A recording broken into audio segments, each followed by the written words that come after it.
The Problem of Political Authority, An Examination of the Right to Coerce and the Duty to Obey. Michael Huemer, University of Colorado at Boulder, USA. Preface. This book addresses the foundational problem of political philosophy, the problem of accounting for the authority of government. This authority has always struck me as puzzling and problematic. Why should 535 people in Washington be entitled to issue commands to 300 million others? And why should the others obey? These questions, as I argue in the following pages, have no satisfactory answers. Why is this important? Nearly all political discourse centers on what sort of policies the government should make, and nearly all of it, whether in political philosophy or in popular forums, presupposes that the government has a special kind of authority to issue commands to the rest of society. When we argue about what the government's immigration policy ought to be, for example, we normally presuppose that the state has the right to control movement into and out of the country. When we argue about the best tax policy, we presuppose that the state has the right to take wealth from individuals. When we argue about healthcare reform, we presuppose that the state has the right to decide how healthcare should be provided and paid for. If, as I hope to convince you, these presuppositions are mistaken, then nearly all of our current political discourse is misguided and must be fundamentally rethought. Who should read this book? The questions addressed herein are relevant to anyone interested in politics and government. I hope my fellow philosophers will profit from it, but I also hope it will reach beyond that small group. I have therefore tried to minimize academic jargon and to keep the writing as clear and straightforward as possible. I do not presuppose any specialized knowledge. Is this a book of extremist ideology? Yes and no. I defend some radical conclusions in the following pages, but although I am an extremist, I have always striven to be a reasonable one. I reason on the basis of what seem to me common-sense ethical judgments.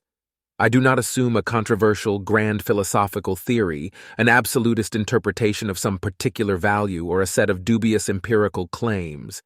This is to say that although my conclusions are highly controversial, my premises are not.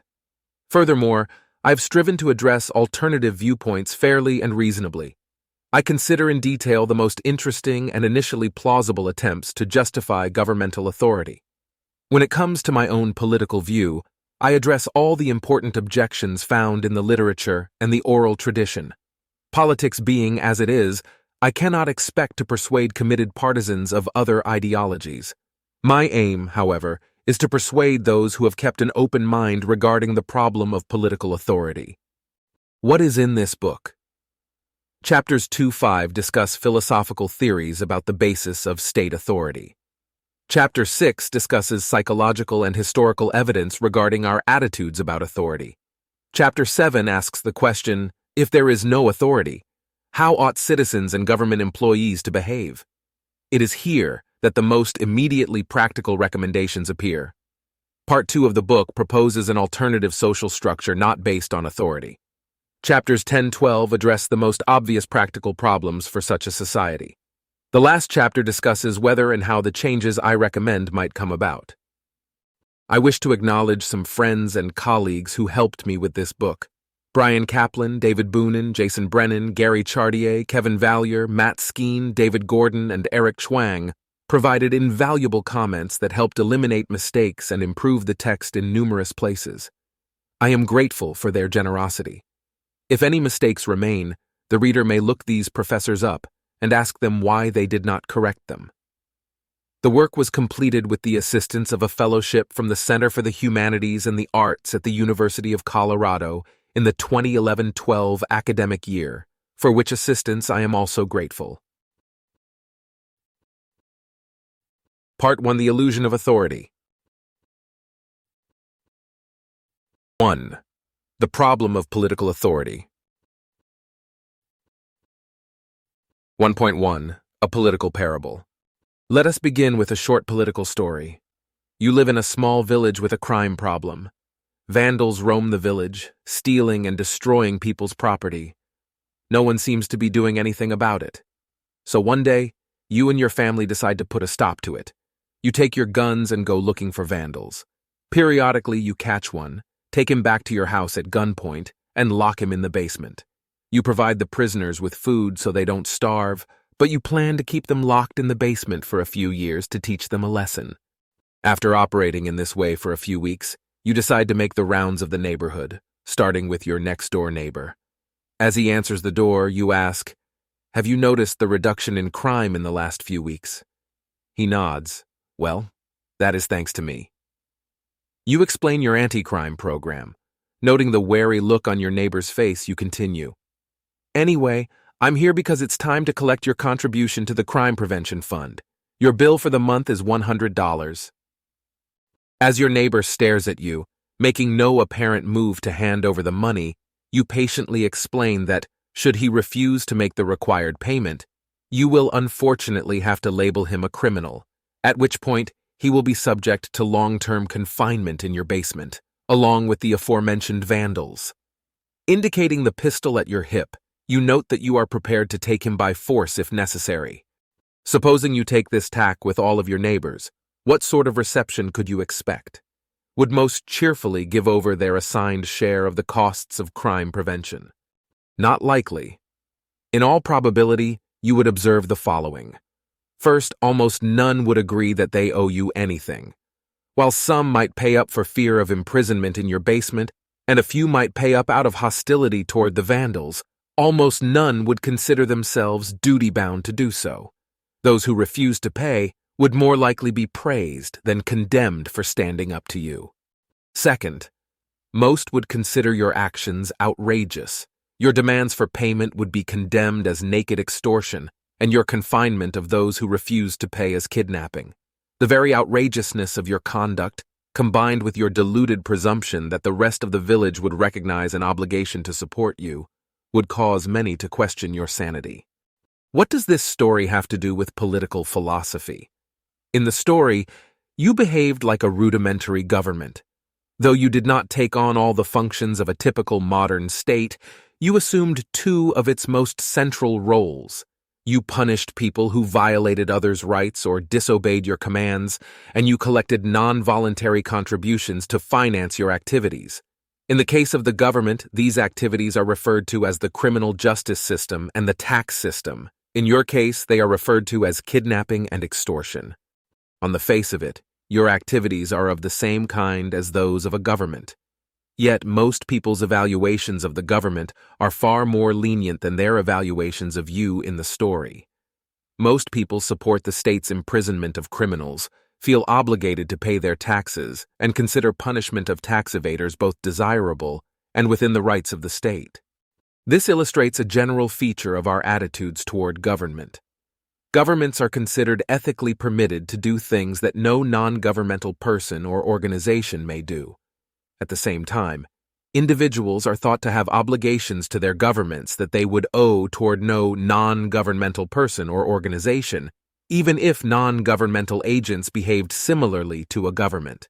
This is not simply a point about the law, nor is it about what sorts of actions one can get away with. The point is that our ethical judgments differentiate sharply between governmental and non-governmental actions. Acts that would be considered unjust or morally unacceptable when performed by non-governmental agents will often be considered perfectly all right, even praiseworthy, when performed by government agents. Hereafter, I shall use obligation to refer to ethical obligations rather than mere legal obligations. Similarly, for rights. Why do we accord this special moral status to government, and are we justified in so doing? This is the problem of political authority. 1.2. The concept of authority, a first pass. What is it in ordinary moral thinking that differentiates your actions in the above story from the actions of a government? Broadly speaking, two sorts of explanations could be given. One type of explanation is that despite appearances, the two behaviors are different, that the government is not really doing the same thing as the vigilante. For instance, suppose one thought the crucial difference was that the vigilante, you in the story, does not give the vandals fair jury trials, as the government in some countries does to those it seeks to punish. That could explain why the vigilante's behavior is less legitimate than that of the government. The other type of explanation is that the two agents are different. That is, the government may be doing the same things as the vigilante, but who is doing it makes all the difference. You are to be condemned in the story, not because you are not faithfully imitating the government, but because you are acting like a government, though you're not the government. It is this second type of explanation that I characterize as an invocation of political authority. Political authority, hereafter just authority, is the hypothesized moral property in virtue of which governments may coerce people in certain ways not permitted to anyone else, and in virtue of which citizens must obey governments in situations in which they would not be obligated to obey anyone else. Authority, then, has two aspects. Political legitimacy, the right on the part of a government to make certain sorts of laws and enforce them by coercion against the members of its society, in short, the right to rule. Political obligation, the obligation on the part of citizens to obey their government, even in circumstances in which one would not be obligated to obey similar commands issued by a non-governmental agent. If a government has authority, then both I and II exist. The government has the right to rule, and the citizens have the obligation to obey. The having of political obligations does not mean merely that one must do the things that the law or other governmental commands require. For example, the law prohibits murder, and we have a moral duty not to murder. But this does not suffice to establish that we have political obligations, because we would be morally obligated not to murder even if there were no law against it. But there are other cases in which, according to popular opinion, we are obligated to do things precisely because the law commands them, and we would not be obligated to do those things if they were not legally required. For instance, most believe that we are obligated to pay taxes on our income in countries that legally require this, and that we are obligated to pay the specific amount required by the tax code. Those who think taxes are too high do not feel entitled to evade a portion of their taxes. Those who think taxes are too low do not feel obligated to send extra money to the government. And if the law changed so that income tax was not legally required, then one would no longer be obliged to pay the government this portion of one's income. So, in the popular mind, the obligation to pay income tax is a political obligation. 5. Those who believe in political authority need not hold that political authority is unconditional or absolute, nor need they hold that all governments have it. One could hold, for instance, that the state's authority is contingent on its respecting basic human rights and allowing citizens a certain level of political participation. Thus, tyrannical governments lack authority. One might also hold that even a legitimate government may not command a person, for example, to commit murder, nor would a citizen be obligated to obey such a command. A believer in authority may thus believe only that certain governments have a certain limited sphere of authority. Despite these limitations, the authority ascribed to some governments is an impressive moral property. As we saw in section 1.1, this authority would explain an entitlement to perform actions of kinds that would be considered very wrong and unjust for any non-authoritative agent. 1.3 Actions versus agents, the need for authority. Does one need this notion of authority to explain the moral difference between the vigilante in section 1.1 and the government? Or can one explain the difference by appealing only to differences between the government's behavior and the vigilante's behavior? In the story as I described it, there were many differences between the vigilante's behavior and that of a typical government. However, none of these differences are essential. One can modify the example so as to remove any difference that might be thought relevant, and provided one does not convert the vigilante into a government, most people will still intuitively judge the vigilante much more harshly than government agents who act analogously. Thus, consider the fact that many governments provide fair jury trials for accused criminals. The vigilante could do the same. Suppose that every time you catch a vandal, you round up a few of your neighbors and force them to sit through a trial. After the presentation of evidence, you make your neighbors vote on the guilt or innocence of the accused vandal, and you use the outcome to decide whether to punish the accused. Would this render your actions acceptable? Perhaps your treatment of the vandals would be more fair, but it hardly seems to legitimate your program as a whole. In fact, You have now added another offense to the list of your outrageous actions, your temporary enslavement of your neighbors to serve your justice system. Consider another suggestion. Government agents generally arrest people only for infractions of explicitly published rules, the laws, whereas the vigilante punishes people only according to his internal sense of right and wrong. This difference, too, can be removed. Suppose that you write down a long list of behaviors that you consider unacceptable, along with accounts of what you plan to do to people who engage in those behaviors. You post copies of your lists on a bulletin board outside your house. Again, this hardly suffices to legitimate your behavior. A more initially plausible suggestion is that your behavior is impermissible because the community did not choose you to play that role. In contrast, in democratic countries, the citizens choose their leaders. This account implies that only democratic governments are legitimate. So the great majority of the governments throughout history have been illegitimate, and the great majority of people have lacked political obligations. This is probably already a significant revision to common sense. But notice that this account of the difference between the government and the vigilante is an appeal to authority. It does not claim that the vigilante is doing something different from what the government does. It claims that the actions in question may be performed by one agent and not another. The vigilante lacks the authority to punish criminals and collect taxes because he has not been authorized by his society. I examine this theory of authority in a later chapter. For now, the point to observe is simply that some account of authority is needed. 1.4. The significance of coercion and the reach of authority. The need for an account of political legitimacy arises from the moral significance of coercion and from the coercive nature of government. It is important to bring these principles clearly into focus so as to have a clear view of what needs explaining before trying to explain it. First, what is coercion?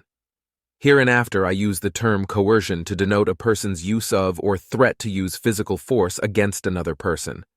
When I speak of coercing a person to do something, I shall mean using physical force or the threat of physical force to induce that person to perform the desired action. I use physical force and violence interchangeably. I shall not define physical force here. Our intuitive understanding of the notion will suffice for the subsequent arguments, and I shall not rely on any controversial judgments about what qualifies as physical force. My definition of coercion is not intended as an analysis of the term's standard use in English. It is a stipulative definition, intended to avoid repetition of the phrase use of or threat to use physical force.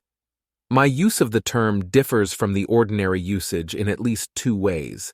First, in the ordinary sense of the term, when A coerces B, A induces B to behave in some way desired by A.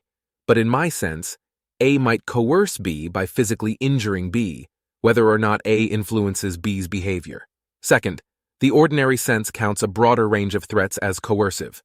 In the ordinary sense, A might coerce B using a threat to spread malicious rumors about B. This would not qualify as coercion in my sense, because the threat is not one of violence. The ordinary concept of coercion is useful in many contexts. Nevertheless, I have introduced a stipulative definition, because doing so enables consideration of some important and interesting arguments regarding political authority while avoiding unnecessary semantic debates. Government is a coercive institution. Generally speaking, when the state makes a law, the law carries with it a punishment to be imposed upon violators. It is possible to have a law with no specified punishment for violation, but all actual governments attach punishments to nearly all laws. Not everyone who breaks the law will in fact be punished, but the state will generally make a reasonable effort at punishing violators, and will generally punish a fair number of them, typically with fines or imprisonment. These punishments are intended to harm lawbreakers, and they generally succeed in doing so. Direct physical violence is rarely used as a punishment. Nevertheless, violence plays a crucial role in the system, because without the threat of violence, lawbreakers could simply choose not to suffer punishment. For example, the government commands that drivers stop before all red lights. If you violate this rule, you might be punished with a $200 fine. But this is simply another command. If you didn't obey the command to stop before all red lights, Why would you obey the command to pay $200 to the government? Perhaps the second command will be enforced by a third command. The government may threaten to revoke your driver's license if you do not pay the fine. In other words, it may command you to stop driving. But if you violated the first two commands, why would you follow the third? Well, the command to stop driving may be enforced by a threat of imprisonment if you continue to drive without a license. As these examples illustrate, commands are often enforced with threats to issue further commands, yet that cannot be all there is to it. At the end of the chain must come a threat that the violator literally cannot defy. The system as a whole must be anchored by a non-voluntary intervention, a harm that the state can impose regardless of the individual's choices. That anchor is provided by physical force.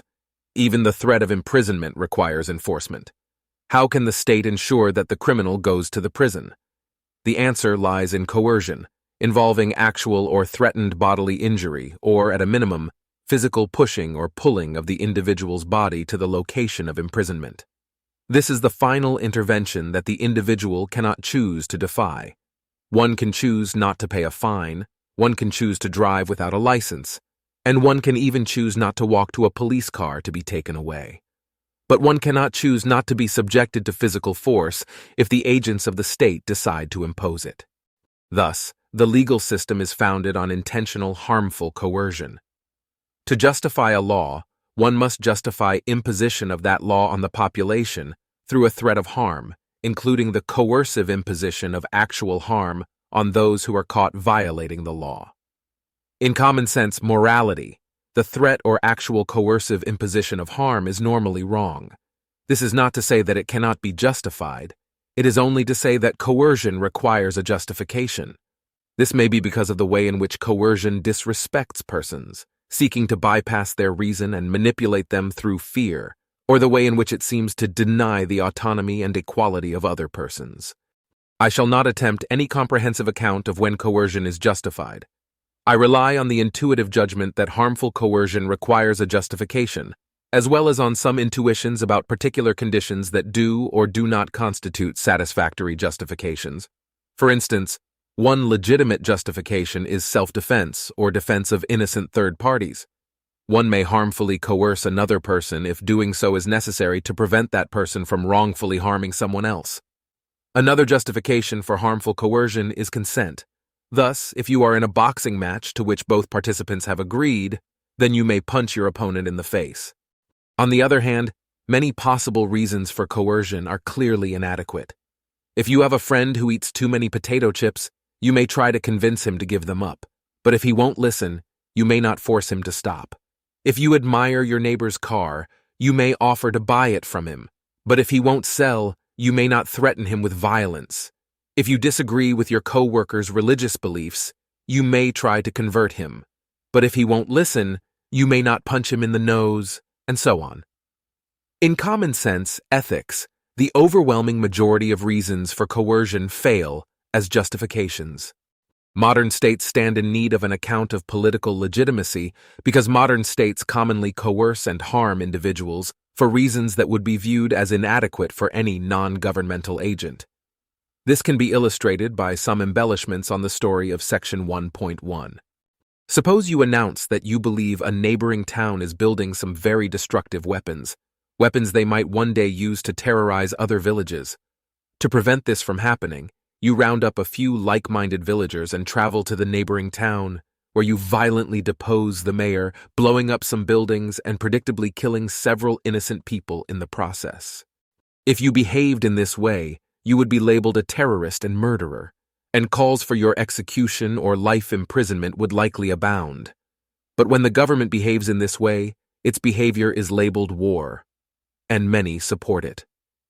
To be sure, there are many who reject the idea of preemptive war, but only political extremists describe soldiers or the government leaders who send them into battle as terrorists and murderers.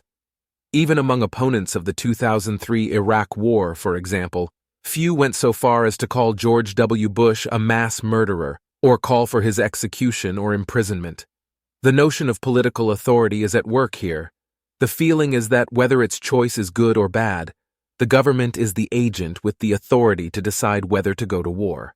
No other agent has the right to commit large-scale violence to achieve its ends in anything like these circumstances. Suppose now that, amidst all your other unusual activities, you decide to start supporting charity. You find a charity that helps the poor. Unfortunately, you believe your village has not contributed enough to this charity voluntarily, so you take to forcibly extracting money from your neighbors and handing it over to the charity. If you behaved in this way, you would be labeled a thief and extortionist, and calls to imprison you and compel you to personally repay those whose wealth you expropriated would be commonplace. But when the government behaves in this way, its behavior is known as conducting social welfare programs, and most people support it. To be sure, there are some who oppose social welfare programs, but even opponents rarely view the government agents administering the programs or the legislators who vote for the programs as thieves and extortionists. Very few would call for their imprisonment or their being forced to personally repay taxpayers. Again, the notion of authority is at work. We think that the government has the authority to redistribute wealth. Non-governmental organizations do not. This should give some indication of the range of governmental activities whose justification relies on the notion of political authority. In Chapter 7, I will discuss further how far this range extends. But even from this brief discussion, it should be clear that, without a belief in authority, we would have to condemn a great deal of what we now accept as legitimate. 1.5. The concept of authority, a second pass. In this section, I refine the notions of political authority, political legitimacy, and political obligation. The following 5 principles are implicit in the ordinary conception of the authority of government. This is what defenders of authority would like to defend. 1. Generality. The state's authority applies to citizens generally. That is, the state is entitled to coercively impose rules on at least the great majority of its citizens, and the great majority of citizens have political obligations. 2. Particularity. The state's authority is specific to its citizens and residents in its territory. That is, a government is entitled to impose rules on those in its territory in a way in which it is generally not entitled to impose rules on those in foreign countries, and citizens have obligations to their own states of a sort that they do not bear to other states. 9. 3. Content independence. The state's authority is not tied to the specific content of its laws or other commands. That is, there is a broad range of possible laws such that within that range, the state is entitled to coercively impose whichever laws it chooses, and citizens will be obligated to obey them. The range of acceptable laws need not be unlimited. Perhaps the state is not entitled to make or enforce certain kinds of grossly unjust laws, such as laws enforcing slavery. But the state is at least frequently entitled to enforce laws even if the laws are bad or wrong, and citizens are obliged to obey. 4. Comprehensiveness. The state is entitled to regulate a broad range of human activities, and individuals must obey the state's directives within that broad sphere. This range need not be unlimited. For instance, perhaps the state may not regulate citizens' private religious practices, but modern states typically regulate and are taken to be entitled to regulate such matters as the terms of employment contracts, the trading of financial securities, medical procedures, food preparation procedures in restaurants, individual drug use, individual weapon possession, movement into and out of the country, the flying of airplanes, trade with foreign countries, and so on. 5. Supremacy. Within the sphere of action that the state is entitled to regulate, the state is the highest human authority. No non-governmental agent may command the state, nor has any such agent the same right to command individuals that the state has. In Advancing Conditions 1.5, I seek to faithfully characterize the ordinary common-sense conception of political authority. A satisfying account of authority should accommodate and explain these 5 principles. If no plausible theory comes close to accommodating principles 1.5, one should conclude that no state truly has authority. These 5 principles are vague, employing as they do such concepts as that of a broad range and a great majority. I shall not attempt to make the notion of political authority precise in these respects. The concept will be clear enough for purposes of evaluating the arguments in the remainder of the book. It is also vague how closely a theory must accommodate these principles. Again, I shall not attempt to make this precise. We should simply take note that if a theory falls very far from accommodating the intuitive conception of authority, then at some point it ceases to be a defense of authority. A few words about what defenders of authority are not committed to. The idea of political obligation does not entail that the government's commanding something is by itself sufficient for one's having an obligation to do that thing. Those who believe in authority may hold that there are further conditions for the government's commands to be binding. For instance, that the laws should have been made in accordance with fair and democratic processes, that the present government should not have usurped an earlier, legitimate government, and so on. They may likewise hold that there are limits to the government's authority. For instance, that the laws may not be grossly unjust, that they may not invade certain protected spheres of privacy, and so on. So the idea that one must perform an action because the law requires it may really mean, roughly, that one must perform an action because the law requires it. The law was made in an appropriate way by a legitimate government. The law is not grossly unjust, and the law is within the sphere of things the government may legitimately regulate. To illustrate the above principles, consider the case of taxation. According to popular opinion, the state may impose taxes on any and all residents in its territory, and residents are generally obligated to pay the imposed taxes, the generality condition. The state is not entitled to tax people in foreign countries, nor need foreigners pay if the state attempts to do so, particularity. The state is generally entitled to determine what activities in its territory shall be taxed, and how much, and residents are obligated to pay that amount, even if the tax is unreasonably high or low, content independence. No non-governmental person or organization is entitled either to tax the state or to tax individuals, supremacy. Thus, if popular views are correct, the case of taxation illustrates the government's political authority. 1.6. A comment on methodology. The first part of this book is an exercise in the application of moral philosophy to politics. The central concern is the evaluation of our moral attitudes toward government. Are governments really entitled to do the things we usually take them to be entitled to do? Are we really obligated to obey governments in the ways we usually take ourselves to be obligated? Questions of this kind are notoriously difficult. How should they be approached?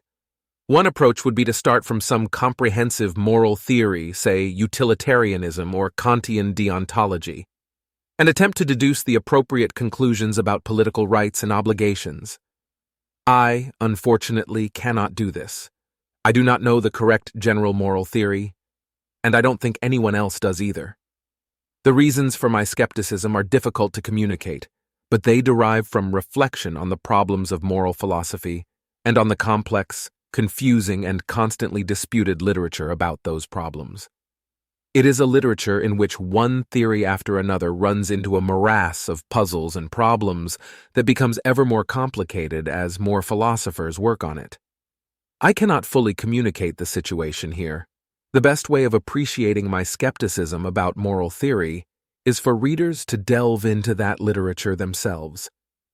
Here, I shall simply announce that I will not assume any comprehensive moral theory, and I think one should be very skeptical of any attempt to arrive at sound conclusions in political philosophy by starting from such a theory. Nor, for similar reasons, do I start by assuming any general political theory, though I shall arrive at a political theory in the end. What is the alternative? I shall start from moral claims that are, initially, relatively uncontroversial.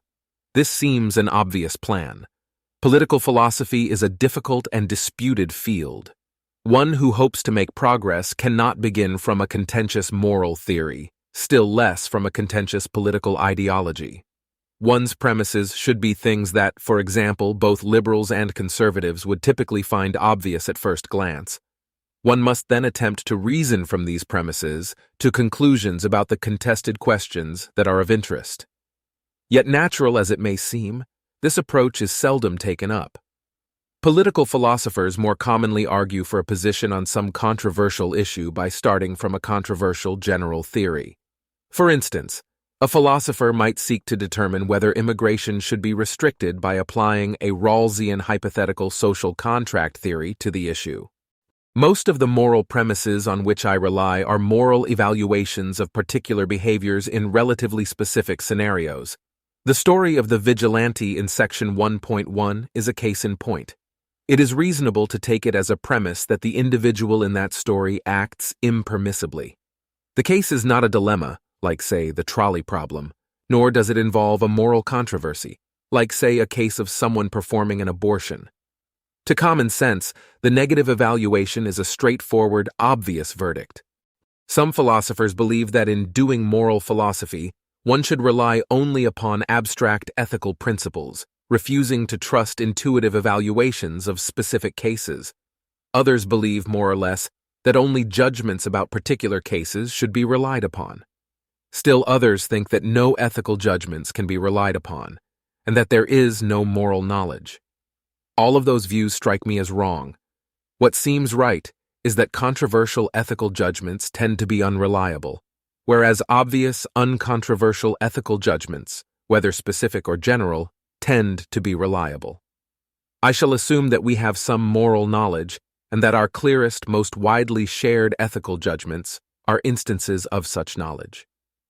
Although my ethical premises will be relatively uncontroversial, my conclusions will not be. On the contrary, the conclusions I reach are so far from most people's initial opinions that probably no argument could convince most people to accept them. I shall ultimately conclude that political authority is an illusion. No one has the right to rule, and no one is obliged to obey a command merely because it comes from their government. But while this may be counterintuitive to most people, I do not think it reveals any mistake on my part. Bertrand Russell has said, "The point of philosophy is to start with something so simple as not to seem worth stating, and to end with something so paradoxical that no one will believe it." I do not believe that this is the point of philosophy, but nor is reasoning from intuitive premises to surprising conclusions necessarily a mark of bad philosophy. My attitudes toward common sense might seem inconsistent. On the one hand, I consider the most widely shared ethical intuitions reasonable premises on which to rely. On the other hand, I claim that some very widely shared political beliefs are fundamentally mistaken. The claim that there are some legitimate governments is not very controversial. Nearly everyone, whether on the left or the right of the political spectrum, takes that for granted. Why, then, do I not accept the existence of legitimate states as a starting premise, just as I accept common-sense beliefs about personal ethics?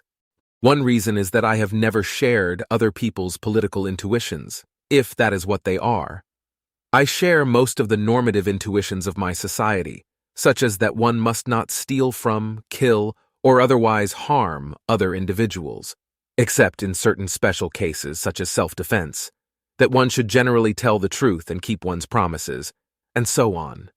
But it never seemed to me that there were people with the right to rule over others, and it never seemed to me that anyone was obligated to obey a law merely because it was the law. My intuitions are not entirely idiosyncratic. In contemporary political discourse, there is a vocal minority who advocate drastic reductions in the size of government. Often, they defend their views in practical terms. Government programs don't work, or in terms of absolutist claims about individual rights. But I think these arguments miss the main issue. I believe the true underlying motivation is a broad skepticism about political authority. At bottom, the advocates of smaller government simply do not see why the government should be permitted to do so many things that no one else would be permitted to do. Even if you do not share this skeptical attitude, I would caution against simply dismissing the intuitions of those with differing ideologies. Human beings are highly fallible in political philosophy, and clashes of intuitions are frequent. Objectivity requires each of us to give serious consideration to the possibility that it is we who have the mistaken intuitions.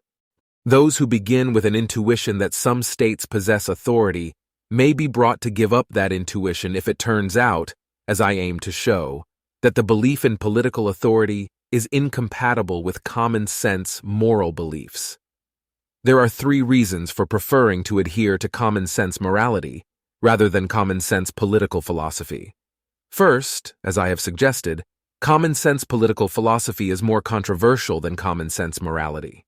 Second, even those who accept orthodox political views are usually more strongly convinced of common sense morality than they are of common sense political philosophy. Third, even those who intuitively accept authority may at the same time have the sense that this authority is puzzling, that some explanation is required for why some people should have this special moral status, in a way that it is not puzzling, for example, that it should be wrong to attack others without provocation. The failure to find any satisfactory account of political authority may therefore lead one to give up the belief in authority, rather than to give up common sense moral beliefs. 1.7 Plan of the book. The central thesis of the first part of this book is that political authority is a moral illusion. I show this through a critique of the leading philosophical accounts of authority, chapters 2-5. I follow the discussion of these theories with a discussion of the psychology of our attitudes about authority, chapter 6, in which I suggest that philosophical accounts of authority are rationalizations for attitudes with non-rational sources in which we should place little trust. Most people believe that government is incredibly beneficial, that without it, society would collapse into an unlivable state of chaos. I would ask the reader to set this belief aside for the time being. The question of the first part of this book is not whether government is good or bad. The question is whether the government has certain special rights that you and I do not have, and whether we have certain special duties to the government that we do not have towards anyone else. A government, just like a private vigilante, could be highly beneficial, and yet still lack authority in the sense I have defined. Most accounts of authority turn on more than the claim that the authoritative agent provides large benefits. For instance, the social contract theory claims that the citizens of some states have consented to their political system. The existence and validity of this consent can be examined independent of the magnitude of the benefits provided by the state. Of course, one might think that the large benefits provided by the state play a key role in establishing its legitimacy. That topic will be taken up in Chapter 5 and in more detail in Part 2 of the book.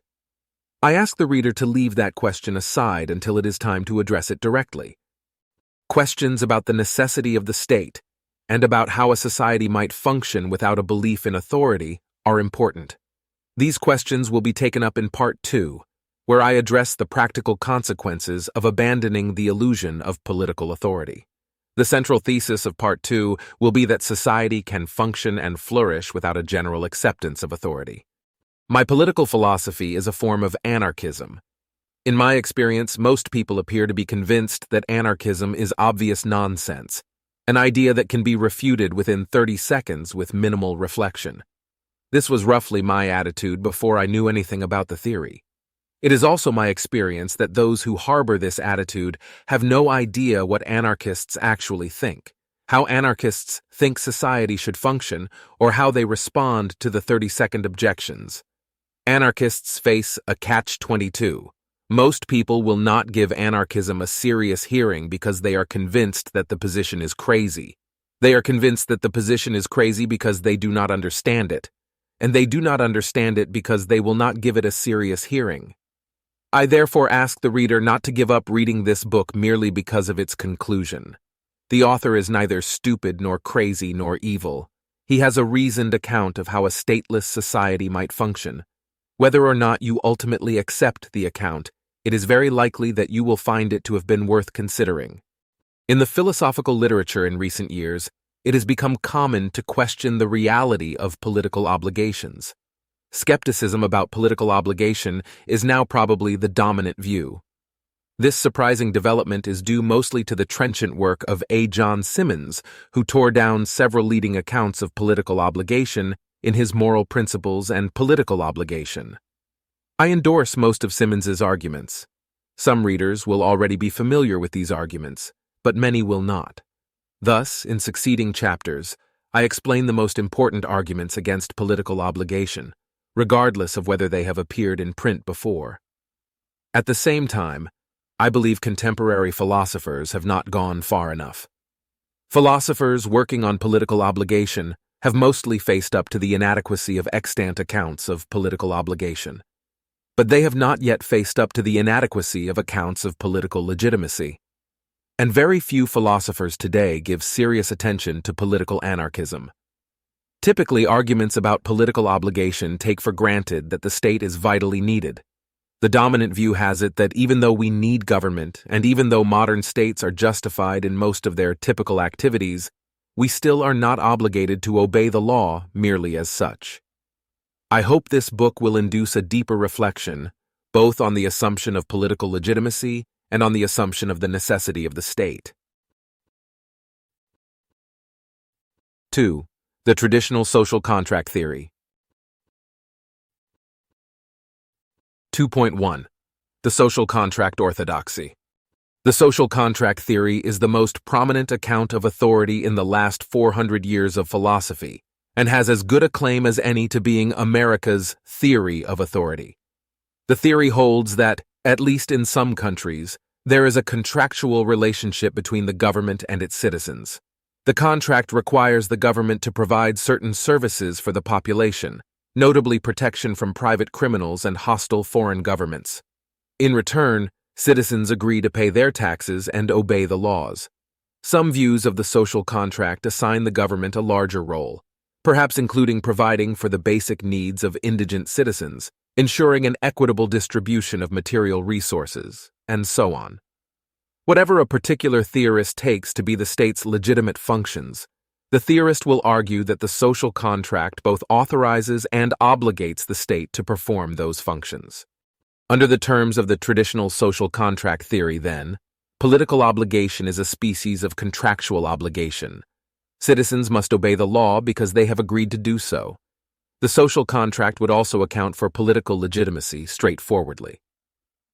If a person agrees to be subjected to a particular form of coercion, then, as a rule, that coercion will not be wrong and will not violate his rights.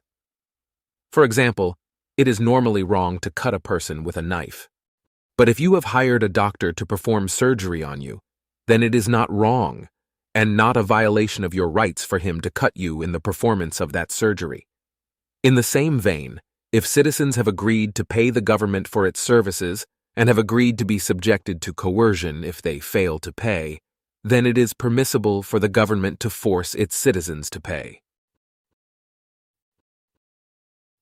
2.2. The explicit social contract theory. Is there a social contract? At first glance, the theory exhibits an impudent disregard for reality. No one has ever been presented with a contract describing how the government operates and asked for a signature. Few have ever been in a situation in which a verbal or a written statement of agreement to have a government would have been appropriate, let alone have actually made such a statement. When do the social contract theorists think this event happened? John Locke believed that there was, in the case of at least some governments, an actual explicit agreement made at the time the government was founded.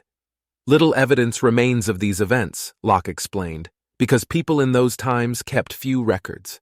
He cites Rome and Venice as examples of cases in which a society was founded with an explicit social contract.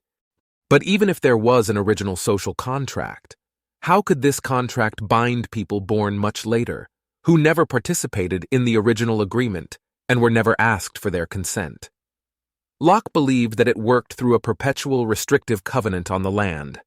The original contractors committed all their possessions, including their land, to the jurisdiction of the government that they were creating, so that any person to ever use that land in the future would be required to submit to that government. Despite the cleverness of this last maneuver, the entire theory is sheer mythology, and its interest today is mainly as a bit of history and as a foil for more plausible theories. David Hume painted the more realistic picture of human history when he observed that nearly all governments are founded on usurpation or conquest. That is, at some time in the history of any presently existing nation, either the government was forcibly taken over by a person who lacked the right to do so, as in a coup d'état, or the government, or its citizens or future citizens, seized the land it presently controls from the original inhabitants by force. Either of these events would invalidate the state's authority on a Lockean view. In the case of the United States and its government, for instance, the history is one of conquest, The present territory of the United States was stolen from the Native Americans and then placed under the control of the U.S. government. On a Lockean view, this history renders the U.S. government's control over the land illegitimate.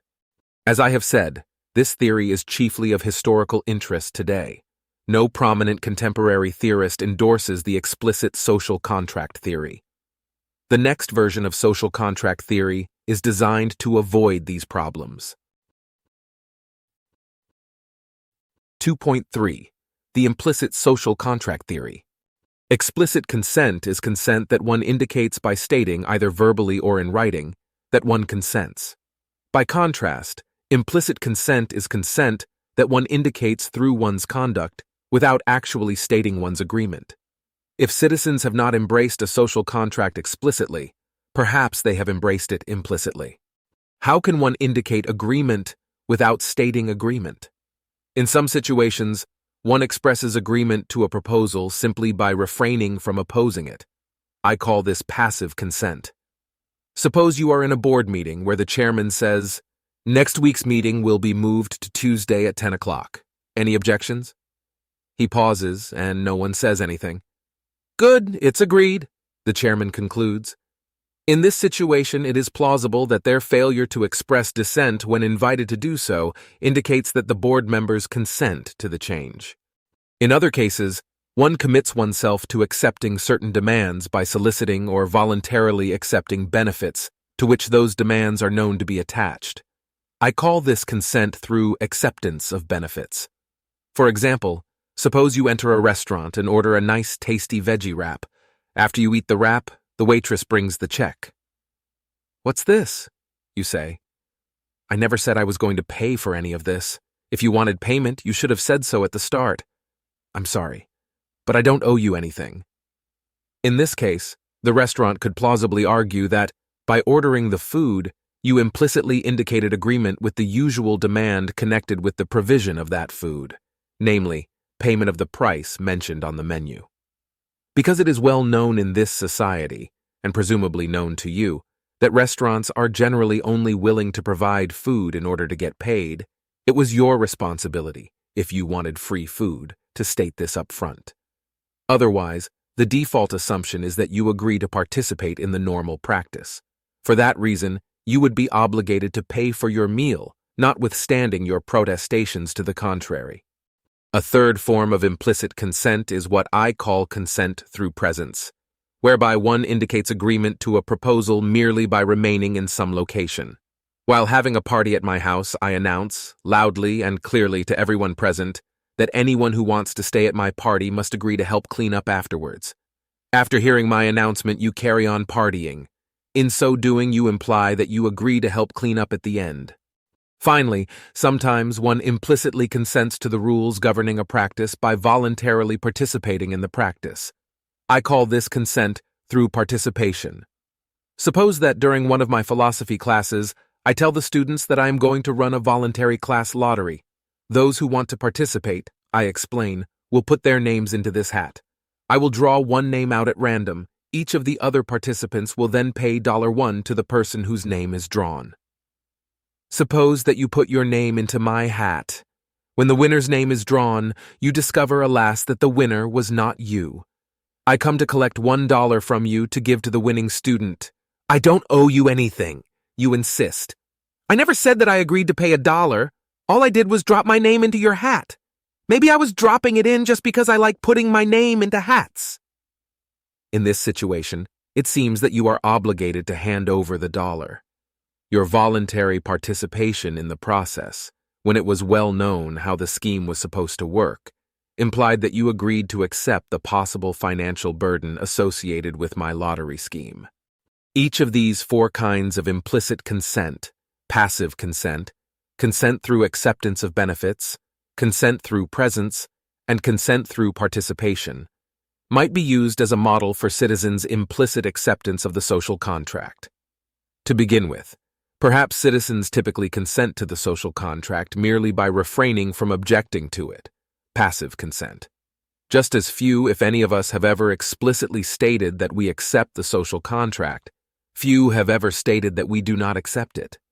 The exceptions are anarchists who have explicitly stated their rejection of government. Consent through acceptance of benefits would also confer a nearly universal authority. Nearly everyone has accepted at least some benefits from their government. There are certain public goods, such as national security and crime prevention, that the state provides automatically to everyone within its territory. These goods are not relevant to consent, because these are benefits given whether citizens want them or not. Pacifists, for instance, are given the good of military defense, against their will. However, there are other goods that citizens have a choice about accepting. For example, nearly everyone uses roads that were built by a government. The government does not force people to use these roads. Thus, this is a case of voluntary acceptance of a governmental benefit. Similarly, if one calls the police to ask for assistance or protection, if one takes another person to court, if one voluntarily sends one's children to public schools, or if one takes advantage of government social welfare programs, then one is voluntarily accepting governmental benefits. It can then be argued that one implicitly accepts the conditions known to be attached to the having of a government, that one should help pay the monetary costs of government and obey the laws of the government. Consider next the case of consent through presence. This, in my experience, is the most popular theory of how citizens give their consent to the state, perhaps because it is the only account that can be applied to everyone within the state's territory. The government does not require anyone, other than prisoners, to remain in the country, and it is well known that those who live within a given country are expected to obey the laws and pay taxes. Therefore, by voluntarily remaining, perhaps we implicitly accept the obligation to obey the laws and pay taxes. Lastly, some citizens might give implicit consent through participation in the political system. If one votes in elections, it might be inferred that one accepts the political system in which one is participating. This, in turn, might obligate one to abide by the outcome of the political process, including the laws made in accordance with the rules of the system, even when these are different from the laws that one desired. If any of these four suggestions hold up, they would account for both political obligation and political legitimacy, at least with respect to some citizens. 2.4 Conditions for valid agreements. A valid agreement is an agreement that is morally efficacious.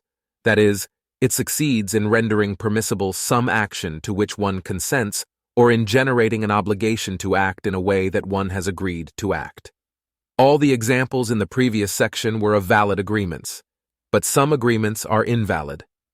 For instance, suppose a criminal holds a gun to your head and demands that you sign over the movie rights to your latest book. If you sign, the contract would be invalid, because the threat of violence made it non-voluntary. Or suppose you agree to buy a television from a salesman, but the salesman neglects to inform you that the television is broken and does not display a picture. In this case, the sale agreement is invalid because it was elicited by fraud on the part of the salesman.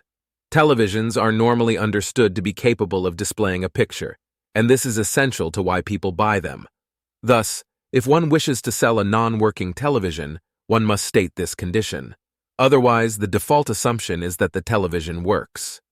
I shall not attempt a complete account of when a valid agreement exists, but the following are 4 plausible general principles governing valid agreements. 1. Valid consent requires a reasonable way of opting out.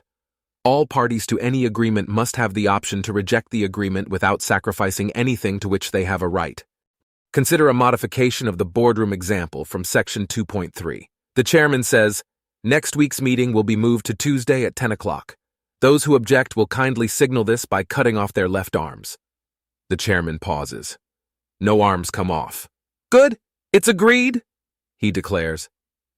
This is not a valid agreement because the demand that board members give up their left arms as the price of dissenting from the schedule change is unreasonable.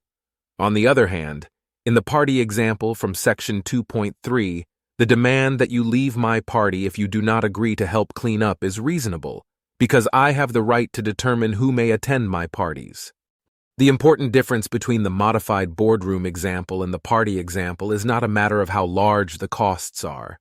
That is, it is not simply that losing your left arm is much worse than being expelled from a party. The chairman would not be justified even in demanding that board members pay $1 to express their objection to the schedule change. Rather, it is a matter of who has rights over the good that dissenters are asked to give up. Those who seek your agreement to some proposal may not demand that you give up any of your rights as the cost of rejecting their proposal. I may demand that you give up the use of my property if you do not accept some proposal of mine, but I may not demand that you give up the use of your property. 2. Explicit dissent trumps alleged implicit consent. A valid implicit agreement does not exist if one explicitly states that one does not agree. Consider a modification of the restaurant example from Section 2.3. Suppose that, after being seated, you tell the waitress, "I will not pay for any food that you bring me, but I would like you to give me a veggie wrap anyway." If the waitress then brings you the wrap, you are not obligated to pay for it. Given your statement, she could not plausibly claim that you agreed to pay for the meal. What about the party example? I announce that anyone who remains at my party must agree to help clean up.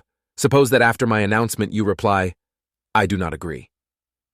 I then ask you to leave, but you refuse and instead remain until the end of the party. Are you then obligated to help clean up? You did not agree to clean up, since you explicitly stated that you did not agree. How much clearer could you have been?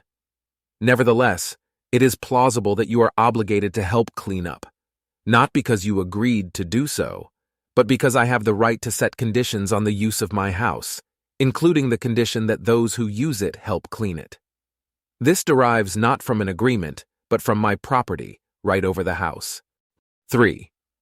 An action can be taken as indicating agreement to some scheme, only if one can be assumed to believe that, if one did not take that action, the scheme would not be imposed upon one. Suppose that in the board meeting example, the chairman announces, "Next week's meeting will be moved to Tuesday at 10 o'clock, and I don't care what any of you have to say about it. The schedule change will happen whether you object to it or not. Now, does anyone want to object?" He pauses. No one says anything. "Good, it's agreed," he declares. In this case, there is no valid agreement.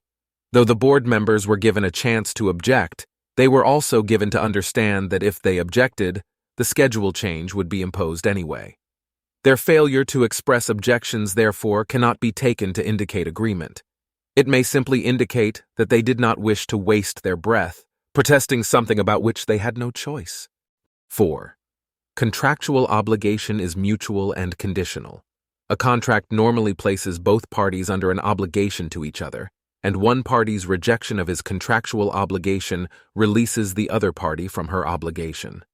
Suppose that you order food in a restaurant. There is an implicit agreement between you and the restaurant's owners. They provide food, and you pay them. If the waitress never brings the food, then you need not pay them. Their failure to live up to their end of the deal releases you from the obligation to live up to yours. Furthermore, if one party simply communicates that they don't intend to live up to the agreement, then the other party is not obligated to live up to it either.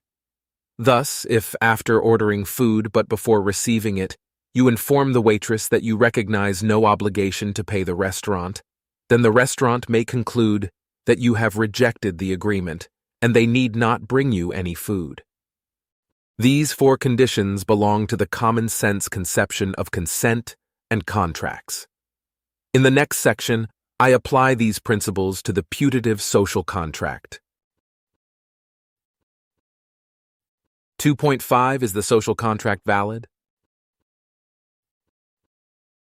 5.1 The difficulty of opting out. Begin with the first condition on valid agreements. All parties to a contract must have a reasonable way of opting out. What are the available means of opting out of the social contract? There is only one. One must vacate the territory controlled by the state. Let us review some of the reasons one might have for failing to exercise this option. To leave one's country, one must generally secure the permission of some other state to enter its territory, and most states impose restrictions on immigration. In addition, some individuals lack the financial resources to move to the country of their choice. Those who can move may fail to do so due to attachments to family, friends, and home. Finally, if one moves to another country, one will merely become subject to another government. What should one do if one does not wish to consent to any government? Those seeking to avoid all governmental jurisdiction have three options. They may live in the ocean, move to Antarctica, or commit suicide. In light of this, is the option of leaving the territory controlled by the state a reasonable way of opting out of the social contract? Some find it unreasonable because the demand is too onerous. In the words of David Hume, we may as well assert that a man, by remaining in a vessel, freely consents to the dominion of the master, though he was carried on board while asleep, and must leap into the ocean and perish the moment he leaves her. However, as discussed in section 2.4, this is not the primary issue. The primary issue is whether one is being asked to give up something to which one has a right, as the price of rejecting the social contract. This certainly seems to be the case. If a board chairman cannot demand that board members pay him $1 to express dissent from a proposed schedule change, how can someone be required to give up home and job and leave all friends and family behind to express disagreement with a contract? Here is one answer. Perhaps the state owns all the territory over which it claims jurisdiction. Thus, just as I may expel people from my house if they do not agree to help clean up at the end of the party, the state may expel people from its territory if they do not agree to obey the laws and pay taxes. Even if we granted that the state owns its territory, it is debatable whether it may expel people who reject the social contract. Compare the following. If anyone who leaves my party before it is over is doomed to die, then, one might think, I lose the right to kick people out of my party. But we need not resolve that issue here. We may instead focus on whether the state in fact owns all the territory over which it claims jurisdiction. If it does not, then it lacks the right to set conditions on the use of that land, including the condition that occupants should obey the state's laws. For illustration, consider the case of the United States. In this case, the state's control over its territory derives from 1. The earlier expropriation of that land by European colonists from the people who originally occupied it, and 2. The state's present coercive power over the individual landowners who received title to portions of that territory, handed down through the generations from the original expropriators. This does not seem to give rise to a legitimate property right on the part of the U.S. government. Even if we overlook source 1, source 2, which applies to all governments, is not a legitimate basis for a property claim. Might does not make right. The mere fact that the state exercises power over the people in a certain region does not give the state a property right, nor any other kind of right, in all the land within that region. If we could establish the state's authority, then the state could establish ownership of all its territory simply by promulgating a law assigning that property to itself. The law of eminent domain, or compulsory purchase, resumption, or expropriation, depending on the country one lives in, may be interpreted as just such a law. But this is of no use to the social contract theorist, for the social contract is intended as a way of establishing the state's authority. The social contract theorist therefore may not presuppose the state's authority in accounting for how the social contract itself is established. If we do not assume that the state already has authority, then it is very difficult to see how the state can claim title to all the land of its citizens. And if we must assume that the state already has authority, then we do not need the social contract theory. Chapter 1 included a story in which you take to punishing vandals and extorting payment for your services from the rest of your village. Imagine that, when you show up at your neighbor's door to collect payment, your neighbor protests that he never agreed to pay for your crime prevention services. Au contraire, you respond. You have agreed, because you are living in your house. If you do not wish to pay me, you must leave your house. Is this a reasonable demand? Does your neighbor's failure to leave his house show that he is obligated to pay you? Surely not. If you have a tenant occupying your house, then you may demand that the tenant either purchase your protection services or vacate your house, provided that this is consistent with the existing contract, if any, that you have made with the tenant. But you have no right to demand that your neighbors leave their houses, nor to place conditions on their continued occupation of their property. Your demand that your neighbor leave his own house if he does not agree to pay you for protection does not represent a reasonable way of opting out of buying your protective services. Unless the government really owns all the land that, as we usually say, its citizens own, the government would be in the same position as you in that example. It may not demand that individuals stop using their own property, nor may it set the conditions under which individuals may continue to occupy their own land. I conclude that the first condition on valid contracts is violated by the social contract. 2. 5.2. The failure to recognize explicit dissent. Let us turn to the second condition.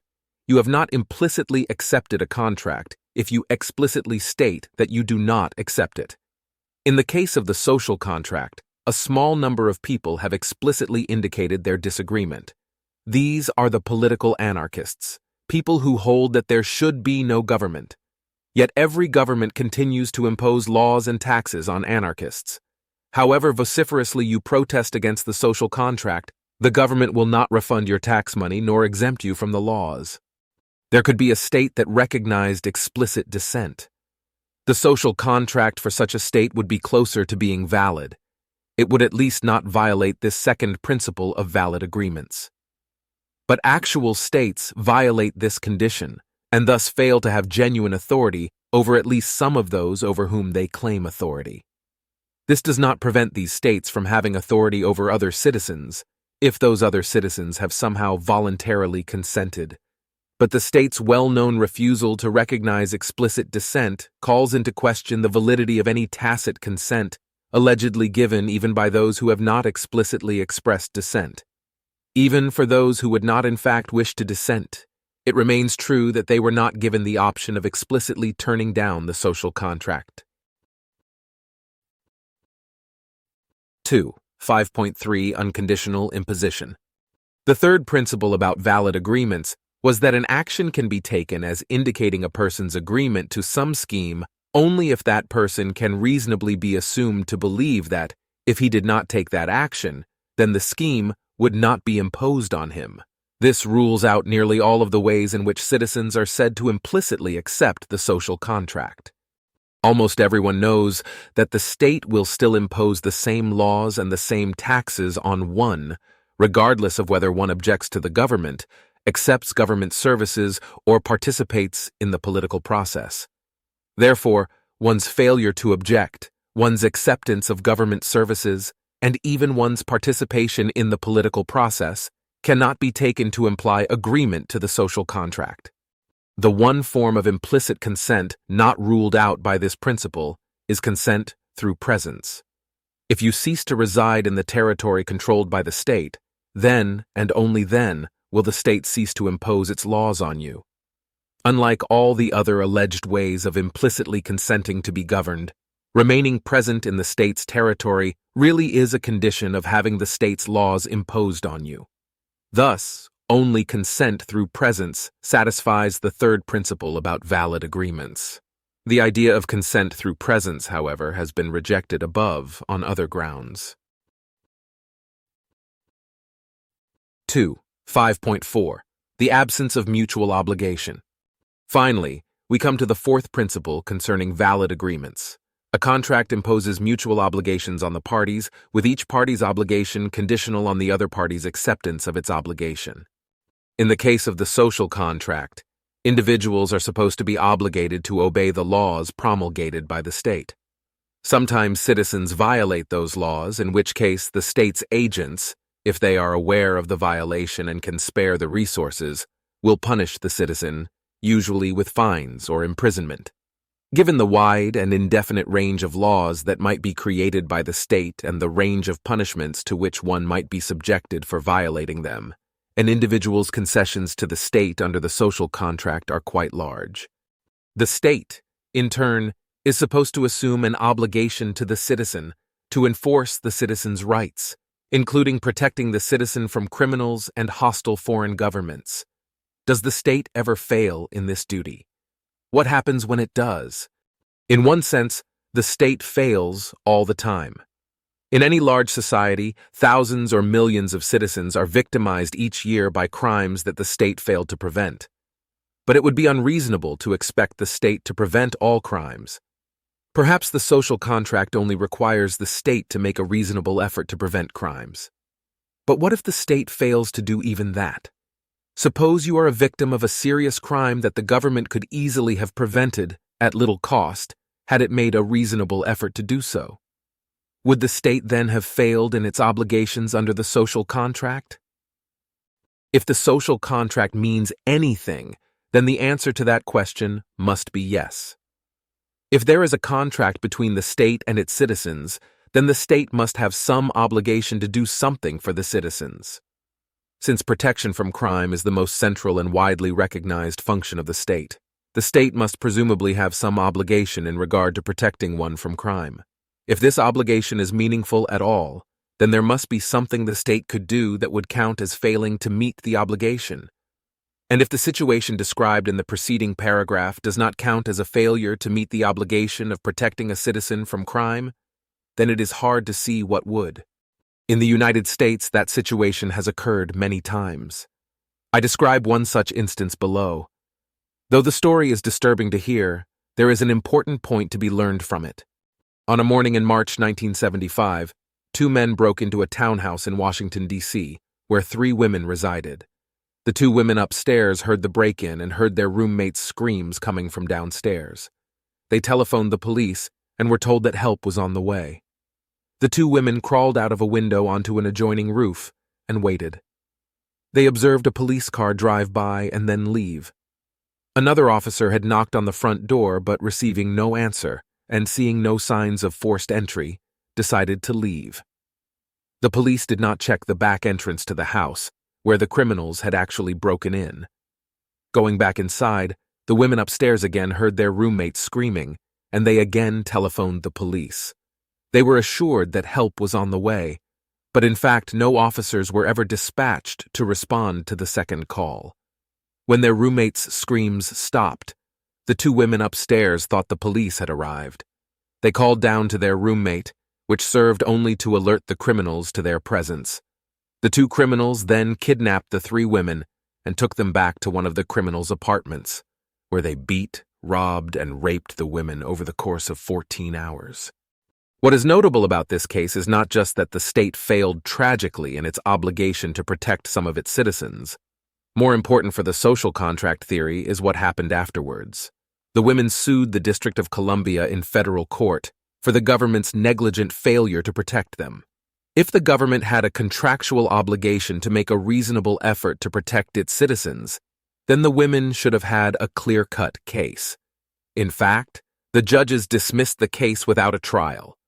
The plaintiffs appealed, but the dismissal was upheld. Why?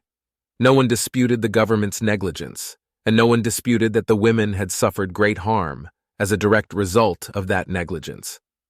What the court denied was that the government had any duty to provide protection to the 3 women in the first place. The appeals court cited the fundamental principle that a government and its agents are under no general duty to provide public services, such as police protection, to any particular individual citizen. The government's duty, the court explained, was only a duty to the public at large, to provide a general deterrent to crime. The court worried that the recognition of a duty to protect individuals would effectively bring the business of government to a speedy halt and dispatch a new generation of litigants to the courthouse over grievances real and imagined. This was not an idiosyncratic decision. In another case, a woman telephoned the police because her estranged husband had just called her and told her that he was coming over to murder her. The police told her to call back when he arrived. When he arrived, the woman was unable to call back because her husband carried out his threat. In a third case, the Department of Social Services was monitoring a man for abuse of his son. On 5 occasions, a DSS social worker recorded evidence of abuse, but the child was left in his father's custody. Eventually, the man beat his son so severely that the child suffered permanent brain damage. These cases, too, resulted in lawsuits against the government, and these suits, too, were summarily dismissed. The child abuse case was appealed to the U.S. Supreme Court, which upheld the dismissal.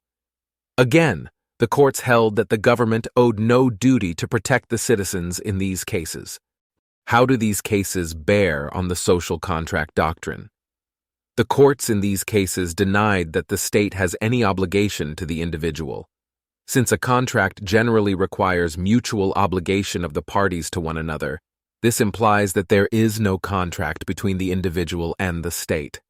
What of the suggestion that the state's obligation is owed to the public at large rather than to any individual? One problem with this suggestion is that it is purely arbitrary. There is no actual evidence for the suggestion, and one might be forgiven for suspecting that the state simply declares that the social contract requires only whatever the state itself wants to do. The other problem is that the social contract theory is meant to explain why individuals are obligated to obey the state. If an individual is not a party to the social contract, then the individual has no duty to the state under that contract. If the contract somehow holds only between the state and the public at large, then perhaps the public at large owes something to the state, but no individual does. If, on the other hand, the social contract holds between the individual and the state, then the state must have an obligation to the individual. One cannot have it both ways. One cannot maintain that the individual owes duties to the state, but that the state owes nothing to the individual. Perhaps the court opinions in these cases were mistaken. Be that as it may, opinions that are rendered by the courts, reaffirmed, and never overturned, are the official positions of the government. The government, then, has officially, explicitly adopted the position that it has no obligation to protect any particular citizen. Thus, the government has repudiated the social contract. If the state rejects the social contract, then individuals cannot be taken to be obligated under that contract either. This last argument, the argument from mutual obligation, applies specifically to the United States, where the court cases discussed occurred. Other governments might escape this particular defect if they recognize an affirmative duty to protect their citizens. My claim in this section has not been that most people would not agree to have a government. My claim is that there is, in fact, no valid agreement. Perhaps you would have accepted the social contract if you had been given a choice, but you were not. This makes your relationship with the government a non-voluntary, non-contractual one, regardless of whether you are actually happy with the relationship. Nor do I claim that all non-voluntary relationships are morally illegitimate or unjust. The point is simply that the social contract theory is false, because it depicts a non-voluntary relationship as voluntary. 2.6 Conclusion. The social contract theory cannot account for political authority. The theory of an actual social contract fails because no state has provided reasonable means of opting out, means that do not require dissenters to assume large costs that the state has no independent right to impose. All modern states, in refusing to recognize explicit dissent, render their relationships with their citizens non-voluntary. Most accounts of implicit consent fail because nearly all citizens know that the government's laws would be imposed upon them regardless of whether they performed the particular acts by which they allegedly communicate consent. In the case of those governments that deny any obligation to protect individual citizens, the contract theory fails for the additional reason that, if there ever was a social contract, the government has repudiated its central obligation under the contract, thereby releasing its citizens from the obligations they would have had under that contract. The central moral premise of the traditional social contract theory is commendable. Human interaction should be carried out as far as possible on a voluntary basis. But the central factual premise flies in the face of reality. Whatever else may be said about it, subjection to government is obviously not voluntary. In modern times, every human being is born under this subjection and has no practical means of escaping it. 3. The hypothetical social contract theory. 3.1 Arguments from hypothetical consent. As we have seen, the traditional claim that individuals have consented to the state cannot plausibly be defended. Hypothetical social contract theorists turn instead to the claim that individuals would consent to the state under certain hypothetical conditions. These conditions may involve stipulations regarding the knowledge, degree of rationality, and motivations of the parties to the social contract, in addition to the stipulation that all members of a society be given a choice as to what sort of society they shall live in. The fact that we would have agreed to a given arrangement in a particular hypothetical scenario is thought to legitimize that arrangement and generate obligations to support it. This approach has the dialectical advantage of avoiding the sort of dependence on empirical facts about the actual world that proved the downfall of the traditional social contract theory. Defenders of any hypothetical social contract theory must complete two tasks. First, they must show that people would accept the social contract in their hypothetical scenario. Second, they must show that this hypothetical consent is morally efficacious, in the sense that it generates obligations and ethical entitlements similar to those generated by valid actual consent. 3.2 Hypothetical Consent in Ordinary Ethics. At first glance, a hypothetical agreement would seem to bear little normative import. Promises that one has made typically bind one to perform as promised, yet promises that one merely would have made under idealized circumstances do not similarly bind one. One's actual consent can give others the right to coerce one, yet consent that one merely would have given under idealized circumstances does not similarly give others the right to coerce one, or so it seems.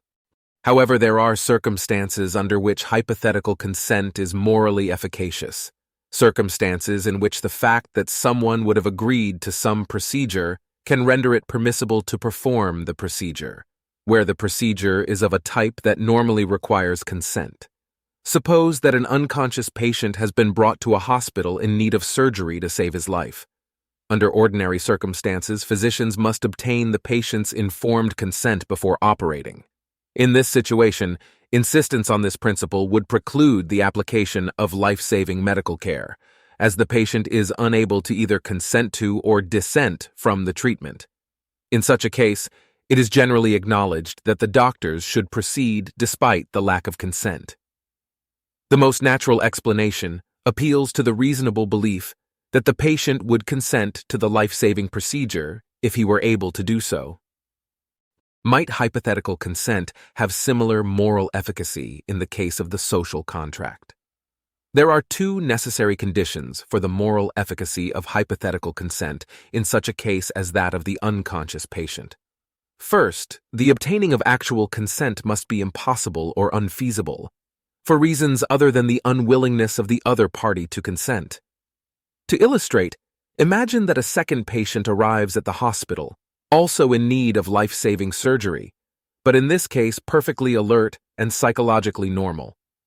If here, too, the physicians choose not to solicit the patient's consent, but simply administer anesthetics and proceed with the surgical procedure they deem most beneficial, they could not justify their behavior by appealing to the likelihood of the patient's having consented had he been asked. While the truth of this hypothetical claim might mitigate the physician's culpability, it would not justify their failure to obtain actual consent, given the feasibility of doing so. Second, when we appeal to hypothetical consent, the party's hypothetical consent must be consistent with their relevant actual values and philosophical beliefs. Imagine that a third patient is brought into the hospital in the same condition as the first patient, unconscious and in need of surgery. But in this case, the attending physician, due to his familiarity with this particular patient, is aware that the patient has strong religiously based objections to the practice of surgery, even when needed to save life. In this situation, the doctor may not proceed with the surgery, in disregard of the absence of consent, on the grounds that the patient would have consented. It is always possible to conceive circumstances under which any given individual would consent to any given procedure. In the present case, for example, the patient would have consented if he lost his religious beliefs. But hypotheticals that require alterations of subjects' fundamental beliefs and values, even if some of those beliefs and values are misguided, are irrelevant to establishing morally efficacious hypothetical consent. In the present case, the ethically controlling hypothetical judgment is the judgment that the patient would not have consented to receive surgery if he were asked in relatively normal circumstances, with his actual philosophical, religious, and moral beliefs intact. This is not to deny that there might exist circumstances under which paternalistic coercion is justified. It is only to deny that coercion is ever justified in virtue of hypothetical consent, where the hypothetical consent depends upon imagined fundamental alterations of subjects' beliefs and values. In light of these conditions, the hypothetical social contract cannot be accepted as valid. To begin with, the citizens of a given country, by and large, are neither unconscious nor mentally incompetent, nor otherwise unable to either consent to or dissent from the social contract, nor is it unfeasible for the state to solicit their consent. One reason why modern states refrain from soliciting such consent may be that they are not prepared to exempt those who would withhold their consent from the demands of taxation and other legal requirements. But this consideration surely does not license an appeal to hypothetical consent in this case, any more than a physician could legitimately dispense with a patient's actual consent to a medical procedure on the grounds that the physician was unwilling to desist in the event that the patient actually rejected the recommended treatment. Second, agreement on any social contract would require modifications of the philosophical beliefs and values of at least some citizens. Among the individuals on whom government is imposed are some who, on philosophical grounds, oppose the general form or style of government to which they are subject in favor of some other sort of government. Others oppose all forms of government in favor of some form of political anarchism. Agreement on a social contract specifying even very general features of the sort of government to be adopted would require these individuals to renounce important philosophical beliefs and values to which they are actually committed. Perhaps some justification could be devised for imposing a form of government on these individuals without their consent, but certainly the claim that they would have consented does not succeed. 3.3 Hypothetical consent and reasonableness. 3.1 Hypothetical agreement as evidence of reasonableness. On some philosophers' views, when a strictly voluntary system is unfeasible, an acceptable approximation may be a system about which no one has any reasonable complaint, and the fact that a political system would be the focus of an agreement by reasonable persons under ideal conditions of deliberation might be thought to show that no one has a reasonable complaint about it. In imagining the conditions under which this hypothetical agreement occurs, we may suppose some actual characteristics of human beings altered. For instance, we may assume that the parties to the agreement are better informed and better at reasoning than most actual people.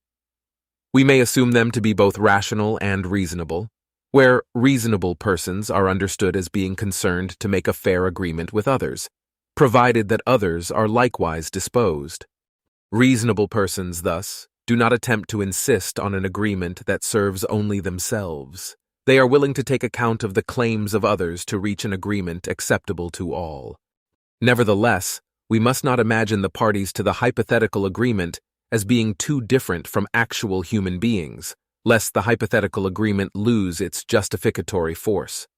For example, we should take no interest in a hypothetical agreement that could be reached only after all have converted to the one true religion. We must accept the fact that reasonable people have persistent religious differences and, more generally, persistent philosophical differences, and we must seek a focus for agreement despite those differences. Hypothetical contract theorists have explicitly embraced this point, avowing that their aim is to provide justification that applies to all reasonable people. 3.2 Could agreement be reached?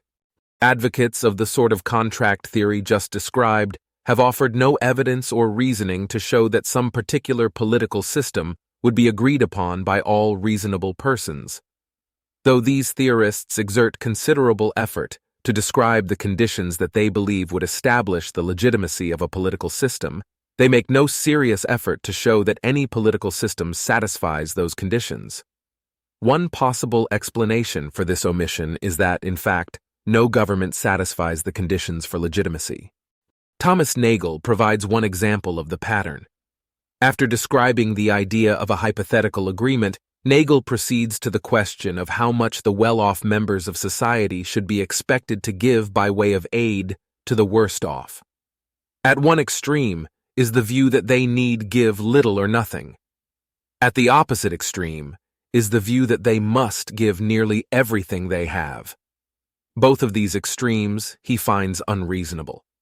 But, he concedes, there is a substantial intermediate range in which any principle could reasonably be rejected, either by the poor or by the wealthy. Hence, no unanimous agreement would be possible with respect to the principles of distributive justice.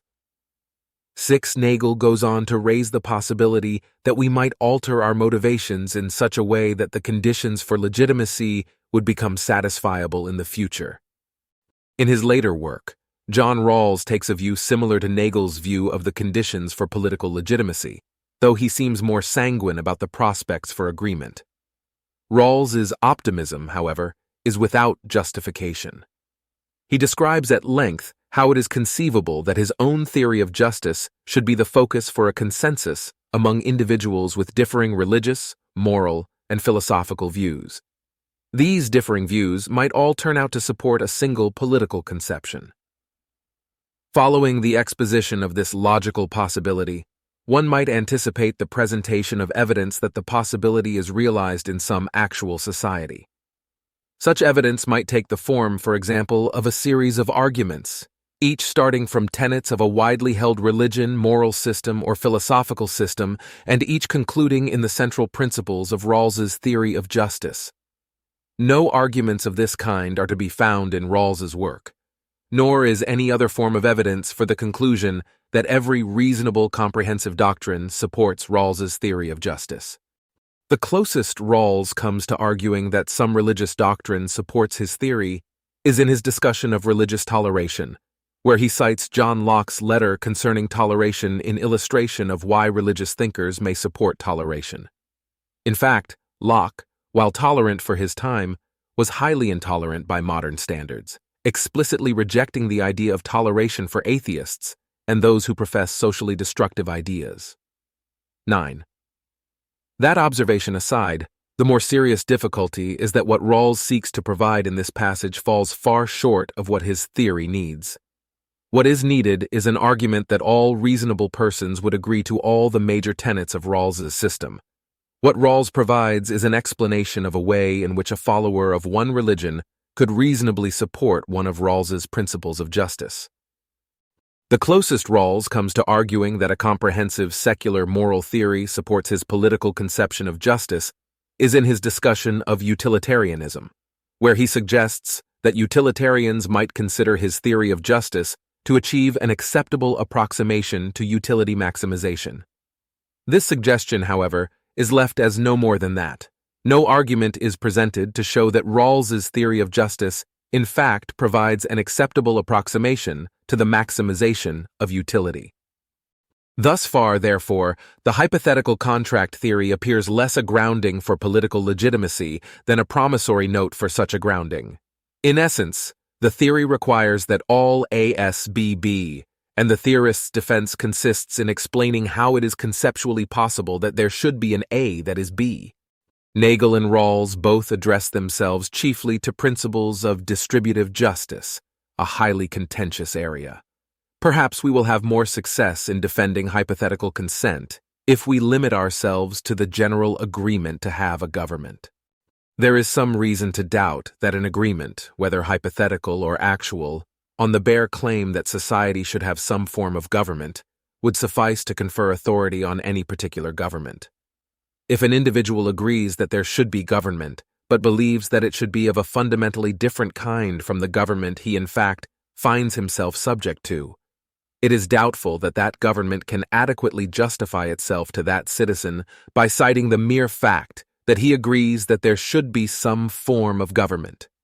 An analogous case is one in which an individual wishes to have his house painted white, and a painter arrives and, without the consent of the homeowner, paints the house green. The fact that the individual would have consented to have his house painted some color by some painter does not entitle that painter to paint the house that color. When hiring a painter to paint his house, The homeowner need not consent to every detail of the painter's performance, but he must at least consent to the most important features thereof, including the identity of the painter, the color of the paint, and the price to be paid. Similarly, consent to the social contract need not include consent to every detail of the state's structure and operation, but it must at least include consent to the basic form and most important governing principles of the state. Unfortunately, even this basic level of agreement seems unattainable. Just as there are seemingly intractable disagreements about religion, philosophy, morality, and particular policy issues, so there are seemingly intractable disagreements about the general form, structure, and guiding principles of government. There is no reason to think that all reasonable people will achieve agreement on the basic principles of government any sooner than they reach agreement on the correct religion, the correct moral theory, and so on. In fact, there remain thoughtful and reasonable individuals who believe that the optimal social organization would contain no government at all. That these individuals remain a minority of society is of little comfort to hypothetical social contract theorists who aim at showing that all reasonable people would agree to the social contract. Anarchist thinkers do not, as a rule, appear particularly less rational, informed, or reasonable than partisans of other political views. They do not, for example, refuse to offer reasons for their views, refuse to consider objections, or refuse to take into account the interests of others. It is therefore difficult to identify any non-question-begging rationale for excluding them from the class of people whose agreement is sought. Unless anarchists are to be simply excluded from the agreement, hypothetical social contract theorists owe us an account of how political anarchists could be convinced to accept government. It might be thought that I am imposing excessively strict standards for the justification of social arrangements.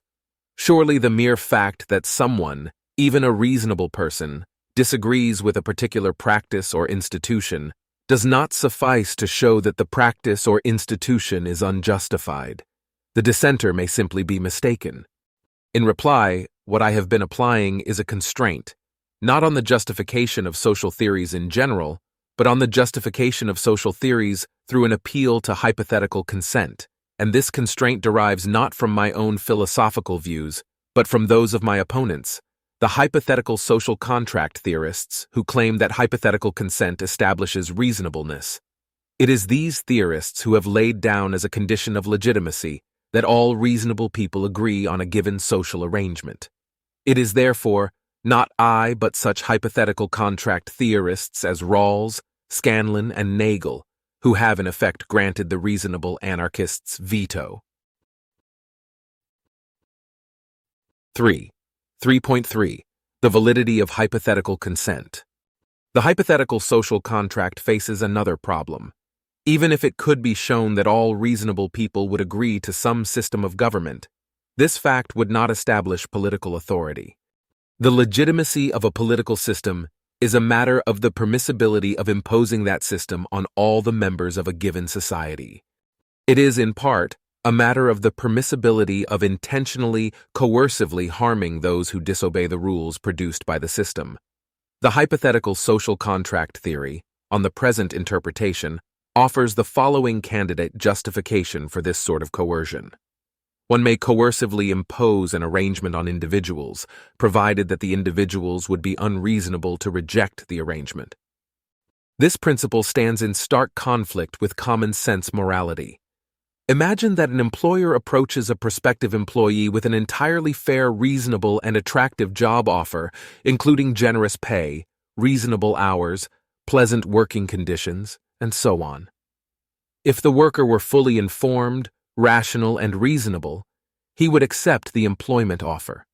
Nevertheless, the employer is not ethically entitled to coerce the employee into working for him in the event that the employee, however unreasonably, declines the offer. The reasonableness of the offer, together with hypothetical consent, would bear very little ethical weight, at most slightly mitigating the wrongness of imposing forced labor. Similar judgments apply to other exercises of coercion that would normally require consent. It is not permissible for a physician to coercively impose a medical procedure on a patient, even if the patient was unreasonable to refuse the treatment, nor for a vendor to extort money from a customer, even if the customer was unreasonable to refuse to buy the vendor's product, nor for a boxer to compel another boxer to fight, even if the latter was unreasonable to reject the offer of a match. Similar remarks apply to the issue of political obligation. The unreasonableness of rejecting an arrangement does not suffice to generate an obligation to comply with the arrangement. The worker in the above example is entitled to refuse the offer of employment, unreasonable though this refusal may be. Contrasting intuitions may be drawn from another analogy. A shipwreck has stranded a number of people on a hitherto uninhabited island. The island has a limited supply of wild game, which may be hunted for food but must be conserved against extinction. Assume that the only reasonable plan is for the shipwrecked passengers to carefully limit the number of animals harvested each week. Despite these facts, one passenger refuses to accept any such limit. It seems plausible to hold that the other passengers may coercively restrain the unreasonable passenger from excessive hunting for the benefit of all on the island. Furthermore, the reasonableness of limiting the rate of hunting and the unreasonableness of rejecting such limits seems to play a crucial role in the justification for such coercion.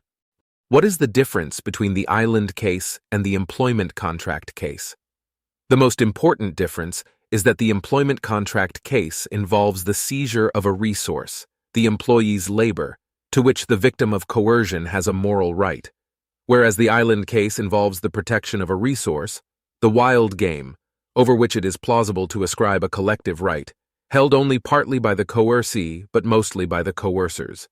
The unreasonable passenger in the latter case lacks any moral right to decide unilaterally on the use or distribution of the wild game, in the way that an individual has a moral right to decide on the use of his own labor. If we accept this account of the cases, the hypothetical social contract is more like the rejected employment contract, for the social contract concerns, perhaps among other things, the coercive redistribution of resources that individuals have rights over. Among other things, the state lays claim to a portion of all persons' earnings, whatever the source. See Section 7, 1.6 for further discussion of whether individuals have property rights independent of the state. Nor is the state's coercion undertaken solely or even chiefly in the service of protecting collective resources. Often the state deploys coercion in the service of paternalistic, moralistic, or charitable ends, or for the sake of providing indirect economic benefits for small segments of society at the expense of others. No private individual or organization would be considered entitled to use coercion for these sorts of purposes, however reasonable his plans. Here, as elsewhere, our attitudes toward government differ from our attitudes toward other agents. The unreasonableness of rejection clearly does not license a private individual to force the terms of some contract upon another individual. Yet, the unreasonableness of rejecting the social contract is thought to license the state to force the terms of that contract on its citizens. What the hypothetical contract theory gives, then, is another example of the particularly lenient moral attitudes applied to government rather than a justification of those attitudes. One must begin by ascribing some special moral status to the state, to believe the state morally entitled to force an arrangement on individuals merely because they would be unreasonable to reject the arrangement.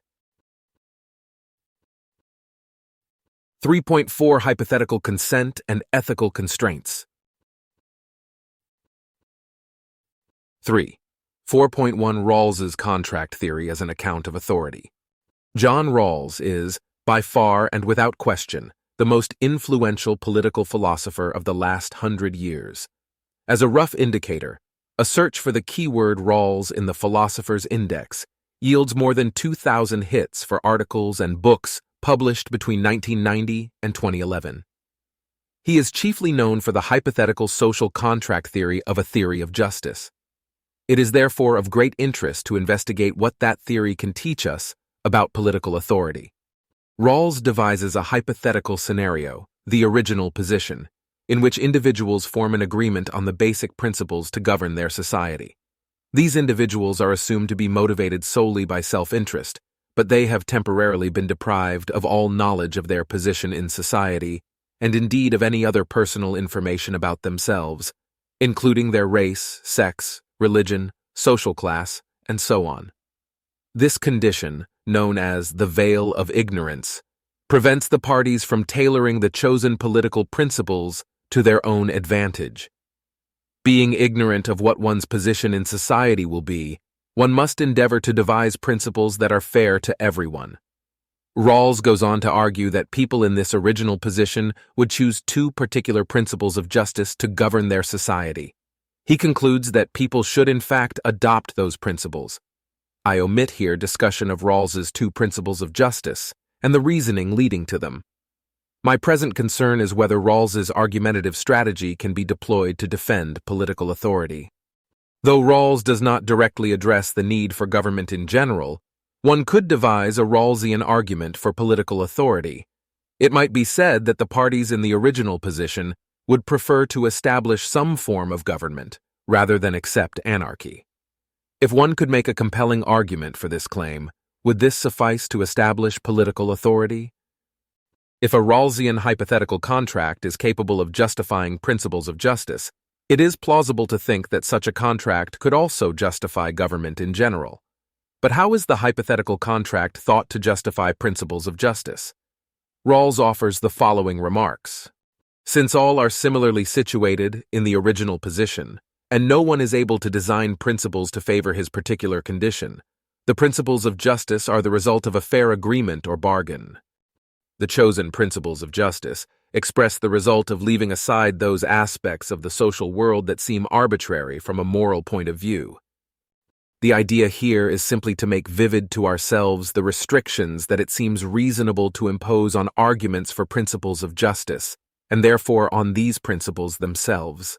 Thus, it seems reasonable and generally acceptable that no one should be advantaged or disadvantaged by natural fortune or social circumstances in the choice of principles. It also seems widely agreed that it should be impossible to tailor principles to the circumstances of one's own case. We should ensure further that particular inclinations and aspirations and persons' conceptions of their good do not affect the principles adopted. At any time we can enter the original position, so to speak, simply by following a certain procedure, namely by arguing for principles of justice in accordance with these restrictions. It is natural to ask why, if this agreement is never actually entered into, we should take any interest in these principles. The answer is that the conditions embodied in the description of the original position are ones that we do in fact accept. Or if we do not, then perhaps we can be persuaded to do so by philosophical reflection. These remarks merit close scrutiny, as they form the linchpin for Rawls's version of social contract theory, by far the most influential theory in contemporary political philosophy. The passages above represent Rawls's entire account of how the hypothetical contract justifies moral or political principles. It would therefore be difficult to overstate the importance to political philosophy of a clear understanding of these few passages. At least two strands of argument can be found in those passages. The first appeals to direct constraints on putative principles of justice. Rawls mentions two important constraints of this sort. First, principles of justice should be fair to all members of society, treating all members as equals. Second, principles of justice should leave aside, or more strongly, compensate for aspects of the social world that are arbitrary from a moral point of view, such as the situation of individuals receiving benefits or burdens as a result of mere good or bad luck. The second strand of argument appeals to constraints on arguments about justice. In the third quotation, Rawls suggests that rather than envisioning a scenario involving people ignorant of their identity deliberating about the rules of their future society, one could achieve the same result simply by reasoning about justice in accordance with certain restrictions, namely, that one avoid being influenced in the arguments or principles one accepts by anyone's natural fortune or social circumstances, that one avoid tailoring the principles of justice that one accepts to one's own case, and that one avoid being influenced by particular inclinations or a particular conception of one's good. The original position is nothing but an imaginative device for inducing us to think in this way. Below, I shall return to the question of whether this justification for the use of the original position succeeds. For now, I consider what, if anything, would emerge from the original position. 3. 4.2. Could agreement be reached? Why does Rawls believe that the parties in the original position could reach agreement rather than persistently disagreeing, as people do in the actual world? The reason is simple. Since the differences among the parties are unknown to them, and everyone is equally rational and similarly situated, each is convinced by the same arguments. Rawls's conclusion does not follow from his stated premises. Rawls assumes that once all particular inclinations and all individual characteristics, or knowledge thereof, are excised, all reasonable and rational people will be convinced by the same arguments.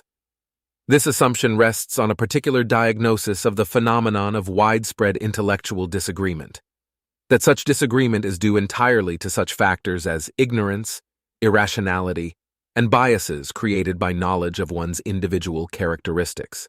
If that diagnosis is correct, then a situation in which such ignorance, irrationality, and bias are removed should result in general agreement. But if the diagnosis is not correct, and there are other sources of disagreement, then Rawls has given no reason for believing that agreement would be reached in the original position. How plausible is Rawls's implicit diagnosis of disagreement? While much disagreement is doubtless due to irrationality, ignorance, and personal bias, it is unlikely that all disagreement is to be explained in these ways. Outside political philosophy, philosophers carry on persistent debates in epistemology, ethics, and metaphysics, some of which are millennia old. The partisans in these debates commonly appear equally rational, well-informed, and intelligent. None appear to be attempting to tailor their theories to their own circumstances, nor to be illicitly relying on personal information about themselves, if indeed such transgressions would be possible in these areas. Nevertheless, philosophers manifestly fail to find the same arguments convincing. It is therefore difficult to escape the conclusion that the human mind is subject to sources of differing judgment apart from irrationality, ignorance, and personal bias. And whatever these sources of disagreement may be, if they operate in epistemology, ethics, and metaphysics, it is not plausible to assume that they are absent from political philosophy. A more plausible diagnosis of widespread and persistent philosophical disagreements is that human beings experience differing intuitions and other intellectual appearances. When we contemplate theories and arguments, we differ in the degree of plausibility we see in them, independent of whether and how our personal interests differ. Individuals with differing philosophical intuitions and plausibility judgments will, understandably and rationally, reach differing philosophical positions. Nor can these intellectual appearances simply be stipulated away, since some sense of what is plausible is essential to any sophisticated thinking process of the sort involved in philosophical reasoning. A being with no philosophical intuitions would not therefore achieve a particularly unassailable philosophical position. It would simply be unable to evaluate philosophical positions. Consider now one disagreement of particular interest, the disagreement between anarchists and statists about the necessity of government. There is no reason for thinking that this disagreement would evaporate behind the veil of ignorance, because Rawls has given no reason for thinking that those who in fact hold either of these views do so only because they are relying on knowledge of their particular position in society. Anarchists do not disagree with statists because anarchists have some peculiar social position or combination of personal traits that somehow would enable them to prosper in the absence of government while the rest of society fell apart. If the anarchists are correct in their factual beliefs, then some stateless system would be better for society as a whole than a governmental system. If they are wrong, then it would be worse for everyone, anarchists included. Whatever explains this particular disagreement, it is not that someone is tailoring moral or political principles to his own advantage. In appealing to this example, note that I do not presuppose that political anarchism is correct. I assume only that there are reasonable political anarchists, myself included, I should like to think. It is for the hypothetical contract theorist to demonstrate that there are not. Nor do I presuppose that political legitimacy requires agreement on all details of policy. But presumably, agreement on whether there should be a state is the minimum that any social contract theory requires. 4.3. The Validity of Hypothetical Consent, Part 1, The Appeal to Fair Outcomes. I turn next to the question of the moral efficacy of hypothetical consent. I mentioned earlier that one way of reading Rawls's justification for the original position is as an appeal to direct constraints on principles of justice. In particular, the constraints that principles of justice should be fair to everyone, and that they should rectify moral arbitrariness in the distribution of advantages. Can that approach be used to defend political authority? Imagine that Sue makes an offer to buy Joe's car. Given the facts about the car's condition, Sue's and Joe's respective situations, and so on, Sue's offer is entirely fair to both parties, not biased in either party's favor. A perfectly rational, fully informed, reasonable owner would accept the offer. Nevertheless, Joe refuses to sell. Is it plausible that Joe has acted wrongly, or that Sue may force Joe to sell? Imagine next that by pure chance, Joe has discovered a diamond in his backyard, which confers on him a material advantage of which Sue, through no fault of her own, is deprived. Since the moral arbitrariness of the resulting distribution of wealth could be rectified by a suitable wealth transfer, is Joe morally obligated to give Sue half the value of the diamond? Is Sue entitled to force Joe to do so? As these examples show, the fact that some hypothetical agreement is fair or rectifies moral arbitrariness does not in general create an obligation to act according to the hypothetical agreement, nor does it create an ethical entitlement to coerce others to follow the hypothetical agreement. Perhaps Rawls would respond to my examples, as he once replied to another critic, by observing that his principles of justice were meant to apply only to the basic structure of society, rather than to small-scale interactions between individuals. There are two possible points of distinction Rawls could raise here. The first is a matter of scale. The examples of the two preceding paragraphs each involve only two individuals rather than an entire society. This difference, however, has no ethical relevance. If a very large corporation makes offers to a very large number of people, the corporation's sheer size will not entitle it to force individuals to accept its offers, even if they are fair offers, any more than a single individual would be entitled to do so. The other distinction is political. My examples involve private actors, whereas Rawls's principles prescribe action by the state. This distinction, however, cannot be employed in Rawls's defense without begging the question, since the reply simply presupposes that the state possesses some special moral status such that coercion on the part of the state is more easily justified than coercion on the part of private agents. If the state possesses political authority, then this presupposition would be correct. However, since what is sought is a justification for authority, one cannot take it for granted in this manner. Without ascribing any special moral status to the state, Rawls would have no way of restricting the proposed justification for coercion to the case of state agents. And since the appeals to fairness or the rectification of moral arbitrariness would clearly fail as justifications for private coercion, they should also be rejected as a source of political legitimacy. As these cases show, there is a wide gap between what hypothetical agreement might plausibly be taken to establish, such as the fairness or reasonableness of some arrangement, and what the defender of political authority needs to establish: the right to impose an arrangement by force, including the right to intentionally and coercively harm those who fail to cooperate, and the obligation of individuals to accede to that arrangement. While an actual agreement might establish these things, a merely hypothetical agreement cannot.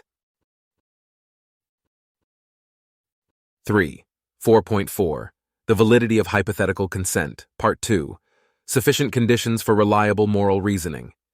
The dominant strand in Rawls's defense of hypothetical contract theory appeals to constraints on reasoning about moral principles.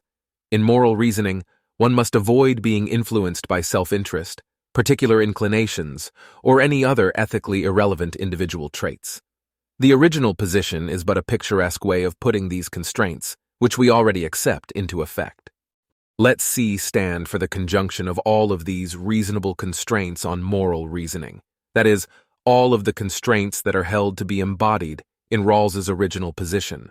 Let J stand for any principle emerging from the original position, that is, a principle of justice or other moral principle that the hypothetical parties would agree upon. Rawls's argument in favor of J might be understood as follows. 1. J can be arrived at by reasoning that satisfies C. 2. If a moral principle can be arrived at by reasoning that satisfies C, then it is correct. 3. Therefore, J is correct. We might wish to consider variations on this argument. For instance, for is correct, we might substitute is probably correct, is justified, or ought to be adopted. My criticisms below should be taken as applying also to any such weakened version of the argument. Premise is true by stipulation. It is unclear, however, why one ought to embrace premise. Though it is plausible that the constraints Rawls identifies are necessary conditions on the reliability or rational persuasiveness of moral reasoning, Rawls makes no attempt to show that they exhaust the conditions for reliable or rationally persuasive moral arguments. Indeed, he expressly aims at keeping the assumptions of the original position as weak as possible, consistent with the scenarios having a determinate outcome, which coheres with the aim of ensuring that the constraints incorporated into the original position are all necessary for the acceptability of a piece of moral reasoning. But it does not fit with the aim of ensuring that they are collectively sufficient for the acceptability of a piece of moral reasoning. A related difficulty concerns the gap between procedural acceptability and substantive correctness. Even if Rawls succeeded in identifying all of the appropriate procedural constraints on moral arguments, a person satisfying these constraints, failing to be biased, failing to commit fallacies, and so on, would not guarantee the correctness of his conclusions. The correctness of one's conclusions, whatever one's field of inquiry, depends partly on the correctness and completeness of the information from which one reasons. This is easily seen in examples involving scientific reasoning. Isaac Newton held mistaken theories due not to any procedural error in his thinking about physics, but rather to the incompleteness of his information, specifically, his ignorance of relativistic and quantum mechanical phenomena. The same principle holds good for normative theories, where the needed information is, at least in part, evaluative. That is, one's chances of arriving at acceptable moral conclusions depend in part upon the substantive correctness and completeness of one's initial values. If a person has misguided ultimate values, such as a belief that pain is intrinsically good, or if his basic values are correct but incomplete, as in the case of one who mistakenly takes pleasure to be the sole intrinsic good, then this person will most likely arrive at incorrect normative conclusions, even if all his reasoning is perfectly procedurally acceptable, devoid of self-interested biases, and so on.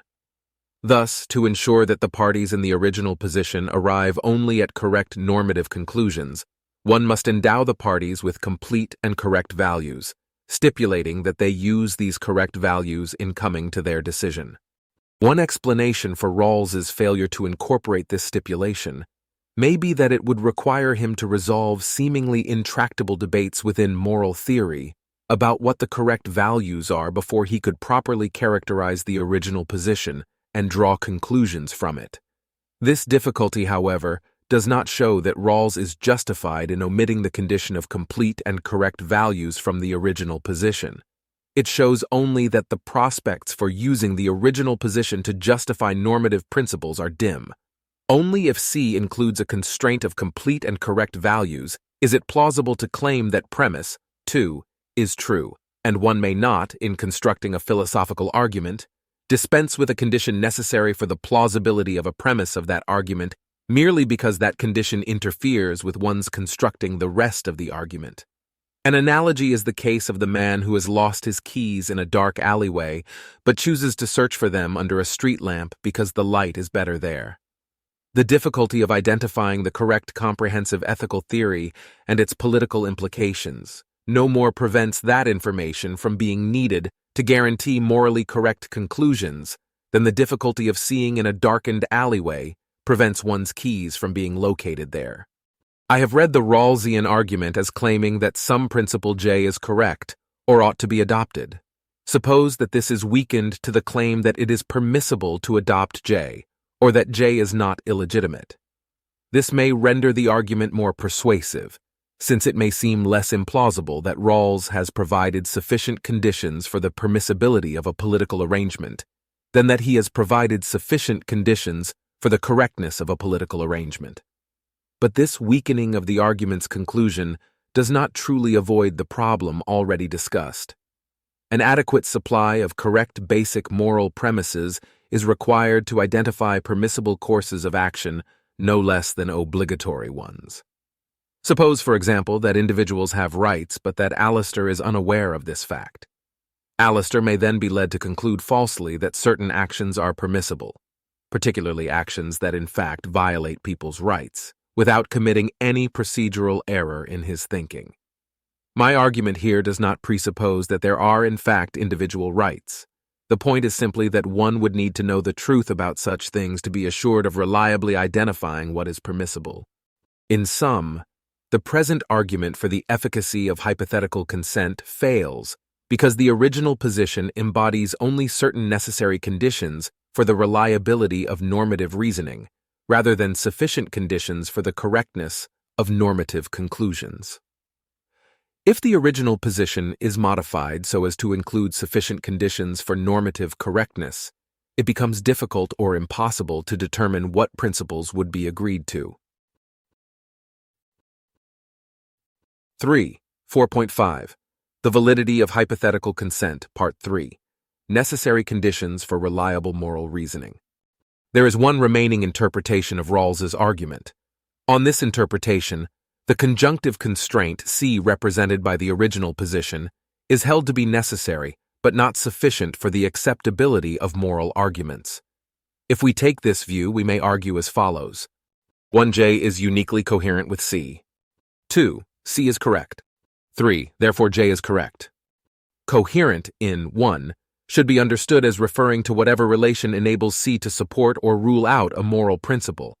Thus, 1 may mean that only J can be arrived at by reasoning in accordance with C, that the correctness of J is entailed by the correctness of C, that J satisfies C to a higher degree than any competing principle, or the like. So understood, premise 1 is a very strong claim, though I have made it no stronger than the argument form demands. If C is merely necessary but not sufficient for moral correctness, then a premise to the effect that J coheres with C would not show J to be correct. What one must show is that no alternative principles cohere with C. Premise 1 is exposed to widespread and powerful counter-evidence. There are many philosophers who appear to have reached alternative conclusions by reasoning that satisfies C. The various thinkers who embrace utilitarianism, egalitarianism, libertarianism, or anarchism do not in general appear to have violated any widely accepted constraints on moral reasoning, nor does Rawls anywhere endeavor to show that they have.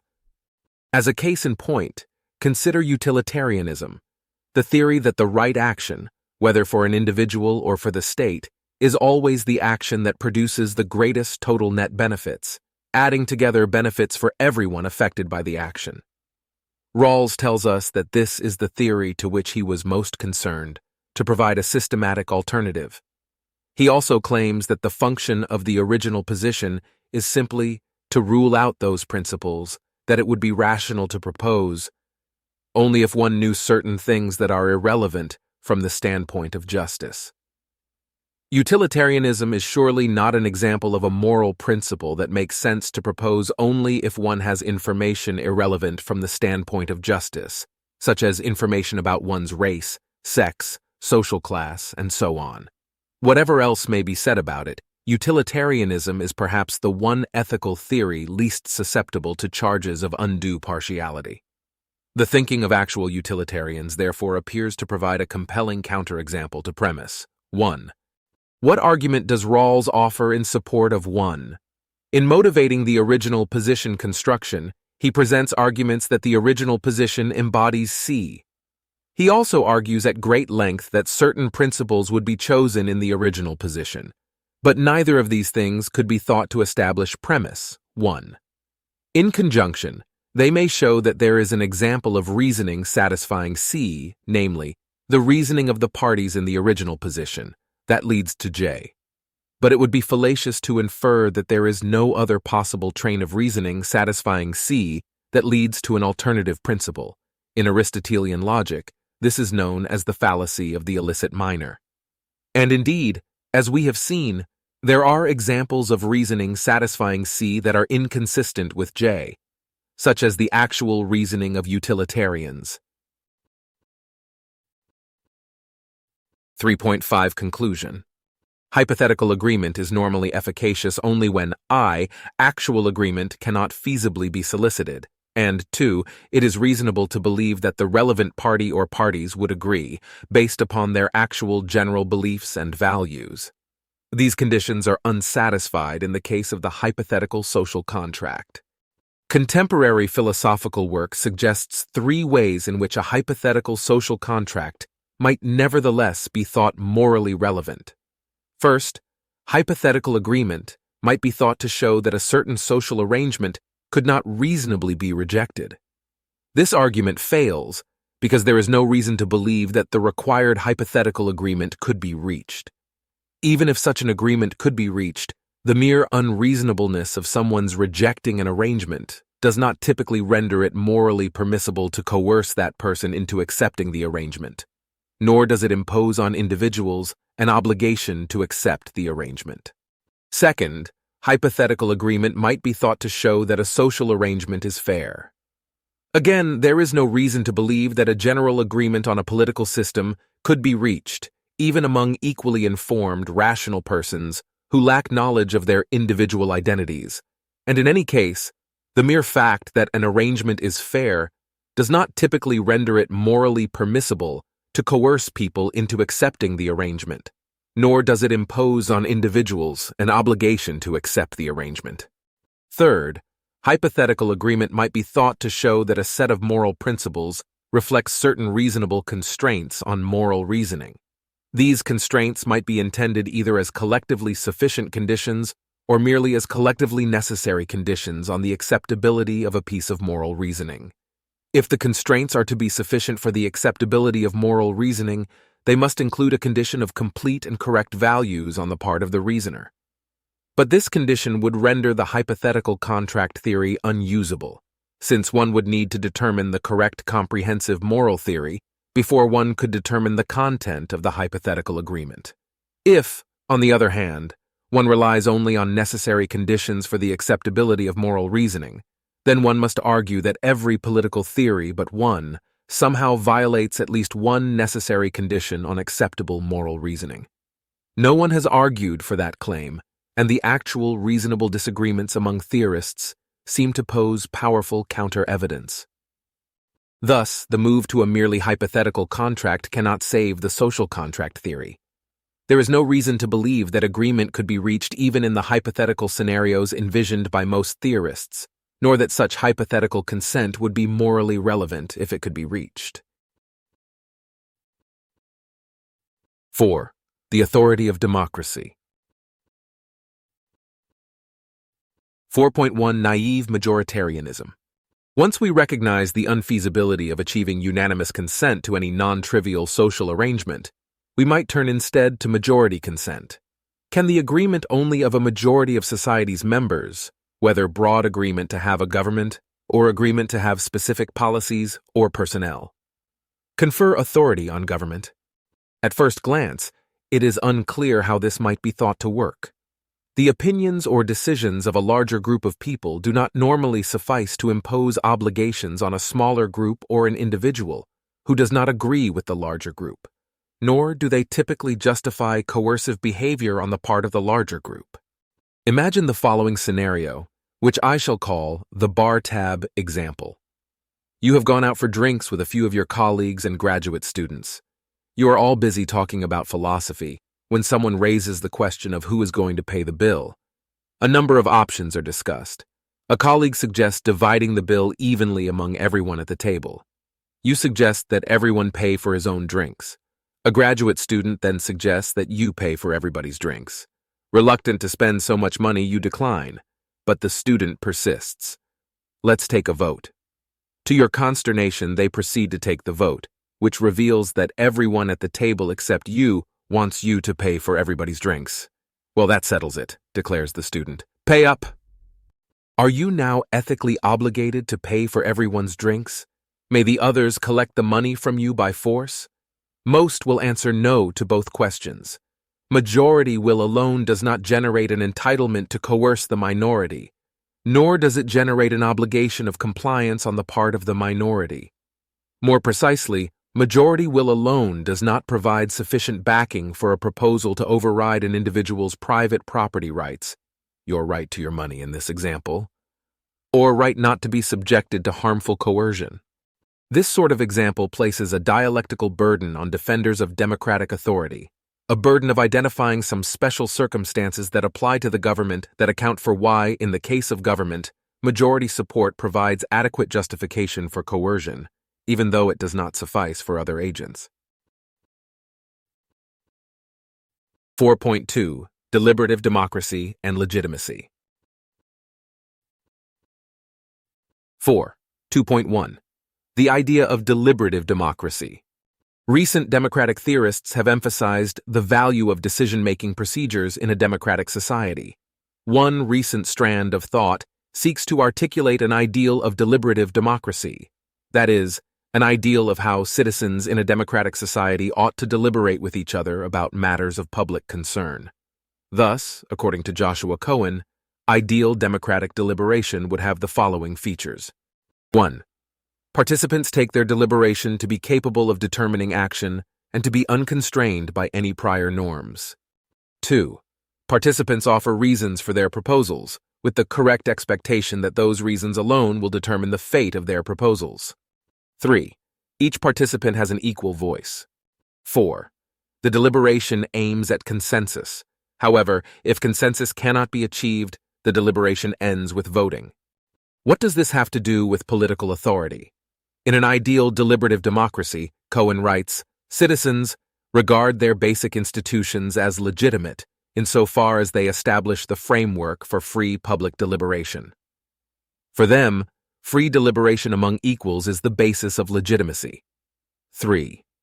Here, Cohen is not directly making a claim about what is a sound basis for political legitimacy, nor is he making a psychological or sociological claim about what actual people take to be a sound basis for legitimacy. Rather, he is stipulating that citizens in an ideal deliberative democracy, a purely hypothetical scenario, take deliberation as the basis for legitimacy. I will assume, however, that Cohen himself takes some suitable deliberative process to provide a sound basis for political legitimacy. How might democratic deliberation provide a basis for legitimacy? Cohen does not clearly explain this. Perhaps the thought is that the fairness, equality, and rationality of the decision-making procedure Cohen describes confers legitimacy on its outcomes. This is a tenuous argument. Why should we assume that any procedure, however good, confers a content-independent, exclusive entitlement for the state to coerce people to comply with the decisions produced by that procedure? Nevertheless, let us examine this line of thought more closely. 4. 2.2 Deliberative democracy as fantasy. If there is one thing that stands out when one reads philosophical descriptions of deliberative democracy, it is how far these descriptions fall from reality. Of the 4 features of deliberative democracy that Cohen identifies, how many are satisfied by any actual society?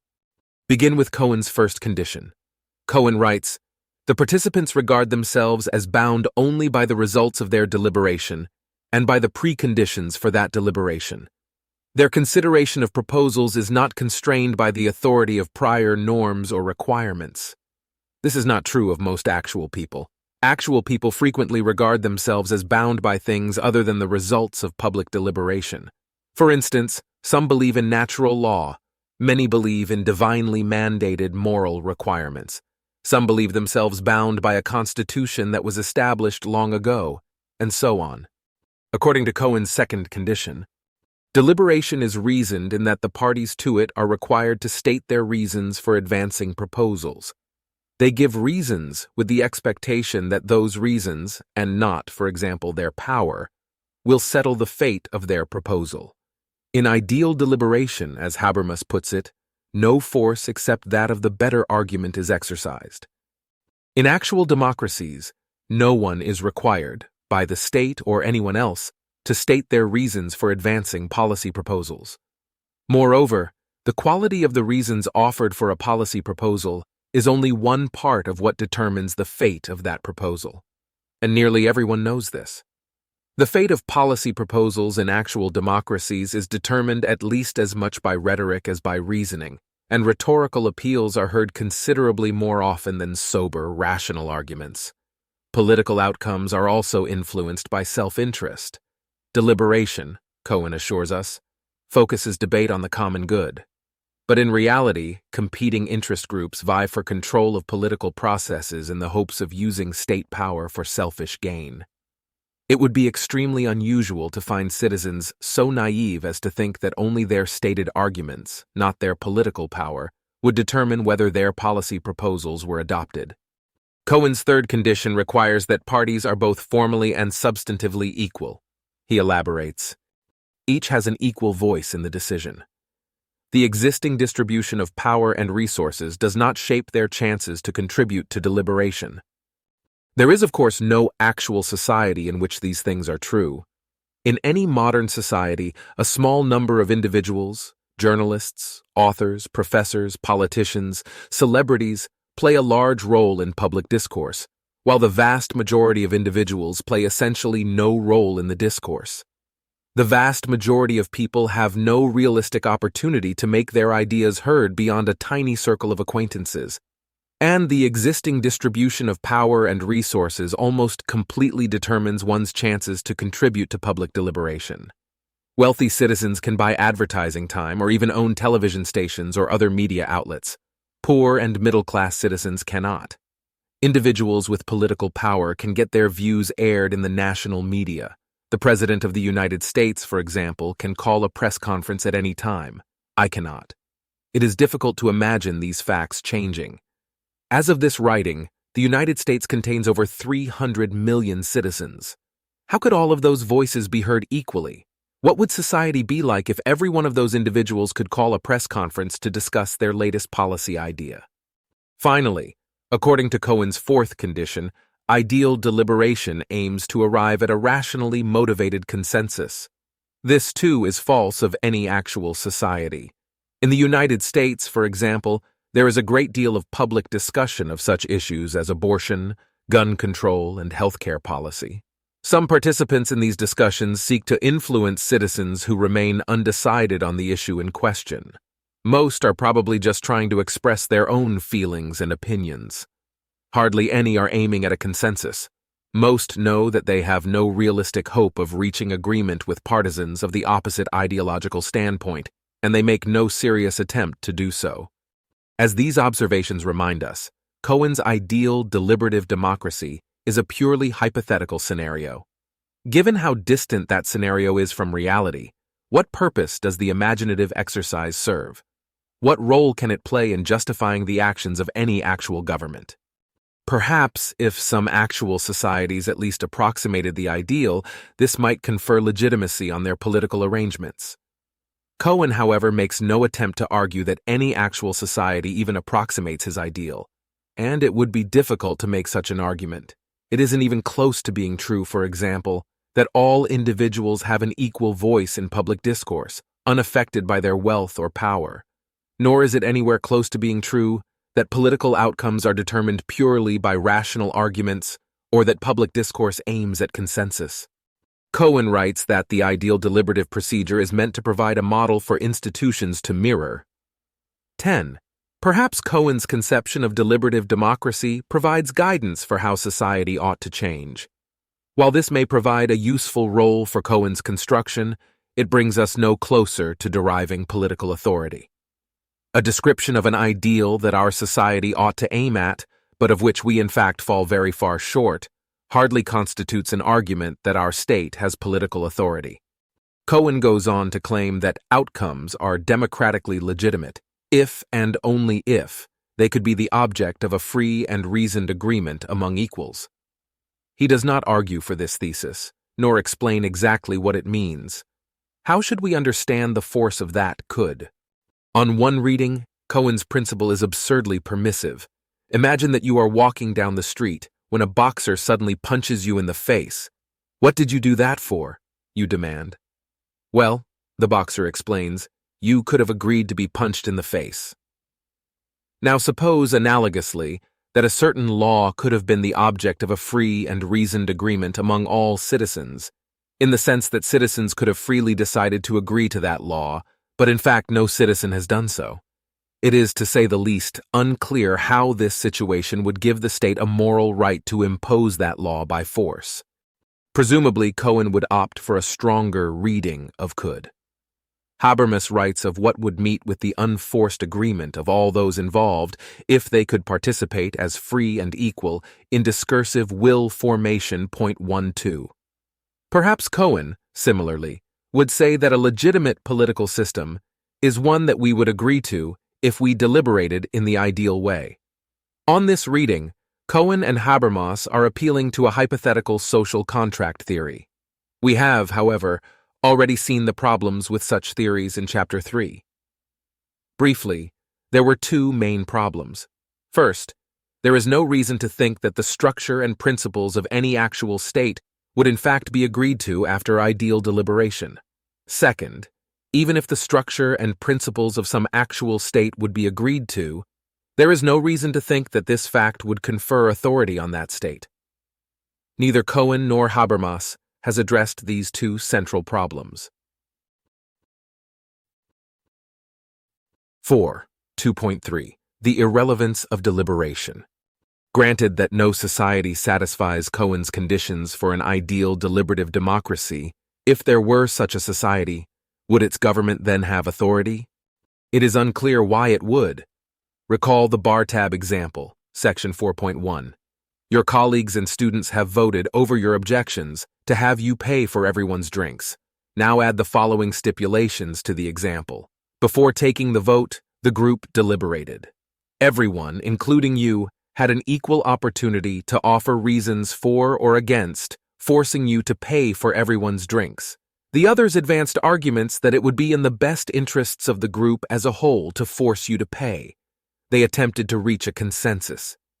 In the end, they were unable to convince you that you should pay, but everyone else agreed that you should pay.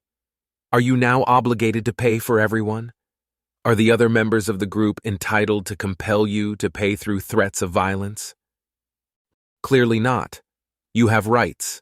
In this case, a right to choose whether and how to spend your money, and a right to be free from harmful coercion, which are not negated or overridden by the mere fact that a decision to violate your rights was preceded by a fair and reasoned deliberative process.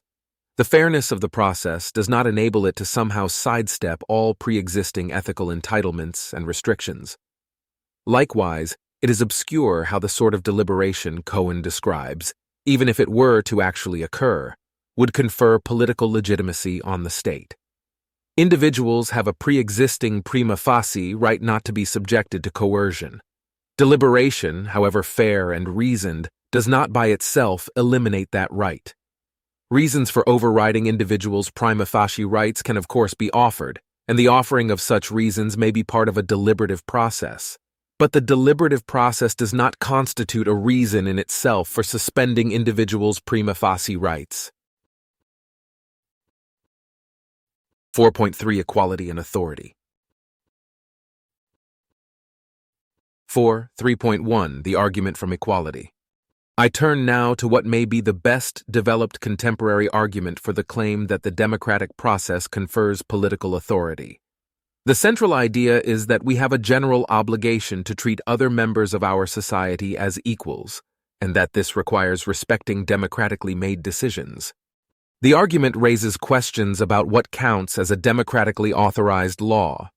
A law that is the direct product of a popular referendum is the clearest case of a democratically authorized law, hereafter a democratic law. But what about laws that most voters do not support but that were passed by a democratically elected legislature? What if a law or political candidate is supported by a majority of voters but not by a majority of all citizens? What about regulations written by unelected bureaucrats or orders issued by unelected judges? Difficult as these questions are for democratic theorists, I shall set them aside to focus on deeper problems. Hereafter, I shall simply assume that we have a state whose laws are genuinely authorized by the people, whatever that may amount to. Even with this generous concession, as I shall argue, democratic theorists cannot establish political authority. Thomas Cristiano has developed the argument from equality as an argument for political obligation, roughly as follows. 1. Individuals are obligated to treat other members of their society as equals and not to treat them as inferiors. 2. To treat others as equals and not as inferiors, one must obey democratic laws. 3. Therefore, individuals are obligated to obey democratic laws. The obligation thus defended is content independent, but it need not be taken as absolute. The advocate of the above argument can recognize the possibility of countervailing values that sometimes outweigh the obligation to obey democratic laws. One can also recognize some qualifications to principle, too, perhaps only when democratically made laws are within certain bounds, when they do not violate the Constitution or blatantly oppress minorities, for example. Does equal treatment of others require obedience to those laws? Why should we accept the premises of the argument from equality? Begin with premise 1. Cristiano advances the following sub-argument, in paraphrase. 1a. Justice requires giving each person his due and treating like cases alike. 1b. All members of one society have equal moral status. 1c. Therefore, justice requires treating other members of one society as equals. Next, why should one accept premise 2? There appear to be two sub-arguments for this. The first appeals to the idea of placing one's judgment above that of others. 2a. To disobey a democratic law is to place one's judgment above that of other members of one society. 2b. To place one's judgment above that of others is to treat those others as inferiors. 2c. Therefore, to disobey a democratic law is to treat other members of one society as inferiors. 18 from 2a to b. The second sub-argument appeals to the obligation to support democracy. 2d. Treating others as equals requires supporting the equal advancement of their interests. 2e. Democracy is crucial to the equal advancement of persons' interests. 2f. To support democracy, one must obey democratic laws. 2g. Therefore, treating others as equals requires obeying democratic laws. 19 from 2d to f. Cristiano spends the most time justifying 2e. He argues that to truly advance individuals' interests equally, a social system must satisfy a publicity requirement, meaning that it must be possible for citizens to see for themselves that they are being treated equally. He then argues that only democratic decision-making, as a procedural form of equality, satisfies this requirement. There are other substantive interpretations of equality. For example, that one treats others equally by equalizing their resources, or that one treats others equally by granting them the same liberty rights. But these interpretations of equality do not satisfy the publicity requirement, because they are too controversial. Only those who accept certain controversial ethical views could see themselves to be treated as equals in virtue of the implementation of one of these substantive forms of equality. Hence, the public equal advancement of interests requires democratic decision-making. 4. 3.2. An absurdly demanding theory of justice. As I have interpreted it, the argument from equality derives a duty to obey democratic laws, in part from a requirement of justice that one promote the equal advancement of persons' interests. Premise 2d. Taken without qualification, this putative requirement of justice is absurdly demanding. Suppose I have $50. If I spend the money on myself, I would be advancing my interests more than the interests of others. To advance persons' interests equally, I must spend the money on something that benefits everyone, or divide the money among all the members of my society, or perhaps donate the money to help people whose interests are presently less well advanced than the average. The same reasoning applies to any resource at my disposal. It would seem then that I must give away nearly everything I own. In fact, since the ground of the duty to treat other members of my society as equals is their equal moral status. Premise 1b. It seems that my duty must extend to promoting equally the interests of all or most of the population of the earth. How might we avoid an absurdly demanding theory of justice without renouncing the argument from equality? One possibility is to limit the demand of justice to an obligation to promote social institutions that equally advance others' interests, as opposed to an obligation to directly promote equal advancement of others' interests through one's own behavior in general. But how would such a qualification be justified? The obligation to treat others as equals is supposed to be grounded in a principle of justice, requiring us to give others their due and treat like cases alike. If others are due equal advancement of their interests, then it seems that, to act justly, I must advance their interests equally. There is no ground for limiting this obligation to actions supporting general social institutions. If, on the other hand, others are not due equal advancement of their interests, then it seems that I need not support equal advancement of others' interests, whether in the promotion of social institutions or in any other sphere of action. Perhaps individuals have an obligation of justice to promote the equal advancement of each other's interests, but this is only a prima facie obligation, which may be overridden by countervailing reasons, including prudential reasons. Perhaps I need not spend most of my resources on others, because my prudential reasons for using resources to my own benefit usually outweigh the prima facie duty to promote equal advancement of others' interests. The government, on the other hand, must devote itself more thoroughly to the equal advancement of citizens' interests, because the government, as an institution and not a person, does not have genuine prudential reasons. This last suggestion leaves it unclear to what extent individuals have political obligations. Consider two examples. Charity case. I have $50, which I am considering either donating to a very effective anti-poverty charity or spending on my own personal consumption. If I give the money to charity, it will reduce the inequality in society and bring society closer to the equal advancement of all its members' interests. However, I have already given a large amount of money to charity this year and do not wish to give more. I decide to keep the money. Tax case. Tax laws require me to pay a large amount of money to the government.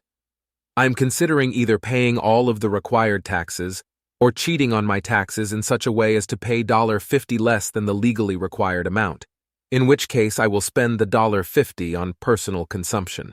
Assume that I am certain that if I cheat, I will not be caught or suffer any other negative personal consequences. I decide to cheat. Advocates of democratic authority would surely wish to deny that my action is permissible in the tax case. Yet to avoid an absurdly demanding ethical theory, they would wish to allow that my action is permissible in the charity case. Suppose we hold that in the charity case, my prudential reason outweighs my prima facie duty to promote the equal advancement of others' interests. But my prudential reason for cheating on my taxes in the tax case is just as strong as my prudential reason for keeping the $50 in the charity case. Furthermore, sending $50 to the charity is likely to promote equal advancement of persons' interests to a much greater degree than sending $50 to the government. Therefore, if my action is permissible in the charity case, how can it be impermissible in the tax case? One might appeal to the idea that the total benefit provided by the government, vis-à-vis the equal advancement of persons' interests, is much greater than the total benefit provided by any charity organization. There are two problems with this argument.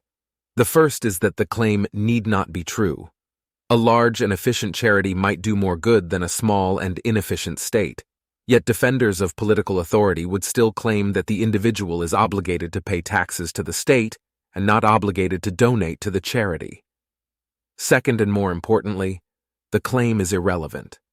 The total good done by an organization should not be confused with the good done by the individual's marginal contribution to that organization. It is the latter rather than the former that determines the strength of one's reasons for contributing. The marginal impact of $50 of my taxes on the equal advancement of persons' interests is negligible. I have focused on the case of taxation because it is among the least controversial and least dispensable exercises of governmental authority among those who believe in political authority. If the obligation to pay taxes cannot be defended, there is no hope for defending political obligation in more controversial cases, such as the putative obligation to report for the draft when so ordered. The upshot of this discussion is that the defender of the argument from equality faces a dilemma. Either the obligation to promote equal advancement of interests is implausibly demanding, or it is too weak to support basic political obligations. 4. 3.3 Supporting democracy through obedience. One strain in the argument from equality, 2D and 2F, claims that democracy is so crucial to the equal advancement of persons' interests that to support equal advancement of interests, one must support democracy. Furthermore, to support democracy, one must obey democratic laws. Hence, one must obey democratic laws. The obvious problem with this inference is that a particular individual's obedience or disobedience to a particular law has no actual impact on the functioning of the state. For instance, the government persists despite a large number of people who evade a large amount of taxes every year. One tax evader more will not cause the government to collapse, nor will it cause the government to become undemocratic. The same holds for nearly all other laws. Cristiano tells us, each person must try to realize the equal advancement of the interests of other human beings. But obedience to democratic laws appears to have little or no connection with this.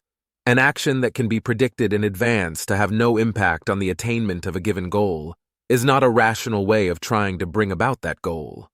Admittedly, while the impact of a single individual may be negligible, general obedience on the part of most of the population is a genuine requirement for the success and stability of the state. If most people regularly violated most laws, the state would likely collapse. However, most modern societies are nowhere near the threshold level of disobedience that would be required for government to collapse. Thus, the individual's marginal impact on the state's survival is zero. See Chapter 5 for discussion of whether disobedience nevertheless unfairly free rides on others' obedience. 3.4 Is democratic equality uniquely public? Even if we have an obligation to try to bring about equal advancement of persons' interests, the interpretation of this goal is highly controversial. Some may believe that it requires equalizing individuals' material resources. Others may believe that it requires only granting everyone equal liberty rights. Still others may believe that it requires giving each an equal say in the political process. Cristiano argues that only the last interpretation, democratic equality, as I shall call it, satisfies the crucial publicity principle, the principle that it is not enough that justice is done, it must be seen to be done. There are at least two ways of interpreting this principle, one stronger than the other. On the weak interpretation, publicity requires that individuals be able to see that they are being treated in accordance with a certain conception of equality, whether or not they see that that is the correct interpretation of equality, and whether or not they see that equality is essential to justice. On the strong interpretation, publicity requires that individuals be able to see that the way they are being treated is just. If we adopt the weak interpretation of publicity, then democratic decision-making satisfies the publicity constraint, as do many other conceptions of equality. For instance, suppose one holds that the proper way to treat others equally is by according everyone the same liberty rights, roughly, rights to do as they wish, free of government interference. Individuals would be able to see that they were accorded the same liberty rights, even if they did not agree that this was a satisfactory way to interpret equality. So the liberty rights interpretation of equality satisfies the publicity condition. A similar argument could be made for most other interpretations of equality. On the other hand, if we adopt the strong interpretation of publicity, then no interpretation of equality or justice satisfies publicity, because there is no conception of justice that all can agree on. Not all rational thinkers have agreed even that democracy is just. It thus remains unclear how one might think that democratic equality uniquely satisfies the publicity requirement. Perhaps the idea is that democratic equality is far less controversial in its application and interpretation than other conceptions of equality of the same level of generality. Equality of rights has no uncontroversial interpretation. There is enormous disagreement on what rights individuals possess and what laws count as implementing equal rights. Similarly, equality of resources is open to interpretation. Does it require only that individuals have equal wealth, equal incomes, incomes proportioned to their needs? Must incomes be adjusted for differing costs of living in different locales? But equality in the decision-making process has a single uncontroversial interpretation: one person, one vote. Or does it?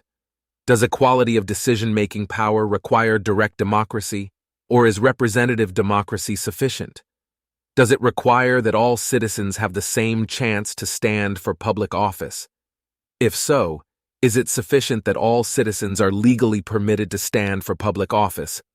Or must individuals also have financially and socially realistic opportunities to run for public office? If representative democracy is permitted, must representation be strictly proportional to population? Or may some parts of a nation have representation in the legislature out of proportion to their population, as in the case of the representation of states in the U.S. Senate? Is democratic equality violated if public officials draw districts in unusual shapes for voting purposes, as in the American practice of gerrymandering, with the specific intent of maximizing the representation of a particular party in the legislature? Is democratic equality violated if some persistent minorities rarely or never get their way? If so, what sort of minorities count? Do members of all third parties in the United States, parties other than the Democrats and the Republicans, count as persistent minorities who are not treated equally? These are all controversial questions. I do not expect that anything close to unanimous agreement could be obtained on how to answer them. And all are questions about the interpretation of democratic equality. That is, they are not just questions about what the best way of organizing the electoral system is. They are questions about what ways of implementing the system truly treat persons equally. Thus, if the publicity constraint requires lack of controversy in the application of a given conception of equality, then the democratic interpretation of equality does not satisfy publicity. 4. 3.5 Respecting others' judgments. Another strand in the argument from equality holds that when one disobeys a democratic law, one thereby treats others as inferiors by placing one's own judgment above the judgments of other citizens. In response, we must first clarify the principle that individuals ought to treat each other as equals. There are many respects in which one might take persons to be equal. One might think persons have equal rights, that their interests are of equal weight, or that they have equal capacities for moral judgment, equal intelligence, or equal knowledge. What treating persons as equals amounts to depends upon the respect in which one takes persons to be equal. Presumably, one is only morally required to treat persons as equals in those respects in which persons actually are at least roughly equal. Now suppose one disobeys a democratic law on the grounds that the law is unjust or otherwise morally objectionable. In most cases, one will thereby be expressing a rejection of the judgments of those who made the law. Assume that the law was made by a referendum of all the citizens. Then one is rejecting the normative judgments of the majority of one's fellow citizens. This entails that one takes those other citizens to be unequal to oneself in at least one respect, that of having less accurate normative beliefs about this particular law. Perhaps one is also committed to some such general claim as that other citizens are less reliable than oneself at forming correct normative beliefs about the subject matter of this law. Of course, all this is perfectly compatible with one's recognizing that others have equal moral rights, or that their interests are equally important as one's own. Is there anything in this that is unjust or otherwise objectionable? This presumably depends upon whether others are in fact unequal to oneself in these respects, and/or whether one is justified in believing that they are. Justice does not demand that we refrain from treating other persons as having some characteristic that we justifiably and correctly take them to have. Many people are both strongly justified and correct in taking themselves to have more accurate and reliable normative beliefs about certain laws than the majority of members of their society. How does this come about? First, there are many who correctly and justifiably believe themselves to be of significantly greater than average intelligence. Second, There are many who correctly and justifiably believe themselves to have significantly greater than average levels of knowledge relevant to certain political issues. Many surveys and many casual observations have provided evidence that, for example, the average level of political knowledge in the United States is extremely low. It is therefore not difficult at all to know that one has significantly exceeded it. Third, many people correctly and justifiably take themselves to have devoted significantly greater time and effort to identifying the correct positions on certain political issues than the average member of their society. All of these factors, intelligence, knowledge, time, and effort, affect one's reliability in arriving at correct beliefs. No one seriously maintains that persons are anywhere near to being equal in any of these dimensions, let alone all of them. It is therefore very difficult to see how one could argue that all persons are equally reliable at identifying correct political beliefs. In violating a democratic law, one may well be treating others as though they were epistemic inferiors, in the sense of persons with less reliable normative beliefs in a particular area. But there is nothing unjust in this if, as is very often the case, one knows this to be true. 4. 3.6 Coercion and treating others as inferiors. When one violates a democratic law, one treats others as inferiors in an epistemic sense. But there are other, more serious ways of treating persons as inferiors. If a person does not agree with some plan, for example, attempting to obtain that person's cooperation through threats of violence is normally an extremely disrespectful approach, fundamentally incompatible with treating that person as an equal. To return to an earlier example, you have gone out for drinks with some colleagues and students, and one of the students has proposed that you pay for everybody's drinks. Over your protests, the other parties at the table vote to have you pay for the drinks. You tell them that you will not agree to do so.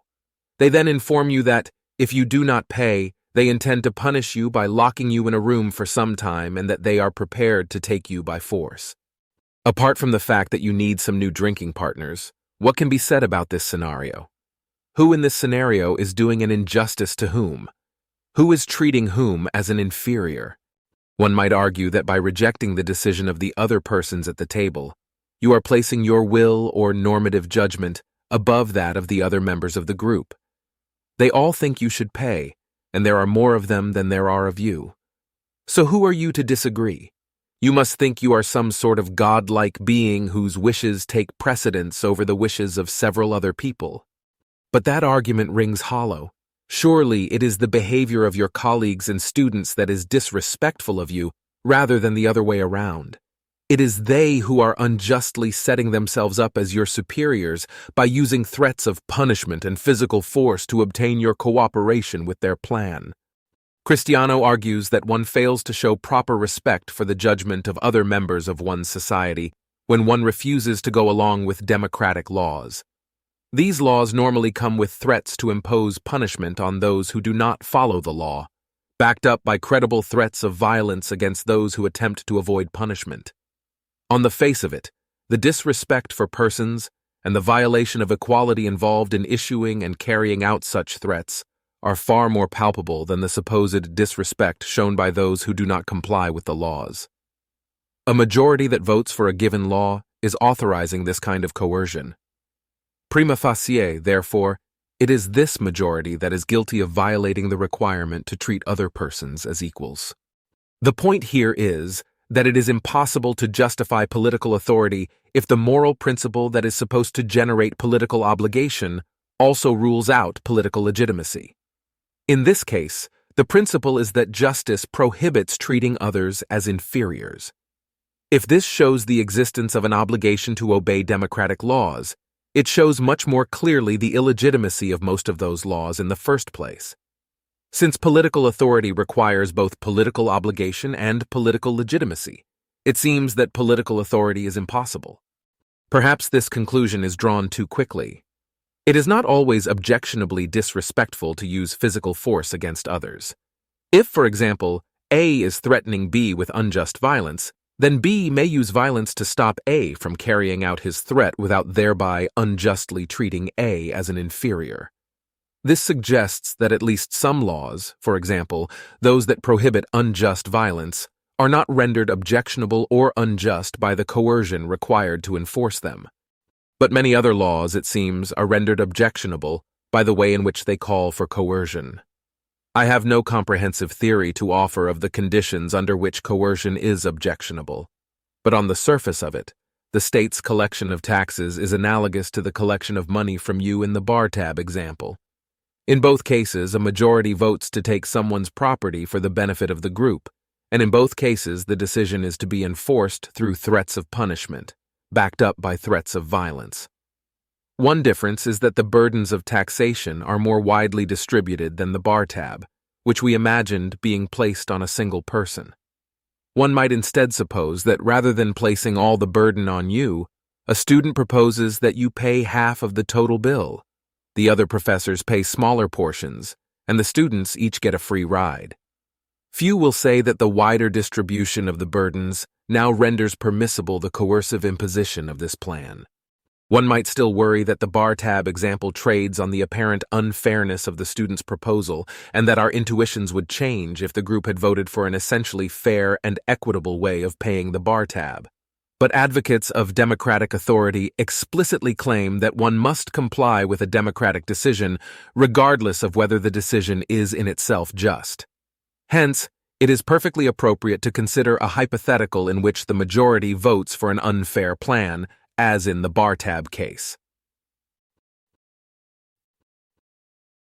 4. 3.7 From obligation to legitimacy. The argument from equality faces serious difficulties in accounting for political obligation.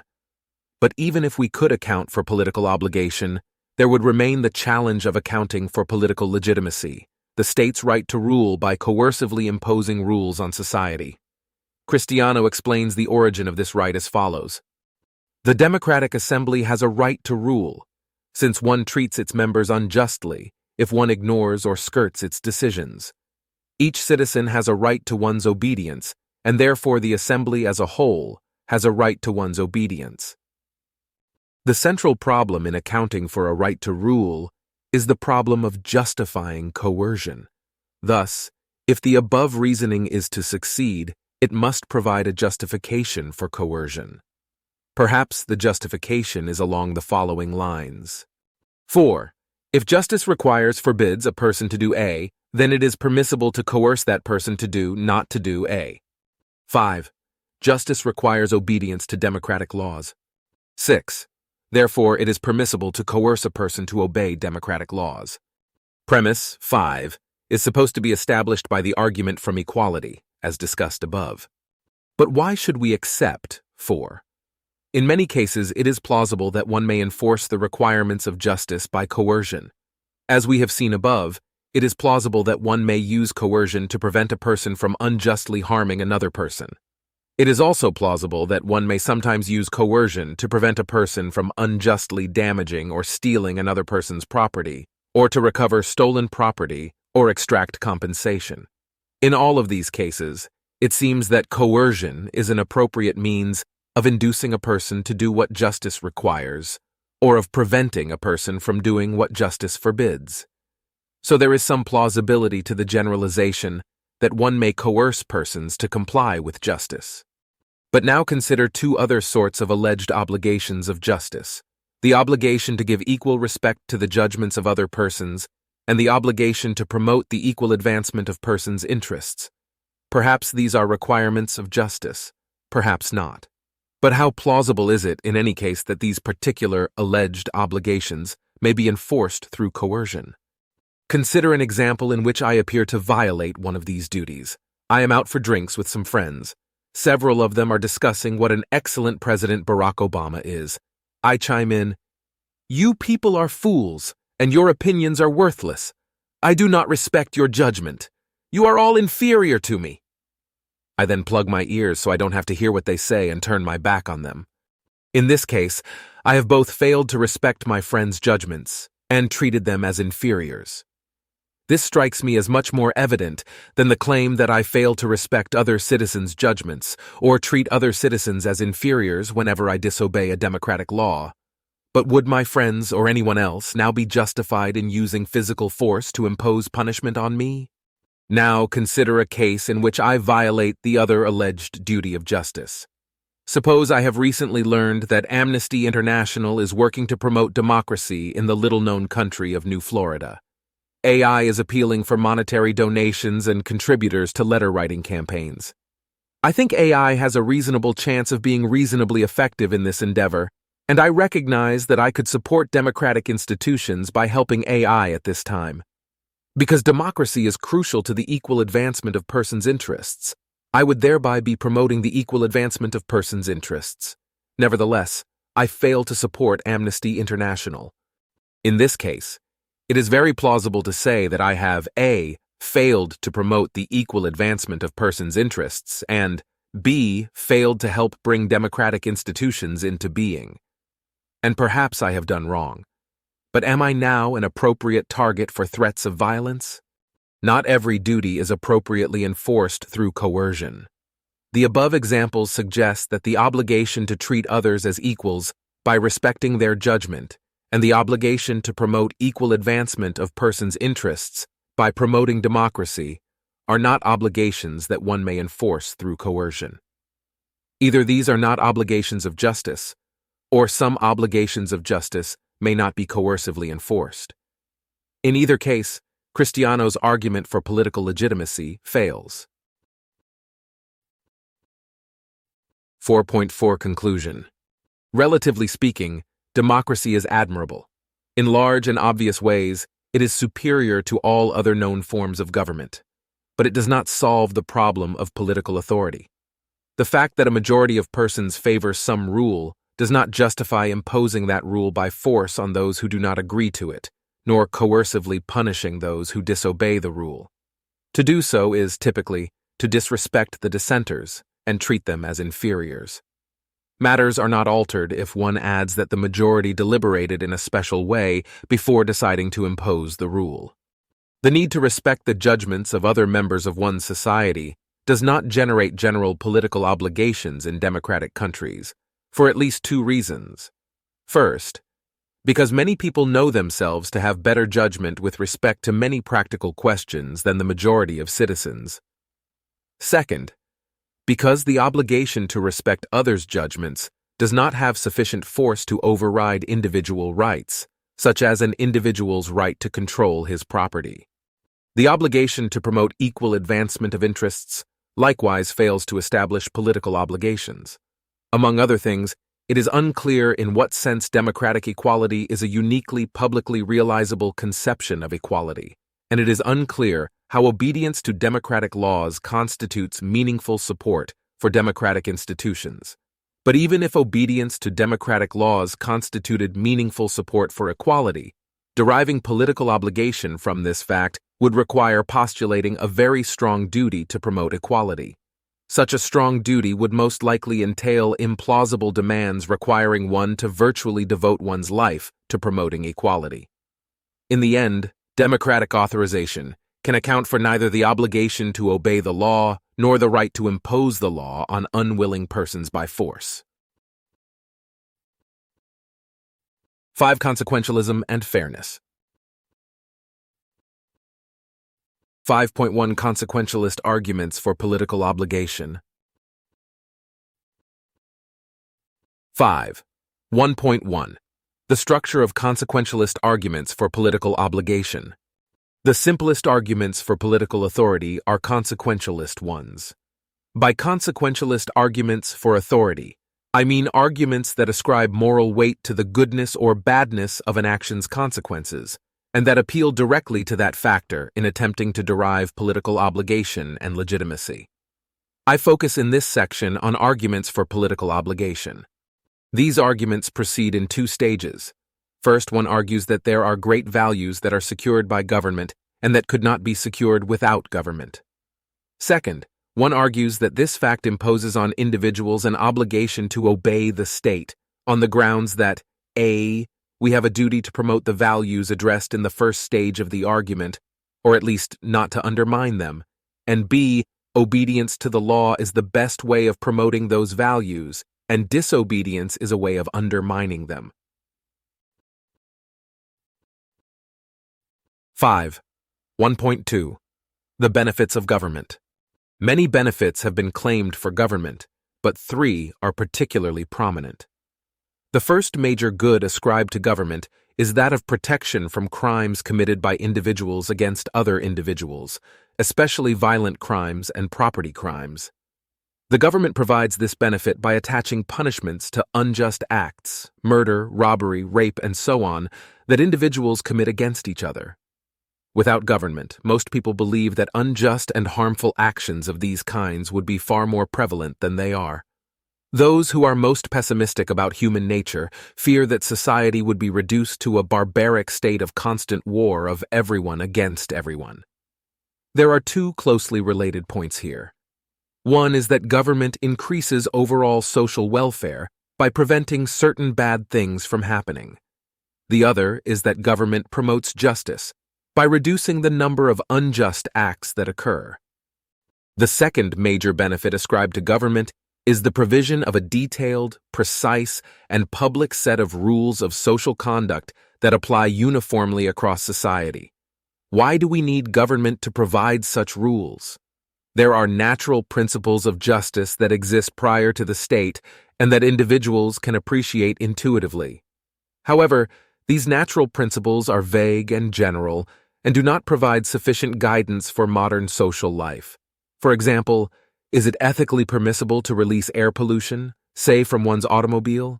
Or does this violate the rights of those who will inhale the pollutants? It is plausible that one may release certain levels and kinds of pollution, but not excessive or excessively toxic pollution. But exactly how much pollution may one release, and of what kinds? It is not credible that the natural principles of justice determine unique answers to all questions of this kind, nor, if they do, that individuals can reliably apprehend these answers by reflection. Yet we need accepted answers to such questions for people to coordinate and to have peaceful and predictable relations with each other. A government, some argue, is the only reliable source of such a set of generally accepted rules. The third salient benefit provided by government is that of military defense. Without a means of military defense, it seems, we would easily fall prey to foreign countries seeking to enslave us or steal our resources. Given the military power of governments around the world, effective defense of a given territory seems to require an organized army with modern military technology. The only way of raising such an army seems to be to have a government of our own. In Part 2 of this book, I challenge the widespread assumption that government is needed to provide these benefits. Nevertheless, in the present chapter, I shall grant that assumption for the sake of argument.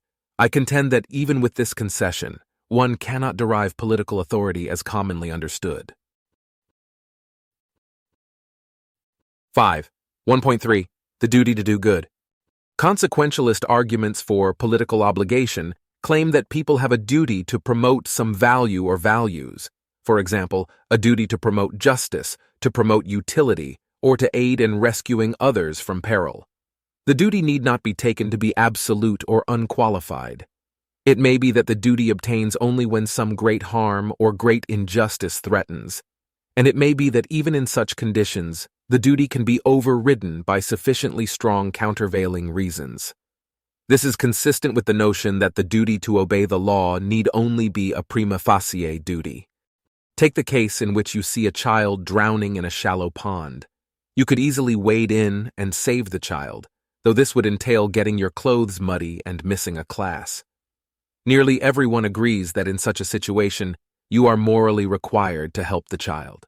We might demur in more demanding circumstances. If the child were drowning in the ocean and you had to assume a significant risk to your own life to save the child, then you would not be obligated to do so. You may properly place your own life above that of a stranger in such situations. But when some very great evil threatens another person, and you can prevent it with minimal cost to yourself, it would be wrong not to do so. There are some who would challenge even this modest ethical claim, appealing to an extreme form of individualism. I do not take that approach.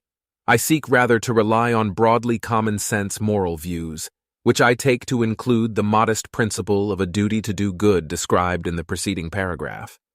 Proponents of the consequentialist argument for political obligation argue that general obedience to the law is necessary for the state to function. If too many citizens disobey, the state will collapse, and its enormous benefits will disappear. Furthermore, they argue the costs of obedience, while significant, are reasonable in light of the benefits, since most people receive substantially greater benefits than costs from the state. Thus, a moderate principle of a duty to do good leads to the conclusion that we are generally bound to obey the law, or so one might argue. 5. 1.4. The problem of individual redundancy. It may be true that general obedience to the law is required for government to provide the benefits that it provides, but it is not true that every law must be generally obeyed. Many laws are routinely flouted without the government's collapsing as a result. Nor is it true of any individual that that individual's obedience is required for the government to provide the benefits that it provides. It is plausible that there is some level of disobedience that would cause a governmental collapse. But as long as we are far from that level, any given individual can disobey with no consequences for the survival of government. Of course, there are some laws that you should obey for independent moral reasons. For instance, you should not rob other people. This is not because your doing so might destroy the government. It is because robbing other people would be an injustice to the specific people robbed. This is not an example of a political obligation. It is simply an example of a general moral obligation to other people. Many other laws similarly correspond to independently compelling moral principles. To defend political obligation, one must argue that there is a content-independent obligation to obey the law, because it is the law, section 1.5. That is, that one must obey even the laws that do not correspond to independent moral principles. Return to the case of the child drowning in the shallow pond, section 5, 1.3. But this time, suppose that there are 3 other people nearby ready to save the child. They do not need help. There is no danger that the child will drown or suffer any other serious harm if you fail to assist. Furthermore, the others are going to enter the pond and muddy their clothes whether or not you also wade in. In that case, must you still jump in to help save the child? To do so would simply mean assuming costs with no added benefit to anyone. Your desire to avoid getting your clothes muddy or missing a class would certainly not justify allowing a child to drown, but mightn't it justify allowing a child to be saved entirely by others rather than partly by yourself? The case of a citizen deciding whether to obey the law is more analogous to this last version of the drowning child story than to the original version. While governmental functioning requires obedience, there are already more than enough people obeying the law so that the government is in no danger of collapsing if you disobey. These other people will continue to obey whether you obey or not. In this situation, your own obedience is just as redundant as an extra rescuer jumping into the pond when there are already 3 rescuers waiting out to save the child. 5.2 Rule Consequentialism. I claim that one may break the law when what the law commands is not independently morally required and no serious negative consequences will result. This sort of suggestion is commonly met with the challenge, what if everybody did that?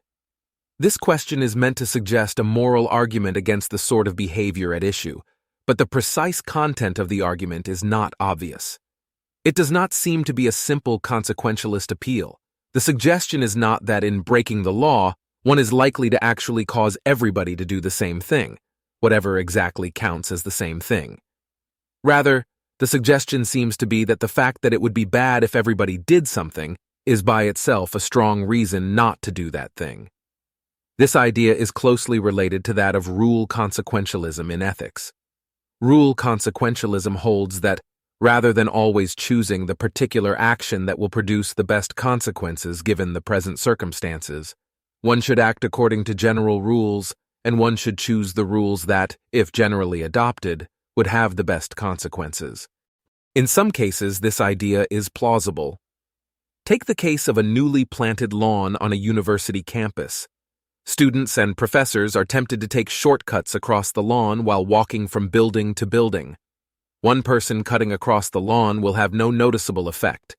But if everybody does it, the pristine lawn will be marred by an ugly footpath running through the middle of it. Assume that the aesthetic disvalue of the path outweighs the total benefit it provides in terms of time saved. In this situation, many find it plausible that one ought not to walk across the lawn. This appears to be an illustration of the "what if everyone did that" principle, the principle that one ought not to do what would be bad if generally practiced. But in other cases, the principle seems absurd. Suppose I decide to become a professional philosopher. This seems permissible. But what if everybody did this? Everyone would philosophize all day, and we would all starve. Presumably, this does not show that it is morally wrong to be a professional philosopher. We will not in fact starve, because the farmers are not all going to become philosophers merely because I decide to become one. In this case, what would happen if everyone did what I do? Seems irrelevant. One might try to save rule consequentialism from this objection by taking a more nuanced view of the rule I am acting on.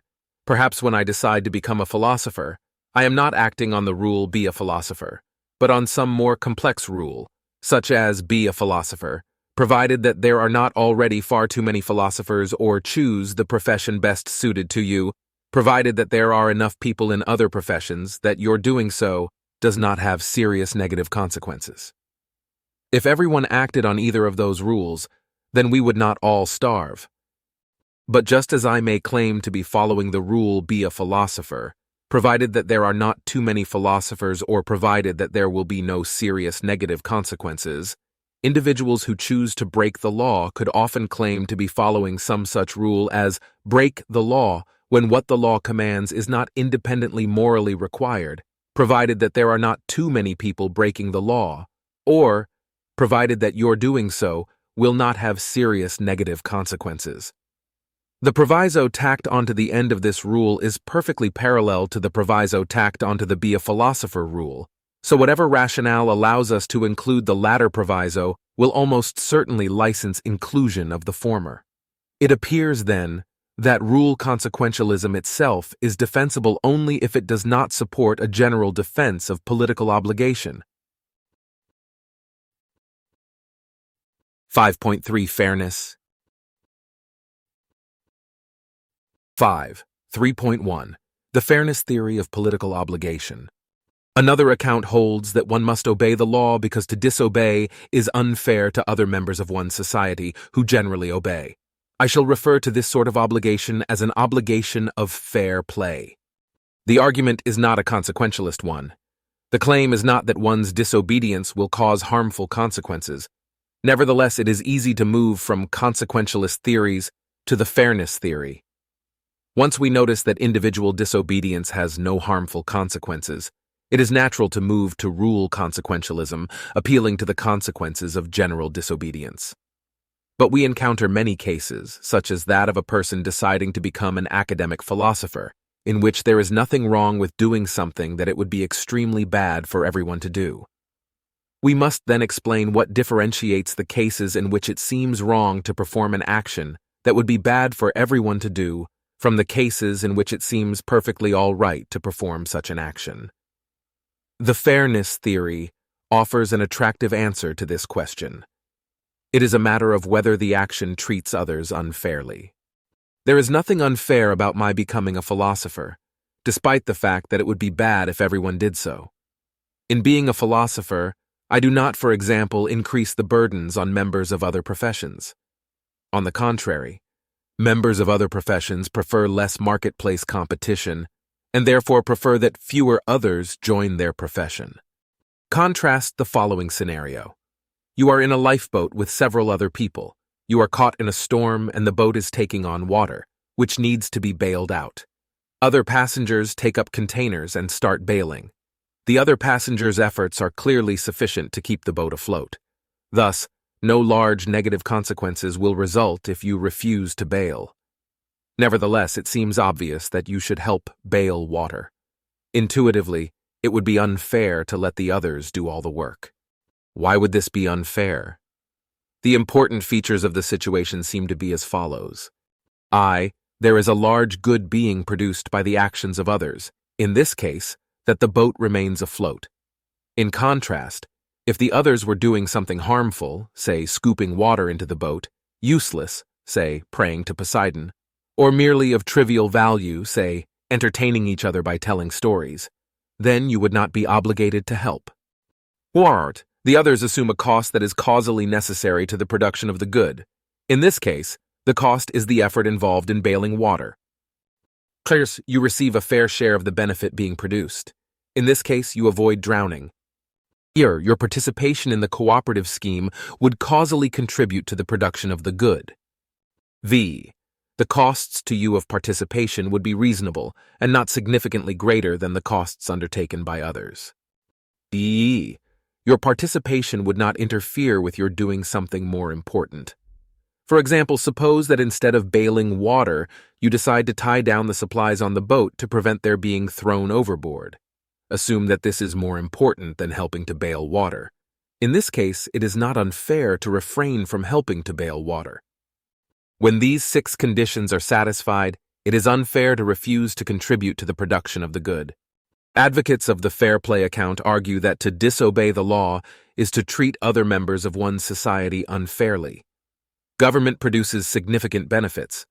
Other members of one's society, by paying taxes and obeying laws, have undertaken the costs required to provide these benefits. All of us share in at least some of the benefits of government, and most receive a fair share of those benefits. Each of us can causally contribute to providing the benefits by paying taxes and obeying the laws. The cost is significant, but it is typically comparable to the costs borne by others, and it is reasonable in view of the benefits. Therefore, it would be unfair not to do our part in supporting government by paying taxes and generally obeying the laws. 5. 3.2 Obedience as the cost of political goods. In situations in which an obligation of fair play exists, one is not typically obligated to do whatever other participants of the cooperative scheme tell one to do merely because they tell one to do it. In the water bailing case, suppose that one of the other bailers tells you to go and make him a sandwich. This you are not morally required to do. What you are obligated to do is only to causally contribute to providing the benefits, not to render general obedience or fealty toward anyone. How, then, is the notion of fairness supposed to generate political obligations? The argument is that, in this particular case, obedience to the law constitutes sharing the cost of providing the benefits of the cooperative scheme. As discussed earlier, Section 5, 1.2, the central benefits of government include protection from injustices committed by private criminals or foreign governments, and the provision of predictable rules for social cooperation. So the argument must be that obedience to the law causally contributes to providing these benefits. In the case of some laws, it is very plausible that obedience contributes to the provision of these benefits, and thus counts as sharing in the costs of their provision. Consider the laws against murder and theft. By obeying these laws, I directly contribute to the good of security for other members of my society. But this does not obviously exemplify political obligation, because I have an obligation independent of the law to respect the rights of others. It is not clear that the existence of a law against murder increases my moral obligation not to commit murder, nor that it increases the unfairness involved in murdering someone. Tax laws provide a more believable example. Here it is very clear how obedience contributes to the provision of governmental benefits. One's tax money will be used to hire judges, police officers, soldiers, and so on. So in paying taxes, one does one's share in providing the benefits of government. This is an instance of political obligation, for one would not be obligated to pay this money if the tax laws did not exist. Other laws are more problematic. To take one example, in the United States and most other countries, it is illegal to smoke marijuana. In what way does obedience to this law constitute a sharing of the costs of providing protection from foreign governments or domestic criminals or providing predictable rules for social cooperation? How does one, by refraining from smoking marijuana, causally contribute to the security of one's society? This is no trivial or peripheral case. Enforcement of drug laws is a very large portion of law enforcement in the United States, where drug offenders account for about 25% of local jail inmates. 20% of state prison inmates, and 52% of federal prison inmates. As of this writing, over 500,000 Americans are imprisoned on drug charges. Nor is this an isolated example. Many other laws raise similar questions. In the United States, it is illegal to provide legal advice to people without admission to the bar, even if you explicitly inform your advisees that you have not been admitted and they want your advice anyway. It is illegal to buy an hour of labor for less than $7.25, or to buy sex for any amount of money, or to sell packaged food without listing the number of calories it contains on the package, or to run a private company that delivers mail to individuals' mailboxes. It is illegal to sell stevia as a food additive, though legal to sell it as a dietary supplement, and so on. These are just a few of the hundreds of thousands of legal restrictions in force in the United States. In all of these cases, it is difficult to see the connection between the legally required behavior and the sharing of costs for providing essential governmental services.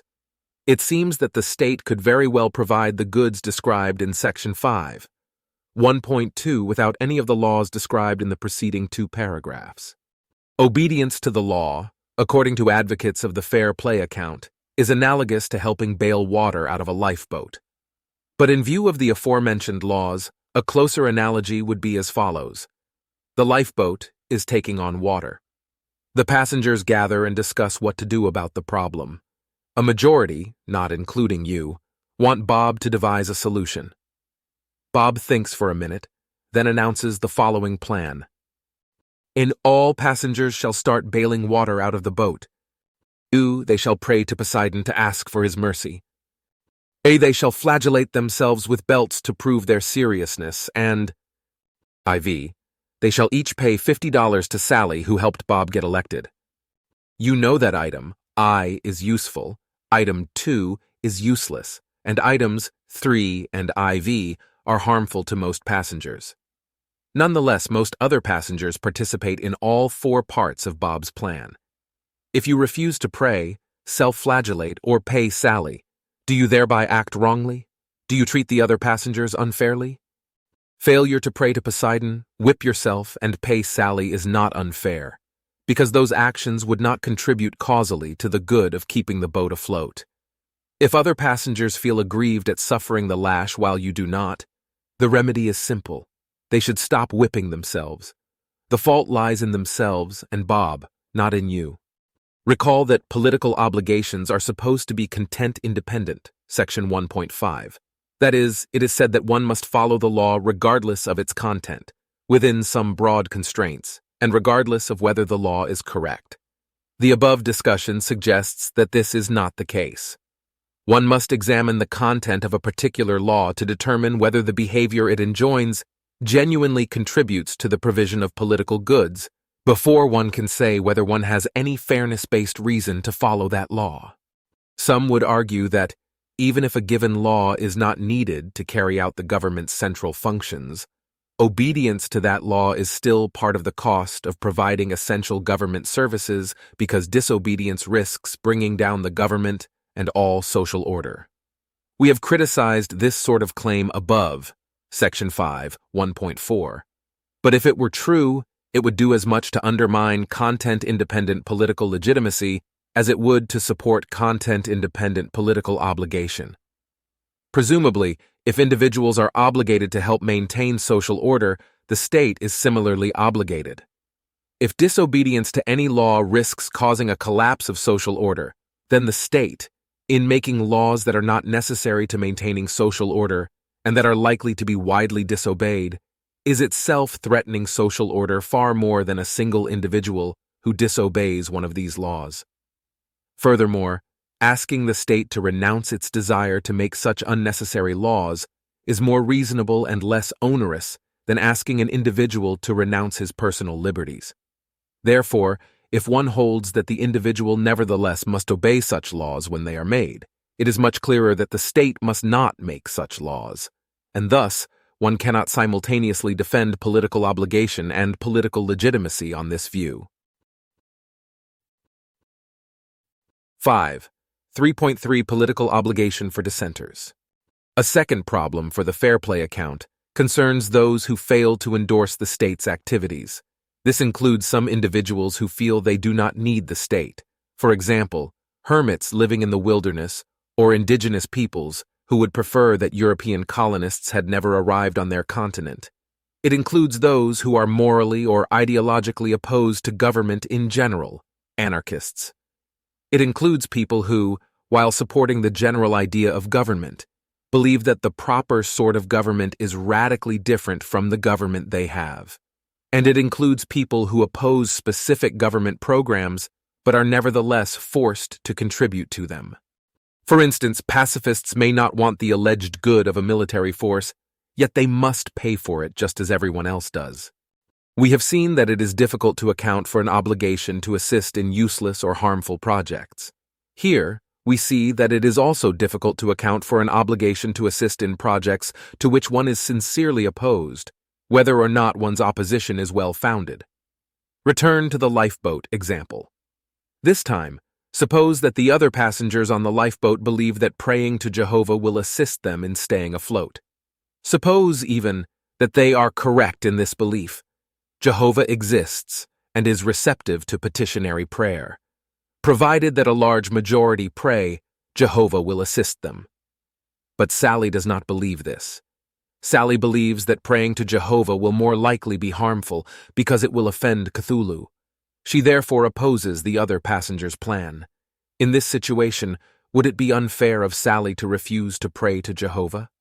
If the existence of Jehovah and the effectiveness of petitionary prayer were easily verifiable facts, which Sally could be blamed for failing to know, then perhaps Sally would have a moral obligation to pray to Jehovah. But assume that this is not the case. Assume that these are matters on which there is reasonable disagreement, and that Sally's view is rational, or at least not markedly less rational than the view of the majority of passengers. In that case, it is not wrong of Sally to refrain from praying to Jehovah. She is not seeking to gain some sort of unfair advantage over others, nor to profit through others' labors.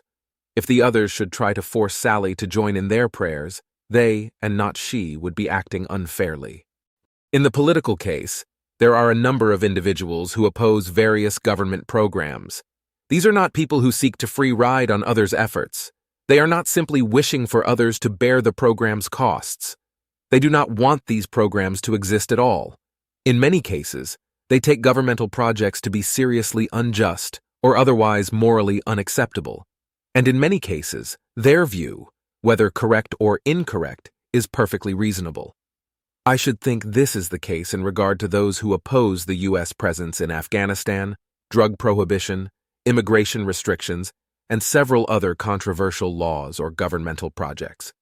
There are even some who reasonably regard the institution of government itself as unjust.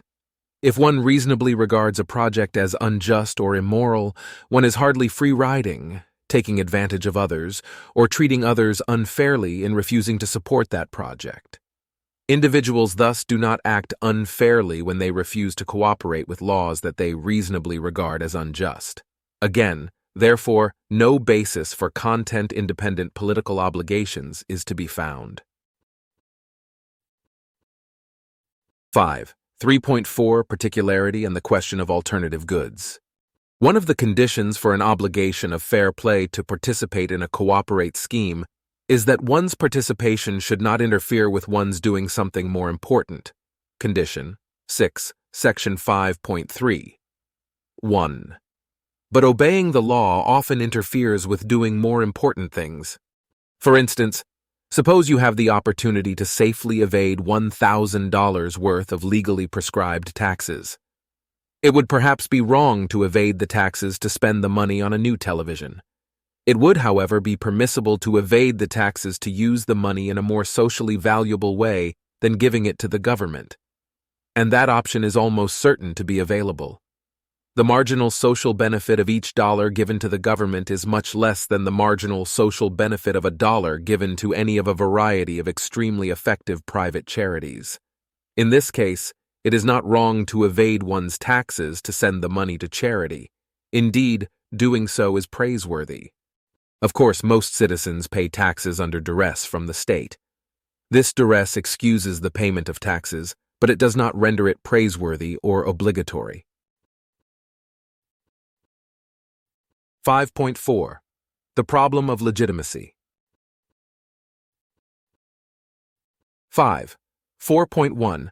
A consequentialist account of legitimacy. Normally, it is wrong to threaten a person with violence to force compliance with some plan of yours. This is generally true, even if your plan is mutually beneficial and otherwise morally acceptable. Thus, suppose you are at a board meeting at which you and the other members are discussing how to improve your company's sales. You know that the best way to do this is to hire the sneaku ad agency. Your plan will be morally unobjectionable and highly beneficial to the company. Nevertheless, the other members are not convinced. So you pull out your handgun and order them to vote for your proposal. This behavior would be unacceptable, even though you are acting for everyone's benefit, and even though your plan is the right one. But similar behavior can be justified in emergency circumstances. Return to the lifeboat scenario. The boat is in danger of sinking unless most of the passengers quickly start bailing water. This time, however, suppose that none of the other passengers are willing to bail water. You cannot perform the task alone, and no amount of reasoning or pleading will persuade the myopic passengers to take up their buckets. Finally, you pull your trusty Glock out of your jacket and order the other passengers to start bailing out the boat. In this situation, regrettable as the resort to force may be, your action seems justified. Christopher Wellman offers an example with a similar lesson. Amy has a medical emergency and needs to be taken to the hospital immediately. Beth is aware of this, but has no vehicle with which to transport Amy, so she temporarily steals Kathy's car to take Amy to the hospital. This action violates Kathy's property rights. Nevertheless, the act is permissible, provided that there are no other ways of rescuing Amy without committing at least equally serious rights violations. These examples suggest the following general principle. It is permissible to coerce a person or violate a person's property rights, provided that doing so is necessary to prevent something much worse from happening. Thus, perhaps the state is justified in coercing people and seizing people's property through taxation, because doing so is necessary to prevent a virtual collapse of society. If the state did not coercively enforce laws, too many people would break them, and if the state did not coercively collect tax money, the state could not operate at all. In either of these cases, the state could not provide the crucial social benefits described in Section 5. 1.2 above. 5. 4.2 Comprehensiveness and Content Independence. In the version of the lifeboat scenario discussed in Section 5, 4.1, you are entitled to use coercion to save everyone on the boat. But this entitlement is neither comprehensive nor content independent. Your entitlement to coerce is highly specific and content dependent.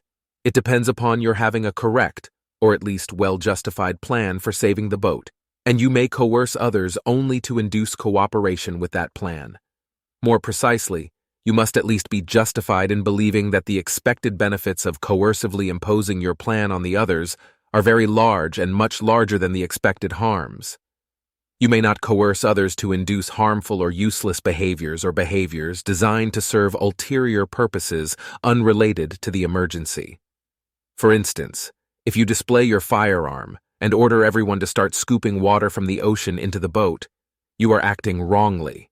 And similarly, if you use the weapon to force the others to pray to Poseidon, lash themselves with belts, or hand over $50 to your friend Sally. Matters are similar in Wellman's car-stealing scenario. Amy is ethically entitled to violate Kathy's property right in her car, but this entitlement is highly content-specific. Amy may not violate Kathy's property right in just any way she chooses. She may not take the car and drive Beth away from the hospital. She may not drive Beth to the hospital and then take the car for a spin up in the mountains. She may not rifle through the glove compartment looking for valuables. Amy may use the car in one very specific way. She may drive Beth to the hospital. Nothing more. If, therefore, we rely upon cases like this to account for the state's right to coerce or violate the property rights of its citizens, the proper conclusion is that the state's legitimate powers must be highly specific and content-dependent. The state may coerce individuals only in the minimal way necessary to implement a correct, or at least well-justified plan for protecting society from the sorts of disasters that allegedly would result from anarchy. The state may not coerce people into cooperating with harmful or useless measures, or measures we lack good reason to consider effective. Nor may the state extend the exercise of coercion to pursue just any goal that seems desirable. The state may take the minimal amount of money from its citizens necessary to provide the indispensable goods that justify its existence. It may not take a little extra to buy itself something nice. How many governmental activities might be considered legitimate on this basis? Domestic laws and policies may be divided into 9 categories, depending on the motivations behind them. These categories are not mutually exclusive. 1. Laws designed to protect citizens' rights, for instance, the laws against murder, theft, and fraud. 2.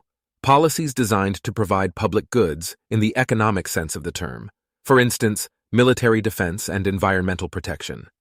3. Paternalistic laws, designed to prevent people from harming themselves, for instance, seatbelt laws and drug laws. 4.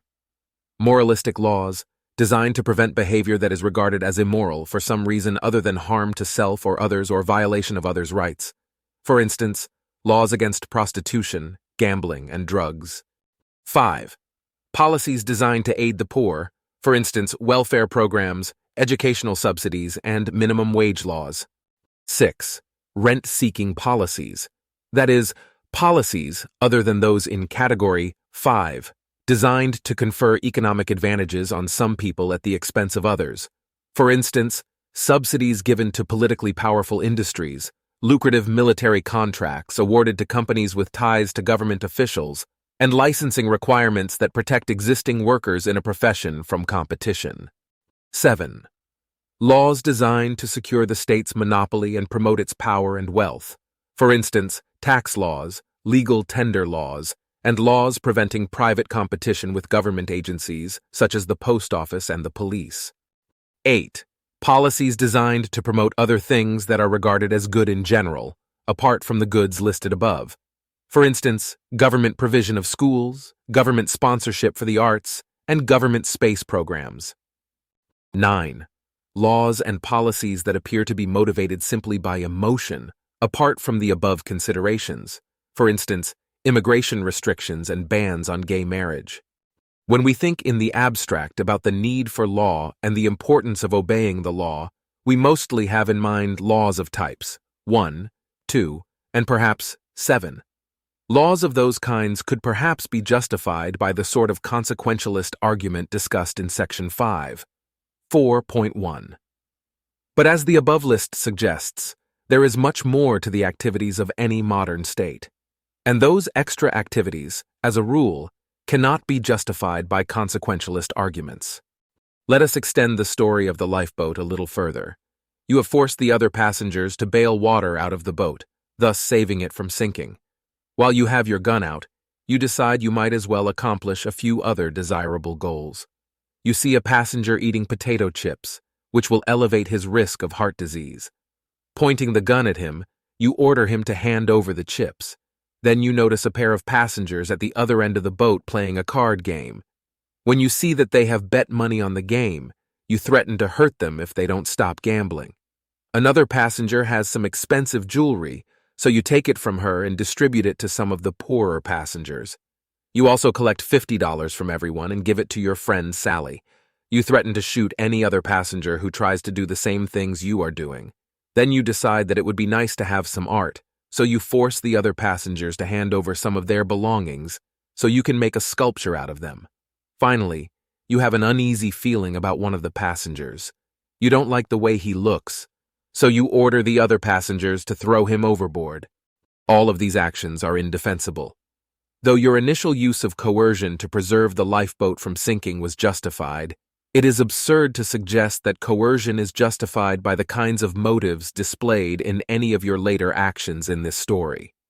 These motives are analogous to those displayed in policies of types 3, 9, listed above. The specific examples I have given of policy types 3, 9 are not important, so long as one agrees that there are a non-trivial number of policies of each of these types. It does not greatly matter, for instance, whether one agrees that licensing laws are motivated by rent-seeking, as long as one agrees that a significant number of laws are motivated by rent-seeking. The point is that the state has many policies and laws whose motivations do not justify the coercion required to implement them. This is a problem because the state's authority is generally held to be comprehensive and content-independent. On a very strict reading of the comprehensiveness and content independence conditions, the existence of just a few laws that the state is not entitled to make would preclude the states having genuine authority. A more modest version of the comprehensiveness and content independence conditions would hold that the state does not have genuine authority unless at least the majority of the things that it typically does, and that it is generally considered entitled to do, are in fact morally permissible. If the range of coercive actions that the state is actually entitled to take is only a small fraction of what it is generally thought to be entitled to do and of what the state in fact does, then I think the state does not truly have legitimate authority. And I think we must admit that that is in fact the case. 5. 4.3 Supremacy. The state's authority is also supposed to be supreme, in the sense that no one else has the right to coerce individuals in the way the state does, nor does anyone have the right to coerce the state. This, too, is difficult to account for. Modifying the lifeboat scenario once again, suppose that on the boat there are two armed passengers, Gumby and Pokey, each of whom recognizes that the lifeboat needs to be bailed out. Again, the other passengers resolutely refuse to bail. Gumby and Pokey both know that coercion is necessary to save the boat, and either of them would be justified in taking the necessary measures. But Gumby is quicker to act. He takes out his gun and forces the other passengers to start bailing. At this point, does Gumby acquire some sort of supremacy? No, he does not. If Pokey should see some other impending disaster that can only be averted through coercion, he would be justified in using coercion to avert it. This would have been true if Gumby had never been on the lifeboat, and it remains true after Gumby has used coercion to save the lifeboat from sinking. Gumby's initial coercive act does not forestall justified coercion by others, nor does it reduce the range of circumstances in which others may use coercion, such that it becomes easier in the future for Gumby to be justified in using coercion than for anyone else on the boat. Nor would Pokey be morally barred from taking coercive actions to enforce the water bailing scheme should Gumby's enforcement prove inadequate. Before Gumby's initial coercive act, it would have been true that Pokey could permissibly use force against Gumby if this were necessary to prevent Gumby from seriously violating others' rights or to prevent something else very bad from happening. After Gumby's initial coercive act, this remains just as true. The mere fact that Gumby was the first to use coercion to save the boat does not somehow render him immune from being coerced in circumstances in which it would normally be permissible to coerce someone. For example, if, after saving the lifeboat, Gumby then tries to rob the passengers, Pokey would be justified in using force to defend the other passengers. It seems, then, that the state does not, on consequentialist grounds, have supreme authority. Other agents may use force to achieve the same goals that the state would be justified in using force to achieve, in the event that the state's own efforts are inadequate. For example, if the state fails to provide adequate protection from crime, there is no obvious reason why private agents may not provide security using the same methods that the state may use. Private agents may also use force to prevent disasters that the state has not taken sufficient action to avert, again, in the same circumstances in which the state may use force. And private agents may use force against the state when this is necessary to prevent the state from committing serious rights violations or to prevent something else very bad from happening. When may one use force against others? It is plausible to hold that private individuals and organizations are justified in using force only when they have strong justification for believing that the plan they are attempting to implement is correct.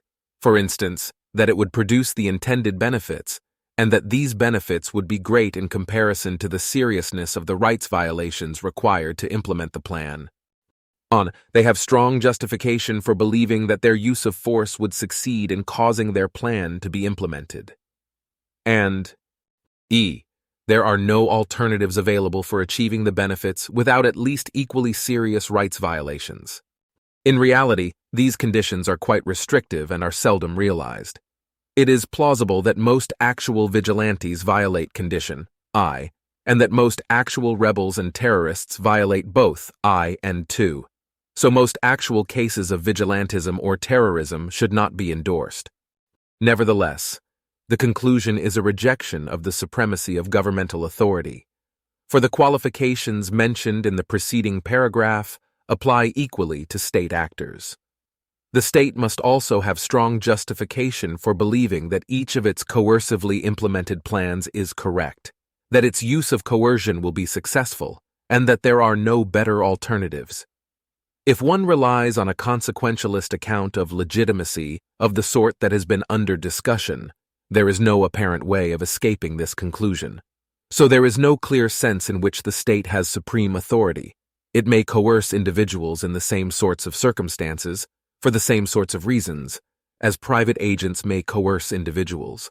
And just as most vigilante and terrorist acts are unjustified, I think it plausible that the great majority of state actions also violate one or more of the conditions for justified coercion. 5.5 Conclusion. Consequentialist and fairness-based arguments come closest to justifying political authority. Nevertheless, they cannot ground content-independent, comprehensive, or supreme authority for the state. The state has the right, at most, to coercively impose correct and just policies to prevent very serious harms. No one has the right to coercively enforce counterproductive or useless policies, nor to enforce policies aimed at goals of lesser import. The state may be entitled to collect taxes, to administer a system of police and courts to protect society from individual rights violators, and to provide military defense. In doing so, the state and its agents may take only the minimal funds and employ only the minimal coercion necessary. The state may not go on to coercively impose paternalistic or moralistic laws, policies motivated by rent-seeking, or policies aimed at promoting unnecessary goods such as support for the arts or a space program. 6. The psychology of authority. 6.1. The relevance of psychology. In this chapter, I review some evidence from psychology and history, both about the attitudes and behavior of those who are subject to others, alleged authority, and about the attitudes and behavior of those who are in positions of authority. These findings are fascinating in their own right. They also bear in at least two important ways on the skepticism about political authority defended in this book. For one thing, psychological data bear on the question of how much trust we should place in our intuitions about authority. For another, psychological data bear on the question of how desirable or harmful it may be to encourage skepticism about authority. In the present chapter, when I speak of authorities and authority figures, I mean people and institutions that are socially recognized as having authority, whether or not they have genuine authority in a normative sense. Positions of authority and institutions of authority should be understood similarly. 1.1. Is this book dangerous? Some defenders of authority have openly worried about the consequences that might result from anarchistic ideas. If ideas like those I advance in this book were to take hold in our society, they warn, there would be much more disobedience to the government. This disobedience, in turn, might lead the state to become more violent and oppressive, or, as Plato and Hume warned, it might lead to a general collapse of social order. Books such as this one, if not opposed sufficiently vigorously by other philosophers, might ultimately contribute to such outcomes. This would not bear directly on whether this book is correct in its central contentions. A correct thesis may be undesirable to advance, but it bears directly on the interesting question of whether perhaps this book is bad and ought not to have been written. I will address this concern in later sections of this chapter, after reviewing some important psychological findings.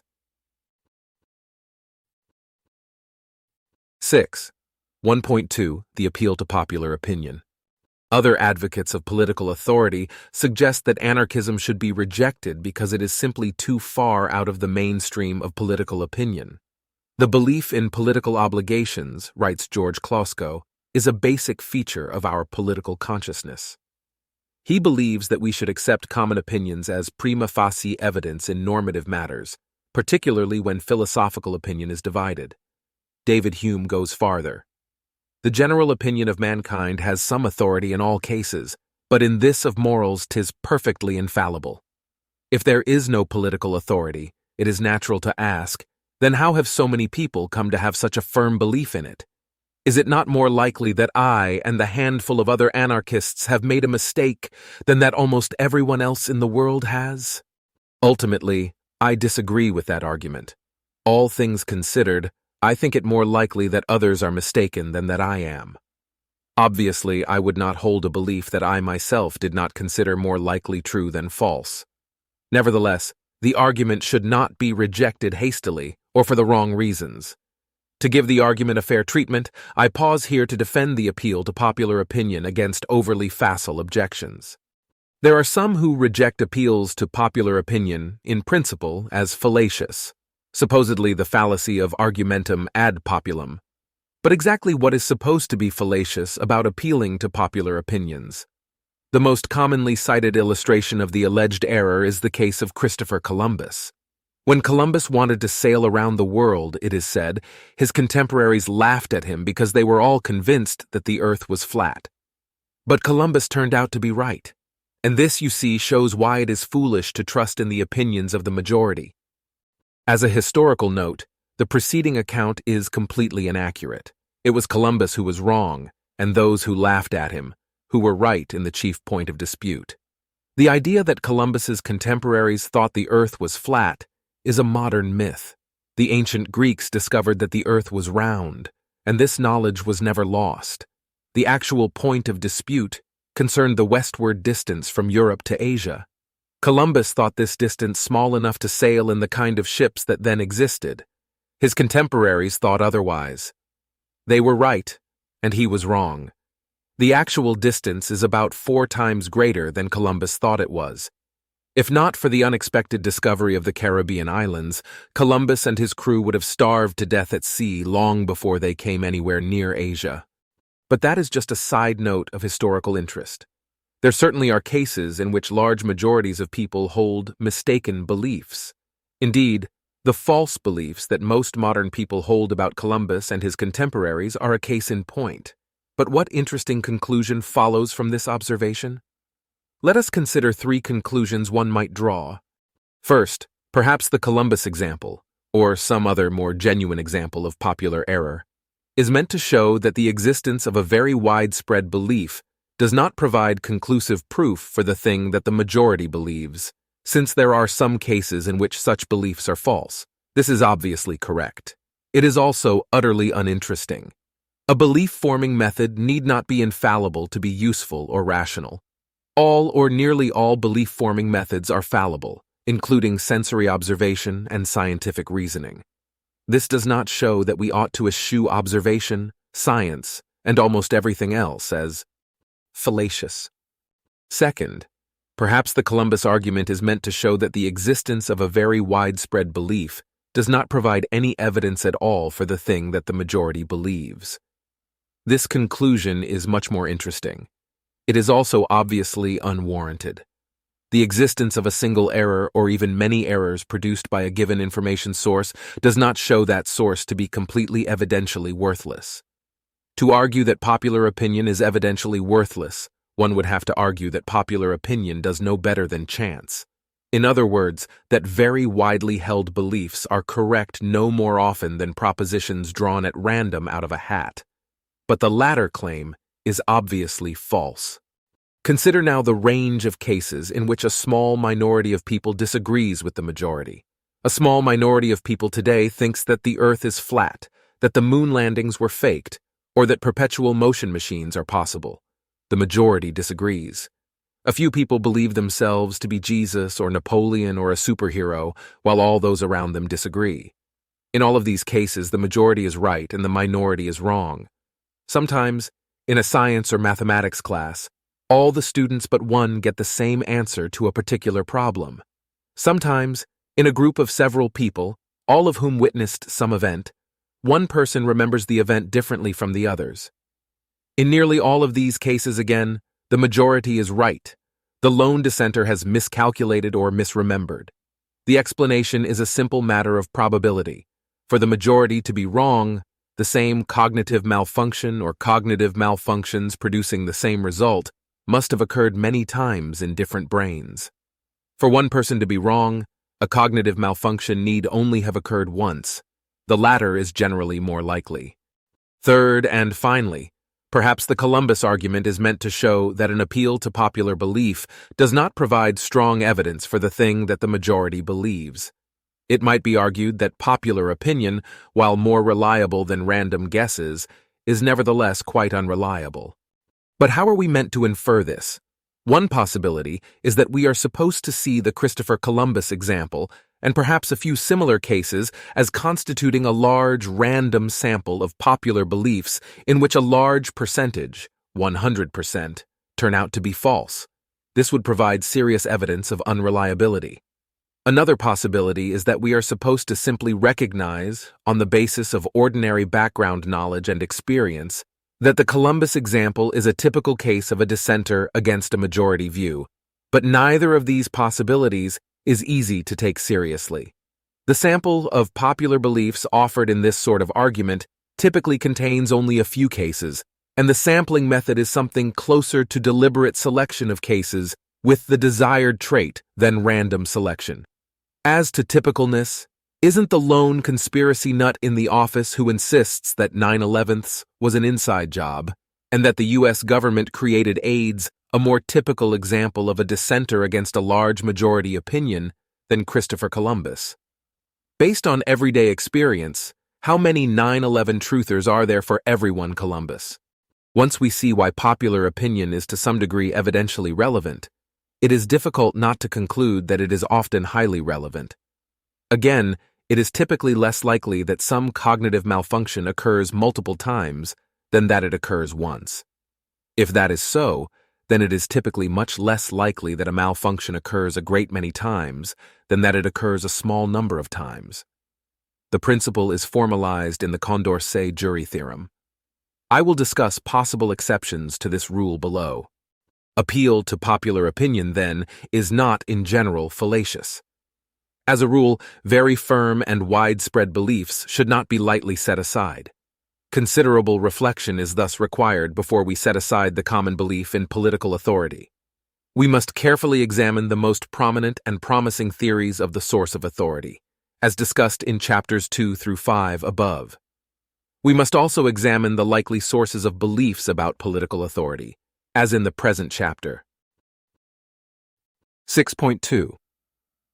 The Milgram Experiments. 6. 2.1 Setup. Perhaps the most famous psychological study of obedience and authority is the one conducted by Stanley Milgram at Yale University in the 1960s. Milgram gathered volunteers to participate, supposedly, in a study of memory.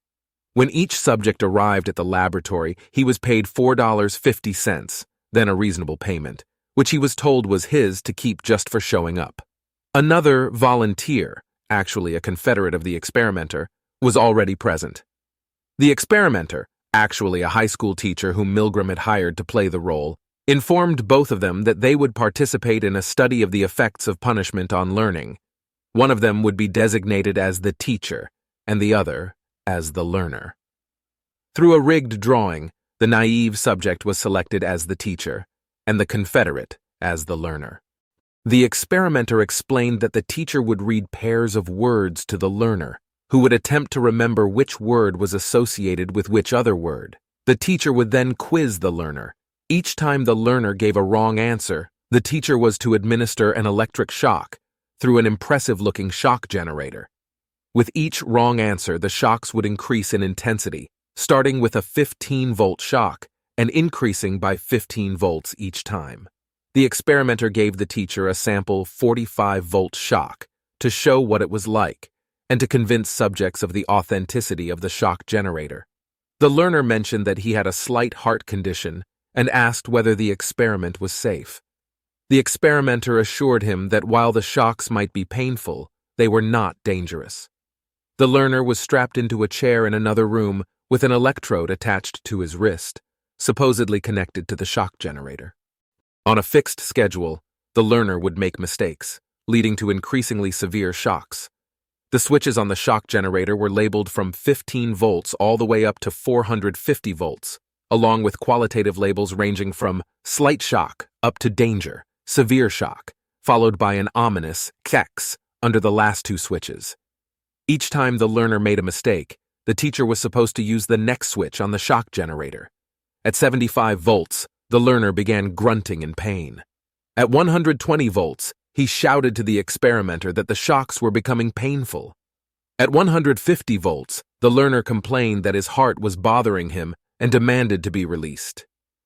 Cries of this sort continued, up to an agonized scream at 270 volts. At 300 volts, the victim refused to provide any further answers to the memory test. The experimenter instructed the teacher to treat a failure to answer as a wrong answer and to continue administering shocks.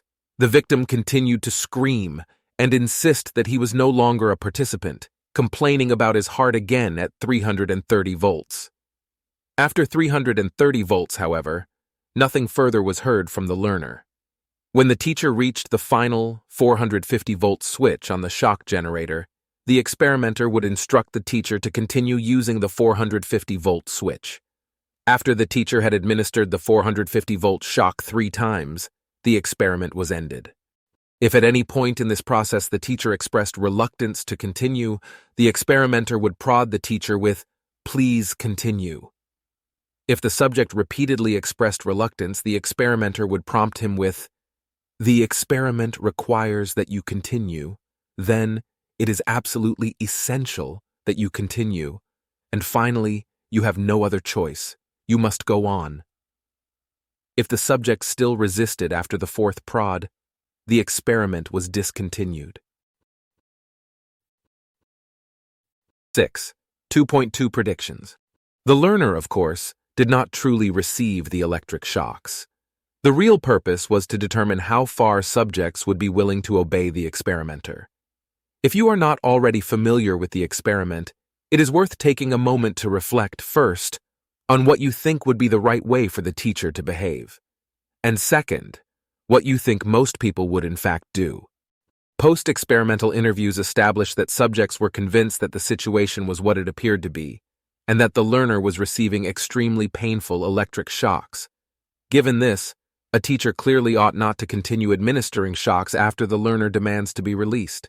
To do so would have been a serious violation of the victim's human rights. At some point, the experiment would have amounted to torture and then murder. While the experimenter has some right to direct the conduct of his experiment, no one would say he has the right to order torture and murder. What would you have done if you had been a subject in the experiment? Milgram described the experiment to students, psychiatrists, and ordinary adults, and asked them to predict both how they themselves would behave if they were in the experiment and how most other people would behave. Of 110 respondents, everyone said that they would defy the experimenter at some point, explaining their reasons in terms of compassion, empathy, and principles of justice. Most thought they would refuse to continue beyond the 150-volt shock when the learner first demands to be released, and no one saw themselves going beyond 300 volts when the learner refuses to answer. Their predictions of others' behavior were only slightly less optimistic. Respondents expected that only a pathological fringe of 1–2% of the population would proceed all the way to 450 volts. The psychiatrists Milgram surveyed thought that only one experimental subject in 1,000 would proceed to the end of the shockboard. 6. 2.3 Results. Milgram's experiment shows something surprising, not only about our dispositions to obey, but also about our self-understanding. The predictions of psychiatrists, students, and laypeople fell shockingly far from reality. In the actual experiment, 65% of subjects complied fully, eventually administering the 450-volt shock 3 times to a silent and apparently lifeless victim. Most subjects protested and showed obvious signs of anxiety and reluctance, but ultimately, they did what they were told. Milgram followed up the experiment with mailed surveys to participants. Despite the stress involved in the experiment, virtually no one regretted participating. Those who hear of the experimental design without having participated usually think people will not do it. And then, if they do it, they will not be able to live with themselves afterward. But in fact, Milgram reports, obedient subjects have no trouble living with themselves afterward, because these subjects by and large rationalize their behavior after the fact, in the same way they rationalized it in the course of the experiment.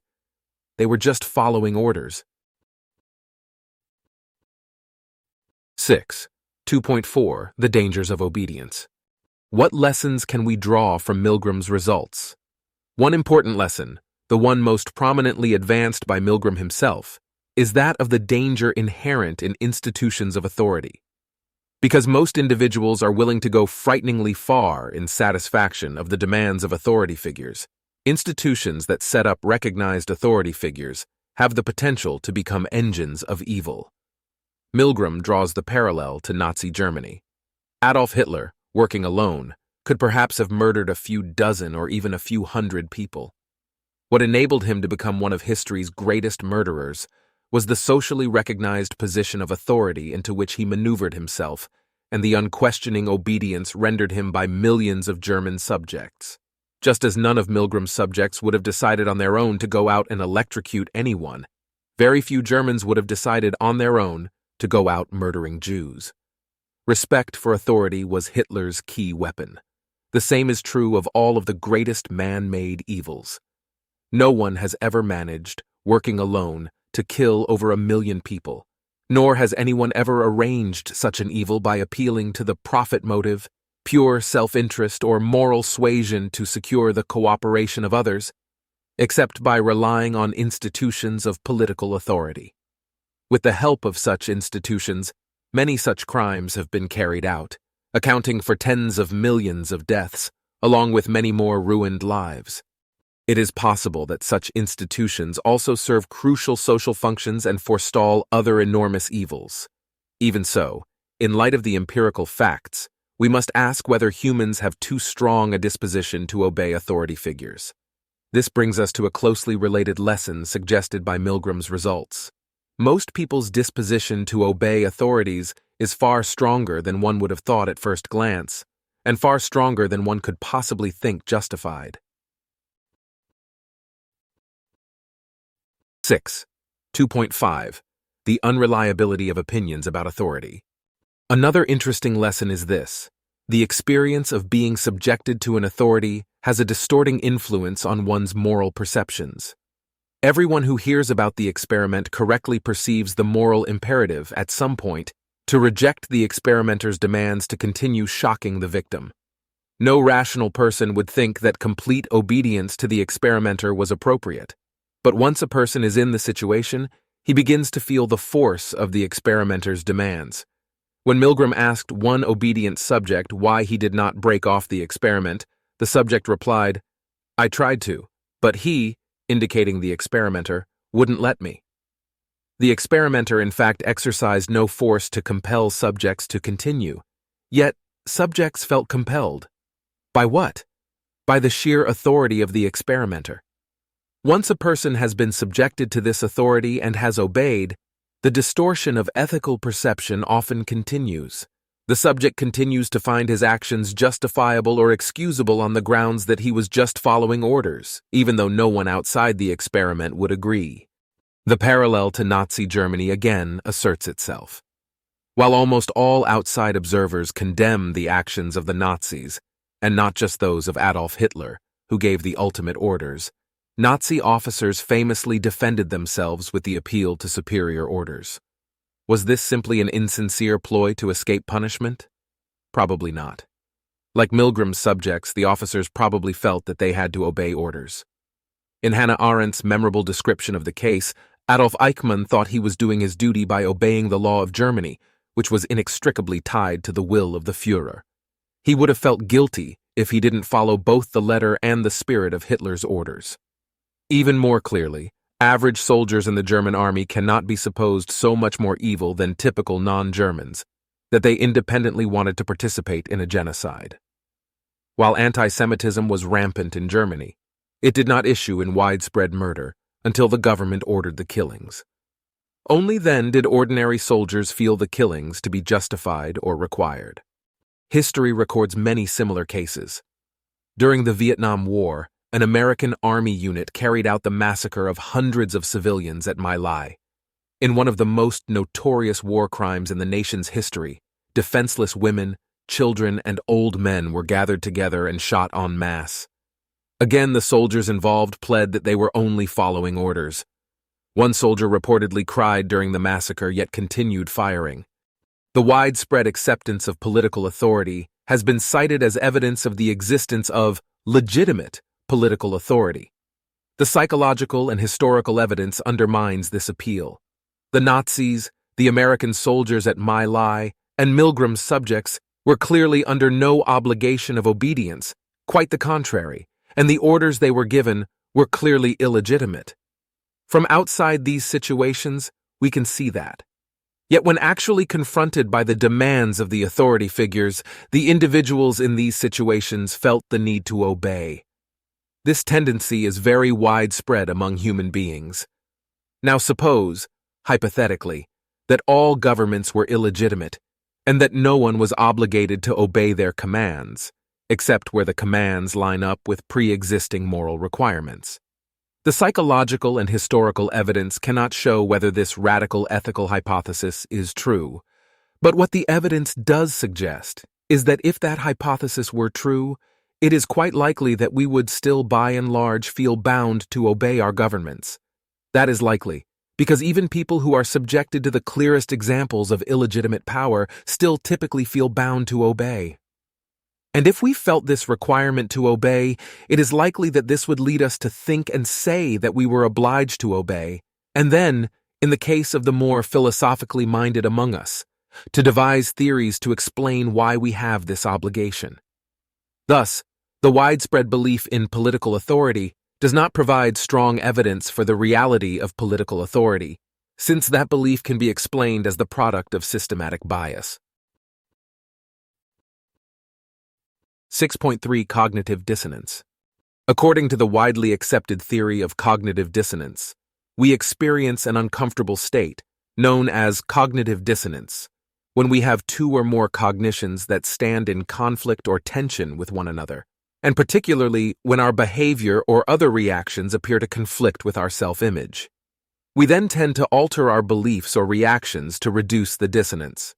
For instance, a person who sees himself as compassionate yet finds himself inflicting pain on others will experience cognitive dissonance. He might reduce this dissonance by ceasing to inflict pain, changing his image of himself, or adopting auxiliary beliefs to explain why a compassionate person may inflict pain in this situation. Festinger and Carl Smith provided one of the classic illustrations of cognitive dissonance theory in an experiment conducted in the 1950s. 16 subjects were made to perform a boring, repetitive task for an hour, which they thought was the core of the experiment they had volunteered for. At the end of the hour, one of three things happened. Subjects in the $1 condition were paid $1 to tell someone, supposedly another volunteer subject coming in, that the task had been fun and interesting. Subjects in the $20 condition were paid $20 to say the same thing. Finally, subjects in the control condition were not asked to say anything and did not say anything of the kind. Later, all three groups were interviewed regarding what they really thought of the repetitive task they had performed for an hour. Subjects in the $20 condition had slightly more favorable views than those in the control group, both of how enjoyable the task was and of how willing they would be to participate in a similar experiment in the future. Subjects in the $1 condition, however, had significantly more favorable views of these things than either the control group or the $20 group. Thus, paying the subjects more had resulted in a smaller change in their attitudes toward the task. Festinger and Carl Smith explain the results as follows. Most people do not generally think of themselves as liars. Therefore, if they found the task they had performed boring, yet they remember that they told someone it was enjoyable, they will experience cognitive dissonance. If the task wasn't enjoyable, why had they said it was? Subjects in the $20 condition could readily explain this to themselves. They lied to get the money. But for subjects in the $1 condition, this explanation was less satisfying. Because $1 is a small amount of money, it seemed less adequate as a motivation to lie. Therefore, subjects in the $1 condition were under more pressure to believe that the task was actually enjoyable. In another experiment, volunteers were gathered to participate in a discussion group on sexual psychology. Each volunteer was subjected to one of three conditions. Subjects in the mild condition underwent a slightly embarrassing initiation requirement to join the group. They had to read some sexual but not obscene words out loud.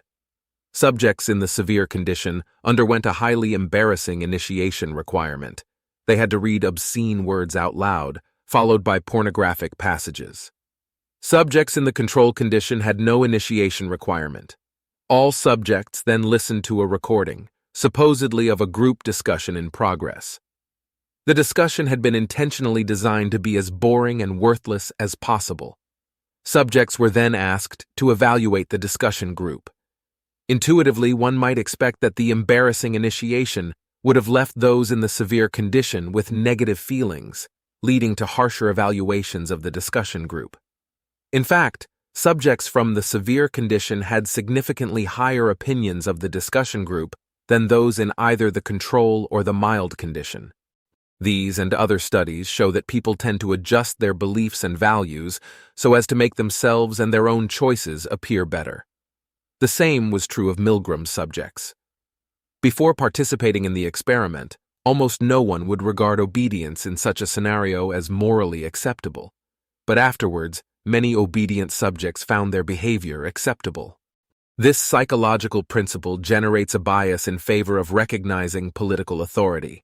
Almost all members of modern societies have frequently submitted to the demands of their governments, even when those demands required actions that they would otherwise be strongly disinclined to perform. For example, most have paid very large amounts of money to the state in satisfaction of its taxation demands. How do we explain to ourselves why we obey? We could explain our behavior by citing fear of punishment, habit, the drive towards social conformity, or a general emotional drive to obey whoever holds power.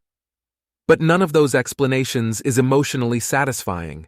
Much more pleasing is the explanation that we obey because we are conscientious and caring citizens, and we thus make great sacrifices to do our duty and serve our society. Philosophical accounts of political authority seem designed to bolster just that image.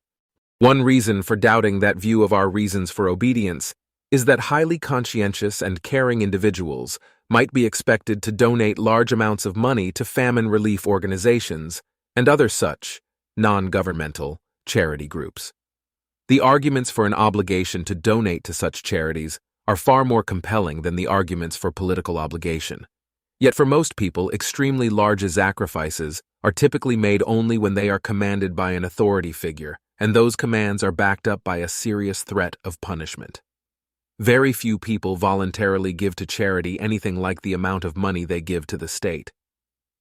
But whether or not our behavior is motivated by compassion and a sense of duty, it is likely that we would generally wish to believe that it is. To believe this, we must accept a basic doctrine of political obligation, and we must accept the legitimacy of our government. 6.4 Social Proof and Status Quo Bias. Social proof is an ironic phrase meant to describe the persuasive effect on an individual of the expressed opinions of a group. In one classic experiment, Solomon Asch gathered subjects for what they thought was a test of visual acuity. Each subject was seated in a room with several other people, supposedly other subjects like himself. The group was shown a series of cards, each of which had a single vertical line on the left, the standard line, and 3 comparison lines on the right. The subject's task was to identify which comparison line was the same length as the standard. The people in the room were to report their visual judgments in series out loud while the experimenter recorded them. In fact, the experimenter had spoken to all the people but one beforehand, instructing them to give identical, incorrect answers for 12 out of 18 line comparison questions. The one naive subject was unaware of this and took the other's reported answers to express the actual beliefs of the other members of the group. The purpose was to observe how the naive subject would react to the conflict between the evidence of his senses and the unanimous opinion of the group.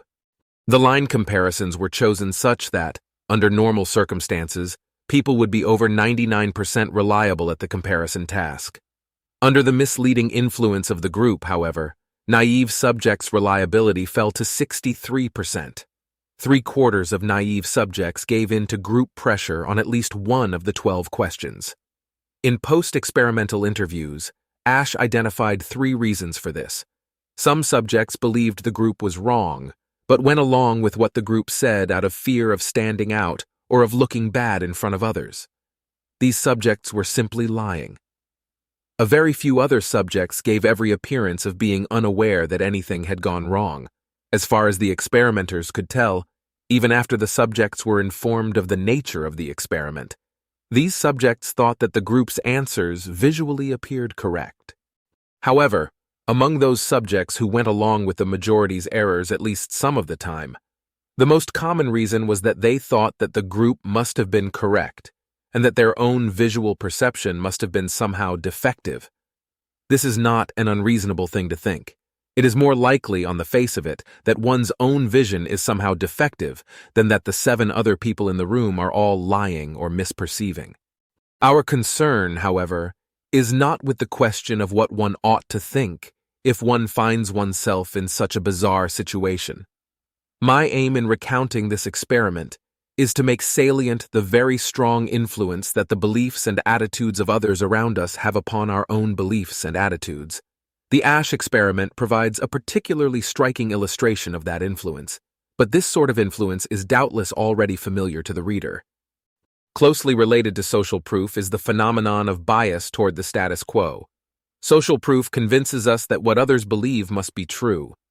Status quo bias convinces us that what our society practices must be good. The most obvious and powerful demonstration of both forces is provided by the phenomenon of culture.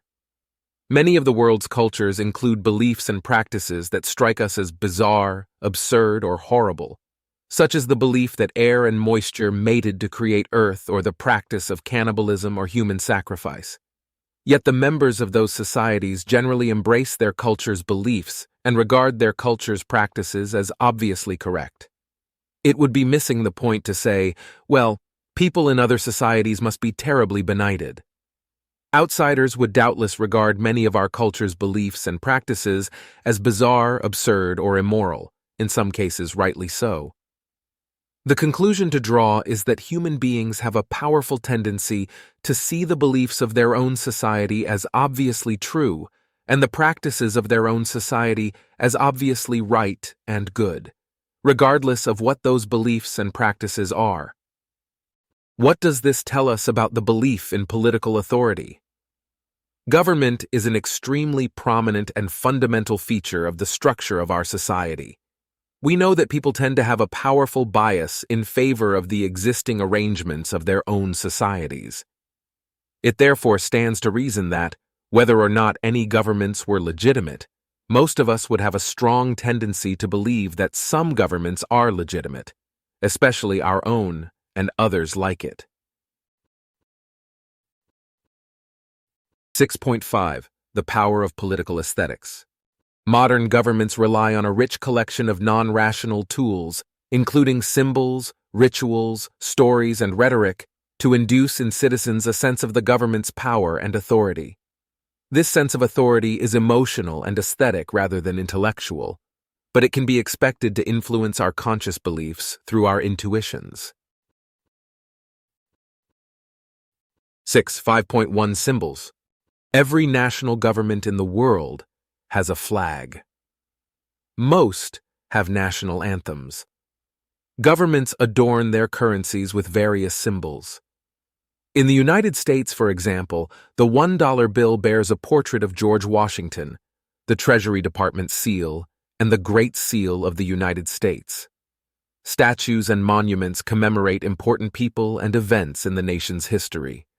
What function do all these symbols serve?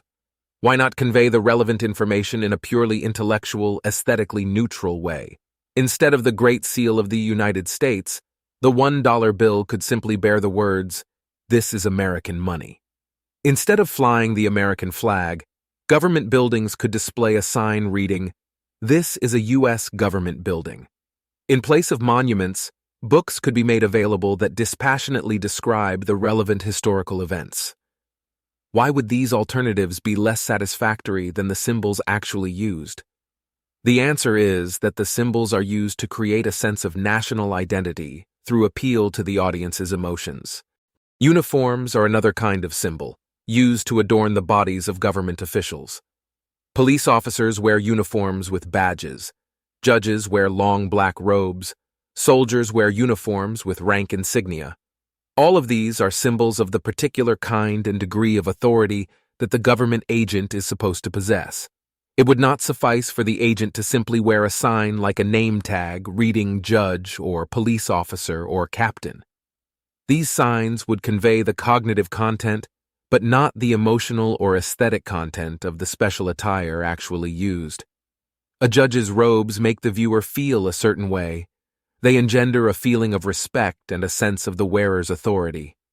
Psychologists have found that the mere wearing of a uniform, even a Figure 6.1. The Colorado State Capitol building made-up uniform with no real significance increases the obedience of others to the wearer's commands. Architecture can also be used to symbolize power and authority. Figure 6.1 shows the Colorado State Capitol building, which is typical of Capitol buildings in the United States. The architecture is mostly of a traditional, classical style, with thick stone columns in the front. These columns are not needed to hold anything up. They exist for aesthetic and emotional effect, most likely to give the building a solid and traditional appearance, and therefore to associate the government with stability and tradition. In front of the building is a statue of a soldier, reminding visitors of those who have fought on behalf of the state. To the left and right are non-functional cannons, symbolizing the state's military might. The building is set on a hill so that visitors look up at the building as they approach and must climb a set of stairs to reach the Figure 6.2, a Colorado courtroom door. The doors are much larger than a human being, and once inside, the visitor confronts vaulted ceilings 3 or 4 times higher than the typical human being. There are many buildings in Denver much larger than the Capitol building, but perhaps none that is so successful at making the visitor feel small. All of this emphasizes the power of the state and creates a disposition toward respectful submission on the part of the visitor. Figure 6.2 shows the inside of another interesting government building, a courtroom. The judge is placed front and center on a platform, enabling him to literally look down on all the other occupants of the room. This is not the only conceivable way to arrange a courtroom. For instance, the witness stand could have been placed at the center, so that all attention would be focused on the witnesses. Or the judge, prosecutor, defendant, and jury could all be seated in a circle. But these alternative arrangements would not create the desired sense of the power and authority of the judge. 5.2 Rituals. In many societies, special rituals are felt necessary when a new leader accedes to power. When power is passed to a new U.S. president, a public swearing-in ceremony is conducted. The ceremony involves a specific, stylized series of poses and words. The new president places his left hand on the Bible, suggesting divine oversight of the proceedings, and raises his right hand with the arm bent at the elbow. He then repeats the exact words of the judge, usually the Chief Justice of the Supreme Court, administering the oath, "I, full name of the President-elect, do solemnly swear that I will faithfully execute the office of President of the United States, and will to the best of my ability preserve, protect, and defend the Constitution of the United States." Immediately after the oath, the Chief Justice addresses the new president as Mr. President. The oath is followed by a speech and a parade. What function does this ritual serve? On the surface, the function is to ensure that the new president will serve faithfully and preserve the Constitution. But this is a very weak method of attempting to ensure that outcome. If a president has it in mind to serve unfaithfully or to violate the Constitution, it is unlikely that his memory of having promised not to do so will be the force that stays him. The swearing-in ceremony is mostly for emotional effect. It is like a magic spell that confers power and authority on the new president so that, just as he completes the words of the oath, the person is converted into a president. If a government is to secure the semblance of authority, its members must be set apart from and above the ordinary run of people. They must not be seen as simply ordinary people who have somehow managed to convince the people with guns to force everyone else to obey them. Rituals like the swearing-in ceremony help to hang the necessary veil over the elites. The exact form of the rituals does not matter. What matters is that there be some recognizable rituals connected with the exercise of power. In primitive societies, these rituals are thought to actually tap magical power. Among modern viewers, the rituals have their effect on an emotional, semi-conscious level. Another context replete with symbol and ritual is the courtroom. Occupants are required to stand when the judge enters the room, symbolically recognizing the judge's superior authority. Solemn oaths are administered to jurors and witnesses, often including the words, "So help me God," invoking divine oversight of the proceedings. Witnesses sit in a special box next to the judge, dubbed the witness stand. Rather than being referred to by name, the judge is referred to as Your Honor or the court, the lawyers as counsel, and the accused as the defendant. A great deal of other specialized language is used in preference to plain English. A complex set of rules must be followed regarding who is allowed to talk at any given time and what they are allowed to talk about. Everything proceeds in a specific, preordained order. None of these things is demanded by the utilitarian requirements of a procedure designed to decide whether and how to punish someone. Their function is to ritualize the whole process. Further rituals are followed when the jury returns, the verdict is read, and the judge sentences the defendant. The ceremony concludes with the bang of the judge's gavel. Why are courts so ritualistic? Perhaps because it is here that the state is most concerned to portray its coercion as justice. It is here that the state's agents most directly confront those who have disobeyed the state, and here that those agents directly order severe harms to be inflicted upon specific individuals as punishment for disobedience. The process must not be seen as just a group of people who have decided to hurt another person because they don't like something he did. The rituals create a sense of the judge's authority and of the whole process as something profound, sophisticated, and worthy of respect, and something governed by rules that go beyond the mere desires of the actual human beings carrying out the process. 6. 5.3 Authoritative language. One underappreciated aspect of political aesthetics is the peculiar language used by authority figures. Consider the following paragraph from the United States Code.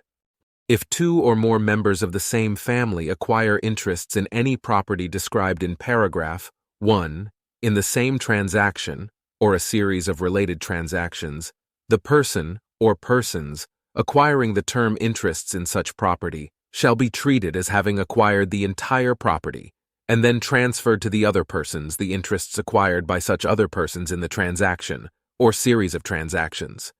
Such transfer shall be treated as made in exchange for the consideration, if any, provided by such other persons for the acquisition of their interests in such property.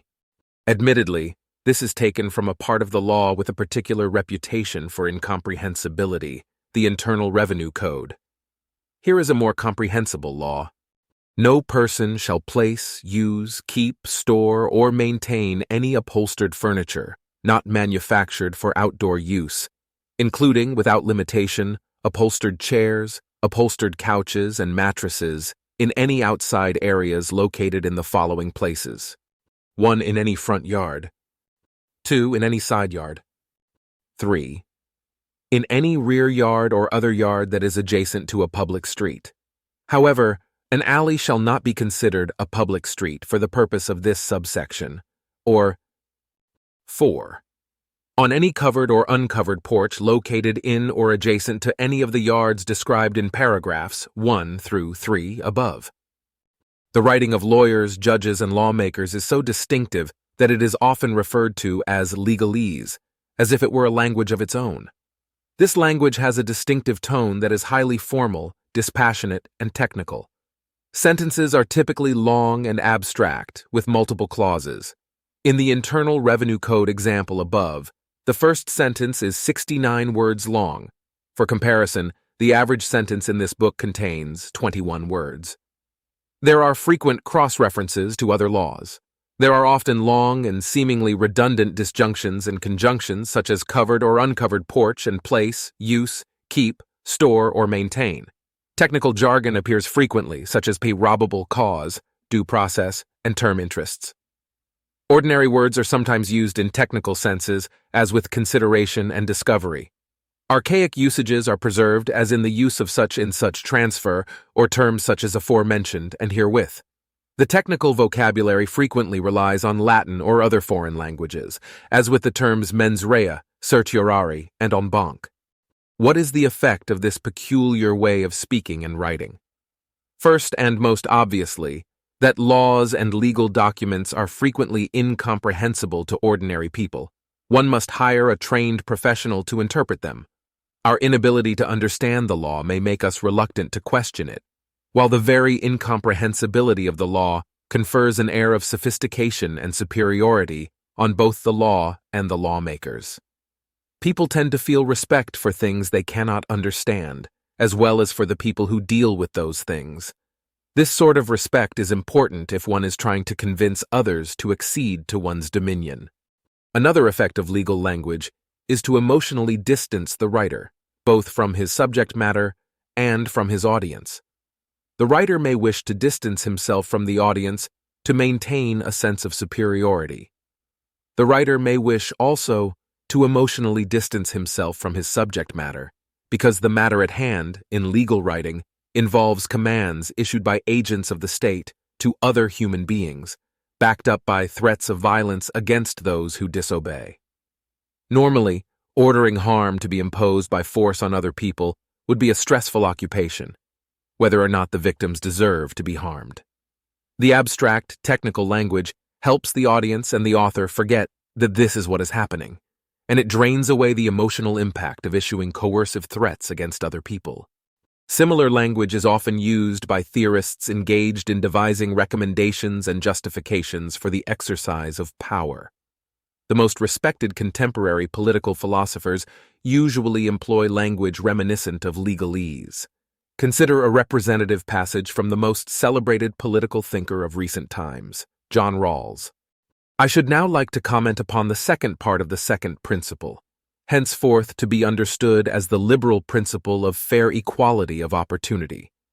It must not then be confused with the notion of careers open to talents, nor must one forget that since it is tied in with the difference principle, its consequences are quite distinct from the liberal interpretation of the two principles taken together.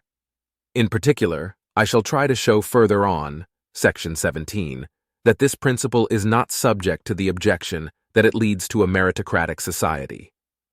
Here I wish to consider a few other points, especially its relation to the idea of pure procedural justice. The tone in this sort of philosophical work is formal and emotionless. The prose is filled with solemn-sounding technical terms, such as pure procedural justice, the liberal principle of fair equality of opportunity, and so on. A great deal of attention is given to abstractly described procedures and to connections and distinctions among abstract principles. In the case of Rawls, there are frequent cross-references, as in the above reference to section 17. Some of the vocabulary is slightly archaic, as in the above use of henceforth. Extra words are employed so that a statement may be made in a weaker or less direct manner, as with the above use of I should now like to comment. The entire above quotation serves as a literary throat-clearing, a preparation for discussing what the author actually wants to discuss. All of this has the effect of draining the discussion of emotional import, or more precisely, of directing the reader's mind toward more orderly and tractable feelings. I do not claim that Rawls or other philosophers have consciously sought to achieve these effects with their writing. What I claim is that certain styles of writing, exemplified by typical legal documents as well as some philosophical work, have the effect of softening emotional obstacles to the acceptance of state authority and of encouraging attitudes of respect and submission to conventional institutions of power. They serve to dress up the discussion of who should be subjected to violence in somber and civilized clothes. 6.6 Stockholm Syndrome and the Charisma of Power. 6.1 The Phenomenon of Stockholm Syndrome. Stockholm Syndrome is named after an incident that occurred in Stockholm, Sweden, in 1973. A pair of bank robbers held 4 bank employees hostage for 6 days. During the ordeal, the hostages bonded emotionally with their captors, came to side with the kidnappers against the police, and seemingly did not want to be rescued. At one point, a hostage said that the robbers were protecting them from the police. On the last day, as the police used tear gas to force everyone out of the bank, the hostages refused to leave without the kidnappers, fearing that if they did so, the police would shoot the kidnappers. After the incident was over, the victims continued to sympathize with and defend the criminals. Since then, the term Stockholm Syndrome has been used to describe the emotional bond that victims sometimes form with kidnappers. The term is also often extended to a wider class of cases in which a person or group is subjected to the control of another. A more extreme case was that of Patricia Hearst, who was kidnapped in 1974 by a left-wing terrorist group in California calling itself the Symbionese Liberation Army. For 2 months, Hearst was held prisoner in a closet and physically and sexually abused. She then joined the group and voluntarily helped them carry out crimes, including a bank robbery. She made no attempt to escape when presented with the opportunity. Following her eventual capture by the police, Hearst claimed to have been brainwashed by the SLA. A more recent case is that of J.C. Lee Dugard, who was kidnapped at the age of 11 by ex-convict Philip Garrido. Garrido raped her and held her captive in a shed in his backyard. Police finally found J.C. in 2009, 18 years after the kidnapping. She had lived with Garrido all those years and now had 2 daughters fathered by Garrido. During that time, Dugard had assisted Garrido with his home business, sorting orders by phone and email. She had met customers alone at the door. She had even gone out in public. In short, J.C. Dugard had numerous opportunities over the years to escape or seek outside help, but she never did. So secure was Garrido in his relationship with Dugard that he brought her and their daughters with him to a meeting with his parole officer. At that meeting, Dugard told the officer that Garrido was a great person, and she attempted to protect him by concealing her own identity. A number of similar cases have occurred over the years. There are commonly said to be 4 precursors for the development of Stockholm Syndrome. First, the captor poses a credible threat to the life of the captive victim. Second, the victim perceives some form of kindness on the part of the captor. However, this kindness might consist only in a relative lack of abuse or a failure to kill the victim. At one point during the Stockholm hostage crisis, one of the bank robbers was planning to shoot a hostage in the leg to make the police take his demands more seriously. The shooting never in fact occurred. At the time, the hostage who was to be shot thought that the robber was kind for planning only to shoot him in the leg and not to kill him. 38 The victim is isolated from the outside world and subjected only to the captor's perspective. Fourth, the victim sees himself as unable to escape. Under these conditions, hostages are prone to a variety of reactions that outsiders find paradoxical, including emotional closeness to the kidnappers, feelings of loyalty toward the kidnappers, which may continue long after the victims are freed, adoption of the captors' attitudes and beliefs, a perception of the captors as protectors and of outside forces trying to win the hostages' release as a threat, failure to take advantage of opportunities to escape, gratitude toward captors for small kindnesses and for lack of abuse. Hostages often feel that they owe their lives to their captors, a tendency to deny or rationalize the captor's acts of violence, extreme sensitivity to the captor's needs and desires, Some have suggested that victims regress to an infantile state, with the captor serving as a parental figure. 6.2. Why does Stockholm Syndrome occur? There has been little academic study of the phenomenon, partly because psychologists cannot recreate it in the laboratory, and theoretical accounts are speculative. But one plausible account ascribes the syndrome to an unconscious defensive mechanism. When one is completely under the power of a dangerous person, one's survival may depend upon developing traits pleasing to one's captor. This includes a submissive dependence, as well as feelings of sympathy and liking towards the captor. Victims do not consciously choose to adopt these traits, nor do they merely pretend to adopt them. They simply find themselves having these emotions and attitudes. If this is a survival mechanism, there is evidence that it is effective. After his capture, one of the Stockholm robbers reported that he was unable to kill any of the hostages due to the emotional bond he had formed with them. For this reason, the FBI deliberately encourages the development of Stockholm Syndrome in hostage situations. The existence of such a defensive mechanism can be explained in evolutionary terms. During the history of the species, it has been common for a person or group to hold a great deal of power over others.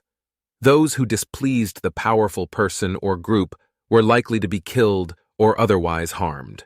Those who pleased the powerful were more likely to survive and prosper from the powerful person's favor. It is plausible to suppose that Stockholm-like characteristics would be pleasing to powerful persons. Therefore, evolution may have selected for a tendency to develop such traits in appropriate circumstances. 6.3. When does Stockholm Syndrome occur? We can explain in terms of the above theory the conditions under which Stockholm Syndrome is most likely to develop. These conditions include the following. The aggressor poses a credible and serious threat to the victim. It is this situation that makes some defensive mechanism necessary.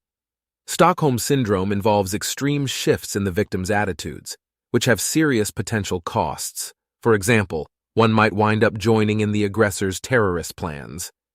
We should therefore expect these changes to occur only when there is a serious threat. The victim perceives himself as unable to escape. Victims who could escape would prefer that option over bonding with the aggressor. 3. The victim is unable to overpower the aggressor or to effectively defend himself against the aggressor. If one has the option of neutralizing the aggressor's power, this would clearly be preferable to bonding with the aggressor. 4. The victim perceives some kindness from the aggressor, even if only in the form of lack of abuse. It is this circumstance that renders it likely that a strategy of bonding with the aggressor could succeed. Aggressors who are purely abusive are not likely to be won over if the victim develops a liking for them. The victim is isolated from the outside world. When a person or group of people are held captive by an aggressor, outsiders who have no reason to develop Stockholm Syndrome will typically view the aggressor in an extremely negative light. In any communications with the victims, outsiders are likely to express negative thoughts and feelings about the aggressor. Stockholm Syndrome is therefore most likely to develop when this sort of contrary influence is absent. Though the term Stockholm Syndrome arose in the context of situations involving hostage-taking or kidnapping, the above conditions may obtain in a variety of cases. In any situation in which these conditions obtain, we may expect to find a similar phenomenon involving identification by the victim with the aggressor. The more clearly and fully the conditions are satisfied, the more likely such an identification is. Accordingly, Stockholm-like symptoms have been observed in a variety of groups, including concentration camp prisoners, cult members, civilians in Chinese communist prisons, pimp-procured prostitutes, incest victims, battered women, prisoners of war, and victims of child abuse. 6.4 Are ordinary citizens prone to Stockholm Syndrome? Are citizens of well-established governments susceptible to Stockholm Syndrome? Consider the above 5 conditions. The aggressor poses a credible and serious threat to the victim. All modern governments control their populations through threats of violence. In some cases, their capacity for violence is astonishing. The U.S. government, for instance, may possess sufficient weaponry to kill everyone in the world. On a smaller scale, governments have an apparatus for imprisoning individuals for long periods of time, and they deploy this apparatus on a regular basis. For those who resist capture, governments have impressive tools of physical force, up to and including deadly force. The victim perceives himself as unable to escape. Escape from one's own government tends to be difficult and costly, typically requiring an abandonment of one's family and friends, one's job, and one's entire society.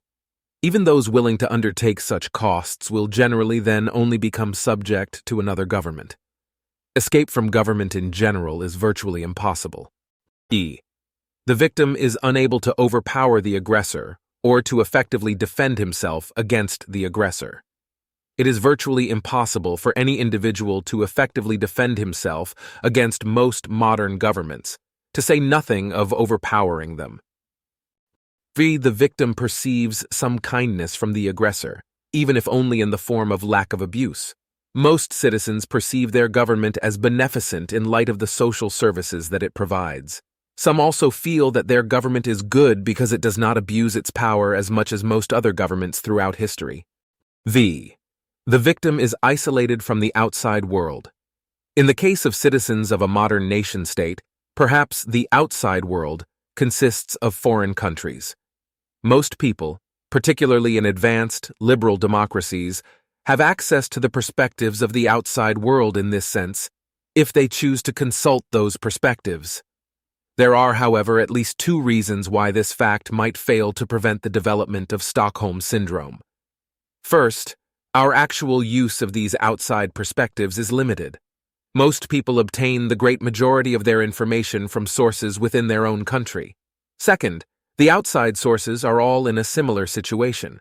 It is as though the hostages had access only to the outside perspectives of hostages and hostage-takers in other places. In such a situation, it is not clear that access to these perspectives would retard the development of Stockholm Syndrome. The general precursors for the development of Stockholm Syndrome, then, are reasonably well satisfied in the case of citizens of modern states.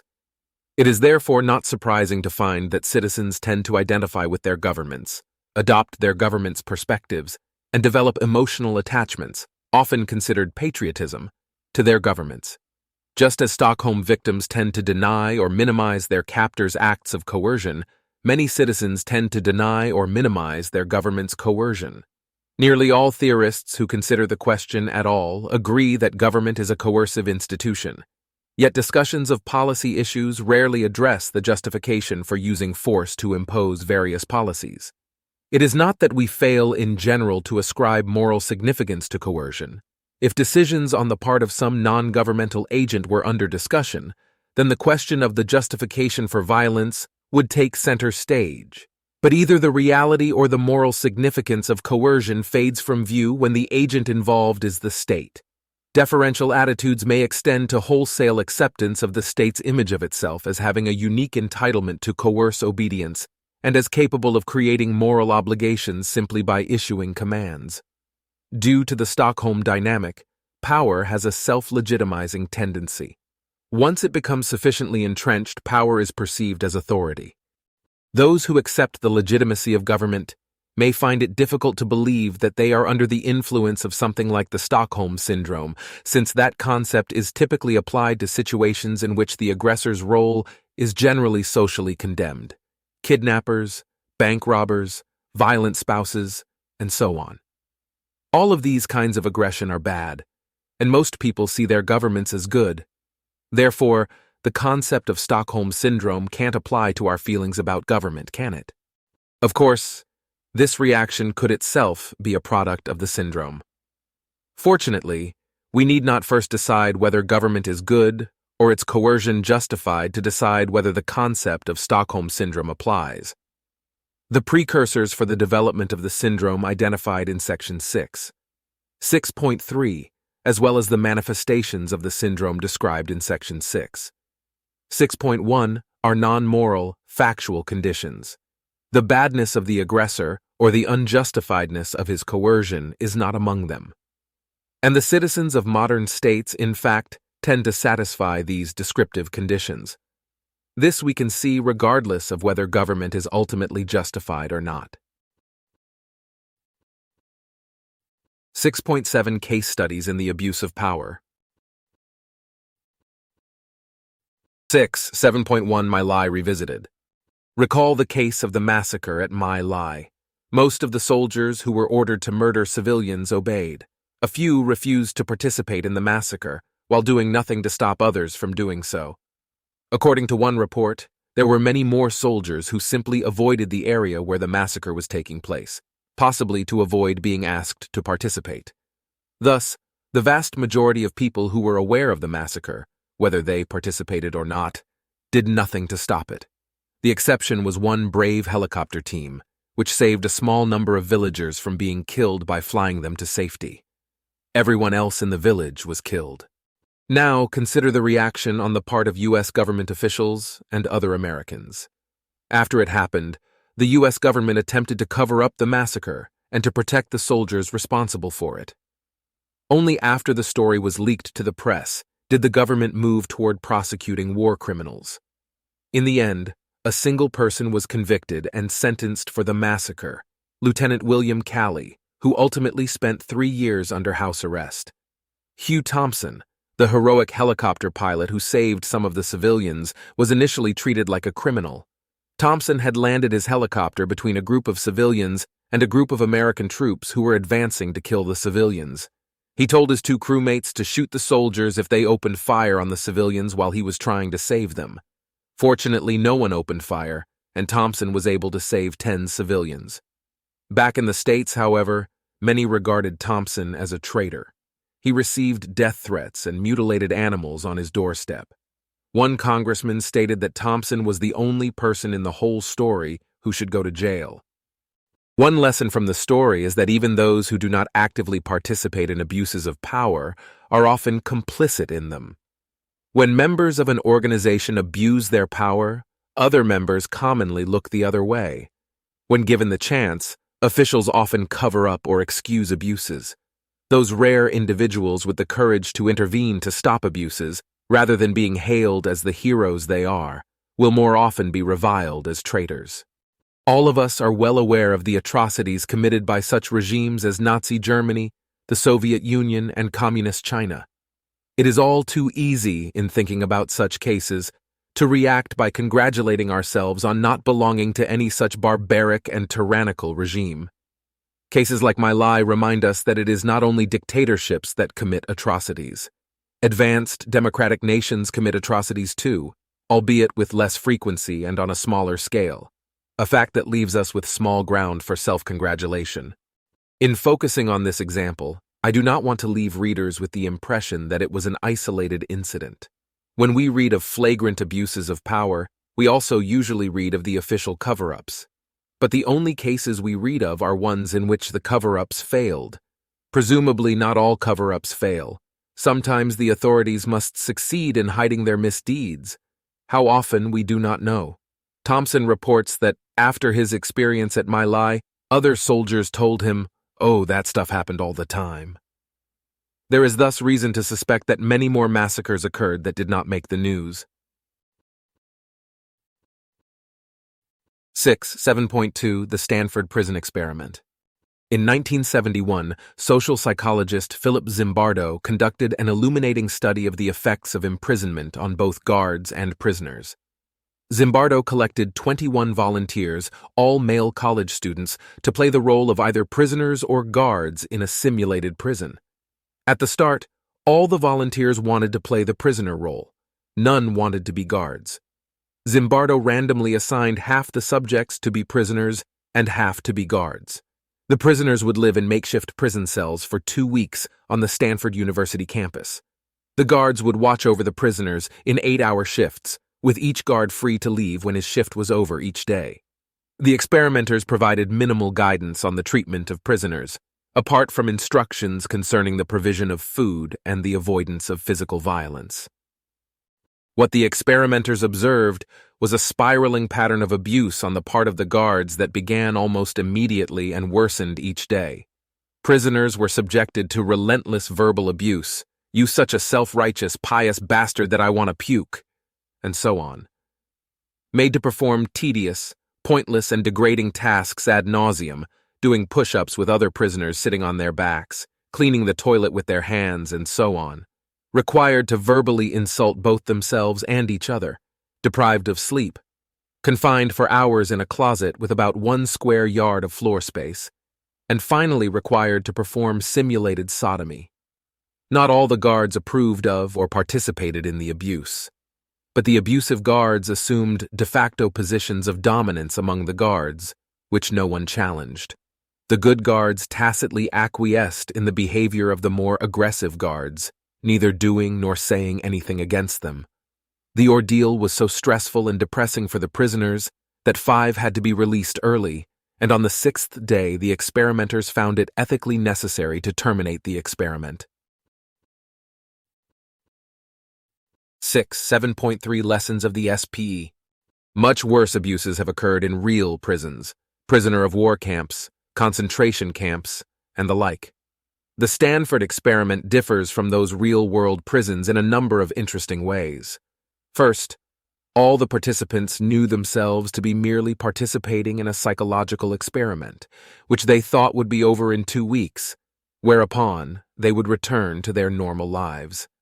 Second, the prisoners had been selected randomly, and both the guards and the prisoners knew that the prisoners had done nothing wrong. The prisoners could not have been seriously regarded as criminals or enemies in any meaningful sense. Third, the prisoners and guards had been screened beforehand. The experimenters had given questionnaires and personal interviews to an initial pool of 75 volunteers in order to select only the most normal, psychologically stable participants. Furthermore, on the basis of psychological testing, there appeared to be no significant initial personality differences between the guards and the prisoners. Any of these conditions might have been expected to insulate the simulated prison against the sort of abuses often seen in real prisons. Admittedly, the abuses in Stanford look mild in comparison to those seen in Abu Ghraib or the Soviet gulags. Then again, the trajectory of increasing abusiveness was cut short after only 5 days. One might have thought that the context of a relatively short-term psychological experiment would be insufficient to break down normal standards of decency and respect for others. One might have suspected that prisoner abuse occurs because prisoners are believed to be criminals or enemies, so that the abuse is thought justified. Or one might have thought that prisoner abuse occurs because individuals with sadistic predispositions are more likely to become guards, or because prison inmates tend to be unusually aggressive and thus draw out aggressive responses on the part of guards. The Stanford prison experiment is of particular interest in that it puts hypotheses like these to the test. As it turns out, none of these things was the case. There was something about the guard role that brought out the worst in people. Zimbardo's central conclusion from this study and much other evidence is that the determinants of good or evil behavior lie more in the situations that individuals are placed into than in those individuals' intrinsic dispositions. An individual's circumstances can have dramatic corrupting or uplifting effects. What was it about the guard role that brought out subjects' dark side? Lord Acton, I believe, had the right of it. Power corrupts. This has long been apparent from history. Now we have experimental evidence as well. When some human beings are given great power over the lives of others, they often discover that the sense of power is intoxicating. They want to exercise their power more frequently and more fully, and they don't want to give it up. When the Stanford prison experiment was ended prematurely, all the prisoners were relieved. Most of the guards, however, seemed disappointed. They were enjoying tormenting their charges. As Zimbardo reports, none of the guards ever turned up late for a shift, and on several occasions they stayed late, unsolicited and without extra pay. Not everyone is visibly corrupted by the exercise of power, but there are always some who are, and as the experiment suggests, even the least corrupted typically do nothing to restrain the excesses of the most corrupted. But why inflict suffering and humiliation on the prisoners? Couldn't one as well experience power in benevolent gestures? George Orwell had a key insight into this connection. How does one man assert his power over another? By making him suffer. Unless he is suffering, How can you be sure that he is obeying your will and not his own? Power is in inflicting pain and humiliation. It is certainly true that the Stanford guards intentionally inflicted pain and humiliation on their captives. And again, these guards were perfectly normal human beings, as far as could be ascertained beforehand. There is thus reason to believe that it is no accident that governments have so often been led by tyrannical leaders. Another lesson of the Stanford experiment concerns the reactions of others to authority figures. The prisoners in the experiment, initially at least somewhat resistant, were reduced to meek submission by the end of the experiment. They complied with nearly all, even the most offensive demands issued by the guards. On the face of it, this is puzzling, as the guards had no real power to compel the prisoners to obey. The guards were prohibited from using violence, and in any case were, in each shift, outnumbered 3-1 by prisoners. If the prisoners had resolutely refused to obey the guards, it is unclear what the guards could have done. Yet the prisoners obeyed, despite the increasingly irrational and offensive nature of the guards' commands, and despite the arbitrary nature of their supposed authority. Nor was this obedience to be explained as a result of a sense of contractual obligation. While the subjects had agreed to be part of a simulation of prison life, they had not agreed to obey all guard commands, and even if they thought themselves obligated to be obedient to some extent, this would not explain why the prisoners became more submissive as the study wore on and the guards' demands became more unreasonable. One lesson to draw from this is that psychologically, power is self-validating. Even when the authorities are selected entirely arbitrarily, and everyone knows this, the mere assertion of authority tends to be accepted by others. Furthermore, the longer one obeys an authority figure, the more one feels bound to continue to do so. 6.8 Conclusion: Anatomy of an Illusion. Standard intuitions about authority are not to be trusted. Whether or not one accepts the arguments advanced in the previous chapters of this book, one ought not to place much weight on the mere fact that most people believe in political authority. Anyone who holds an unpopular view can be challenged to answer, "How have so many others gone wrong, while you have avoided their error?" This question should be taken seriously. If one's answer is merely that human beings are fallible and that the vast majority of other people have coincidentally made the same error on this particular question, that will generally be implausible for straightforward reasons of probability. I do not believe that the many who accept political authority have all made this mistake by chance. I believe that there are specific features of the human mind and of the situation most people find themselves in that contribute to a moral illusion of authority. Compare the widespread belief, prior to Copernicus and Galileo, that the sun orbited the Earth. This was not a chance error. It isn't that so many people just happened to pick the wrong answer to the question of the structure of the cosmos. There was a common explanation for the erroneous beliefs in so many minds. Roughly speaking, it looks as though the sun is moving around the Earth. We may characterize this as a perceptual illusion, a case in which there is a systematic tendency for things to appear, to casual observation, otherwise than how they really are. In such cases, we should expect most people to mistakenly assume that things are as they appear, unless and until they are given information to correct the illusion. Human beings can also suffer from cognitive illusions, in which things appear to the mind, non-perceptually, otherwise than as they are. For instance, a medical procedure with an 80% success rate sounds better to most people than a procedure with a 20% failure rate. This difference has been shown to make a difference to people's practical judgments about realistic situations. One species of cognitive illusion is of particular interest to us here, that of moral illusions. These are cases in which we have a systematic tendency to see something as right or wrong, when in fact it is not. Throughout history, our forebears have been subject to widespread moral illusions. For instance, that women were inferior to men, or that dark-skinned people were inferior to light-skinned ones. The suggestion that we are still subject to some moral illusions today should therefore surprise no one. We need to reflect on what moral illusions we might be subject to, keeping in mind that, by the nature of the case, they will not seem, on casual consideration, to be illusions.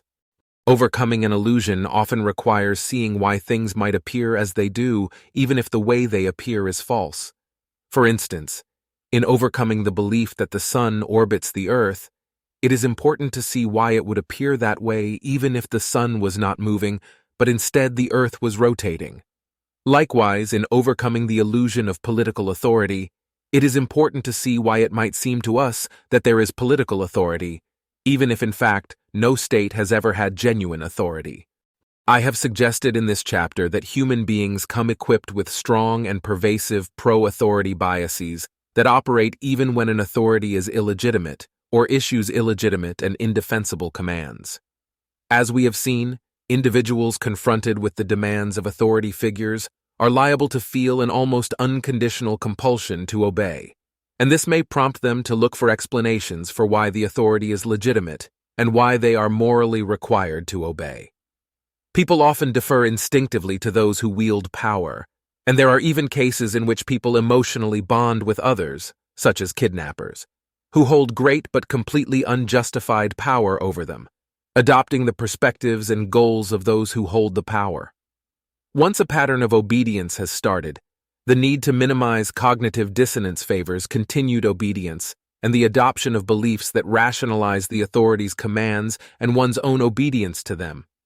Due to a general status quo bias, once a practice or institution becomes established in some society, that practice is likely to be viewed by the members of that society, almost automatically, as normal, right, and good. None of this by itself shows that existing political institutions are illegitimate, but it strongly suggests that they would be widely accepted as legitimate, even if they were not. Theories of authority devised by political philosophers can plausibly be viewed as attempts to rationalize common intuitions about the need for obedience, where these intuitions are the product of systematic biases.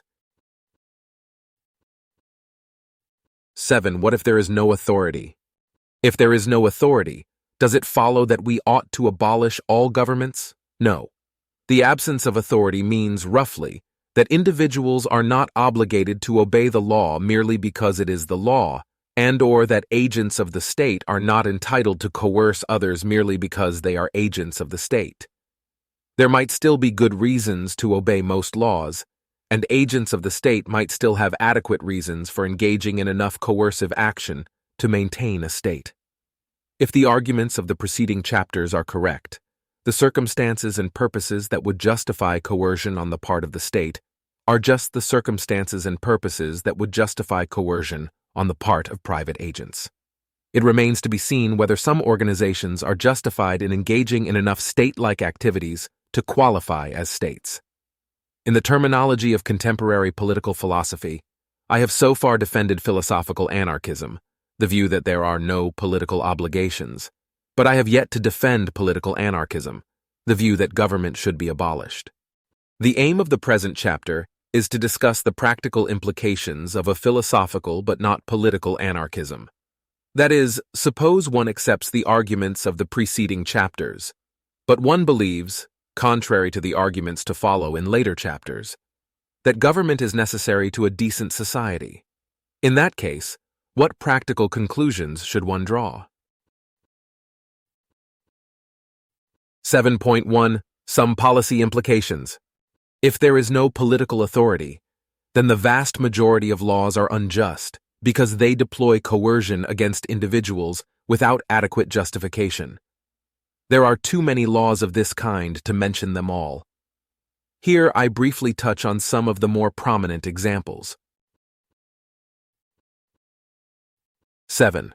1.1 Prostitution and legal moralism. Moralistic laws prohibit some behavior on the grounds that the behavior is immoral, even though it does not harm anyone or violate anyone's rights. The most obvious examples are the laws against prostitution and gambling. How should we view these laws? Political authority is a special moral status, setting the state above all non-state agents. If we reject this notion, then we should evaluate state coercion in the same manner as we evaluate coercion by other agents. For any coercive act by the state, we should first ask what reason the state has for exercising coercion in this way. We should then consider whether a private individual or organization would be justified in exercising a similar kind and degree of coercion, with similar effects on the victims, for similar reasons. If the answer is no, then coercion by the state is not justified either. Consider a story about three private individuals. John wants to have sex with Mary, but Mary does not like John as much as he likes her. What she does like is money, which John happens to have. So Mary tells John that she is willing to have sex with him, provided that he gives her $300. That will make it worth it to her. John agrees, and they complete the transaction. Later, one of their neighbors, Sam, finds out about what happened. Sam thinks people should only have sex for procreation or sensory pleasure. The thought of people having sex for money makes him angry. So Sam goes over to Mary's house with his gun. He points the gun at Mary and orders her to accompany him to his house. Once there, he locks her in his basement for the next 6 months. As it turns out, Mary was not from the neighborhood. John had convinced her to travel from out of town to have sex with him. When Sam learns of this, he is incensed. He kidnaps John at gunpoint and locks him up in the basement for the next 20 years.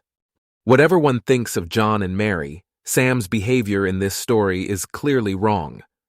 Perhaps Mary and John are doing something bad, though it is unclear how. If so, it would be appropriate for Sam to explain to them what he sees as problematic about their behavior, in an effort to persuade them to stop. If he cannot persuade them, however, coercion and kidnapping are not appropriate responses. Sam's behavior in this story is analogous to that of the government in countries where prostitution is illegal. Mary's 6-month imprisonment is not unlike what a prostitute might expect to suffer. Admittedly, John's are rarely prosecuted and rarely serve prison time. John's 20-year imprisonment is, however, an allusion to actual U.S. federal law, which provides for a prison sentence of up to 20 years for enticing someone to cross state lines for the purpose of prostitution. It is worth pointing out how absurdly punitive some laws are. But the main point is not that the sentences are too high. The main point is that no coercion is justified at all, merely to stop a pair of individuals from voluntarily exchanging sex for money. 7. 1.2. Drugs and paternalism. Paternalistic laws restrict individuals' behavior for their own good. Certain drugs, for example, are outlawed, mainly because they are harmful to the user. They may damage the user's health or relationships with other people. They may cause the user to lose his job, drop out of school, or otherwise have a less successful life. Are these adequate reasons for prohibiting drug use? The prohibition of drugs means that users and sellers are subject to coercive threats by the state. Those who are caught are often forced to spend years of their lives in prison. For most readers, being sent to prison would probably be the worst thing they ever experienced. This is of particular concern in the United States, where over 500,000 people are locked up for drug offenses. 3.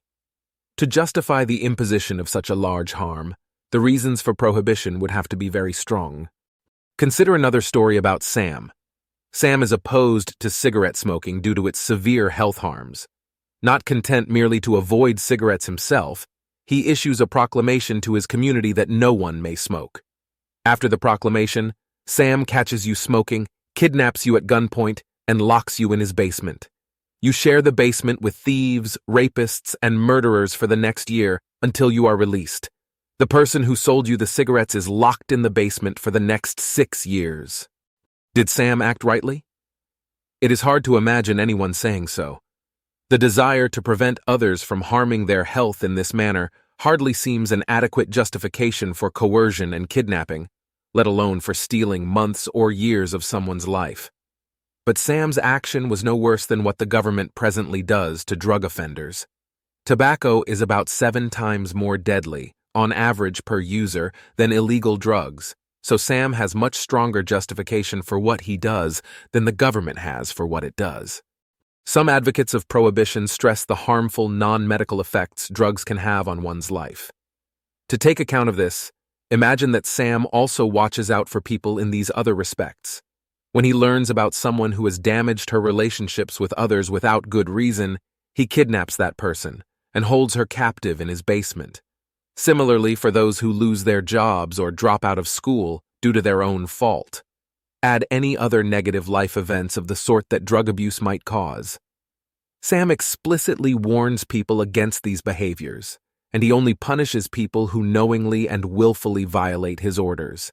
Sam's reason for punishing these people would be stronger than the reason the state has for punishing drug offenders, since drugs only have a chance of causing one to damage one's relationships, lose one's job, and so on, whereas Sam punishes only people who have in fact knowingly damaged their relationships, lost their jobs, and the like. Yet Sam's behavior seems outrageous. The desire to prevent people from damaging their own lives in these ways does not constitute adequate grounds for coercion.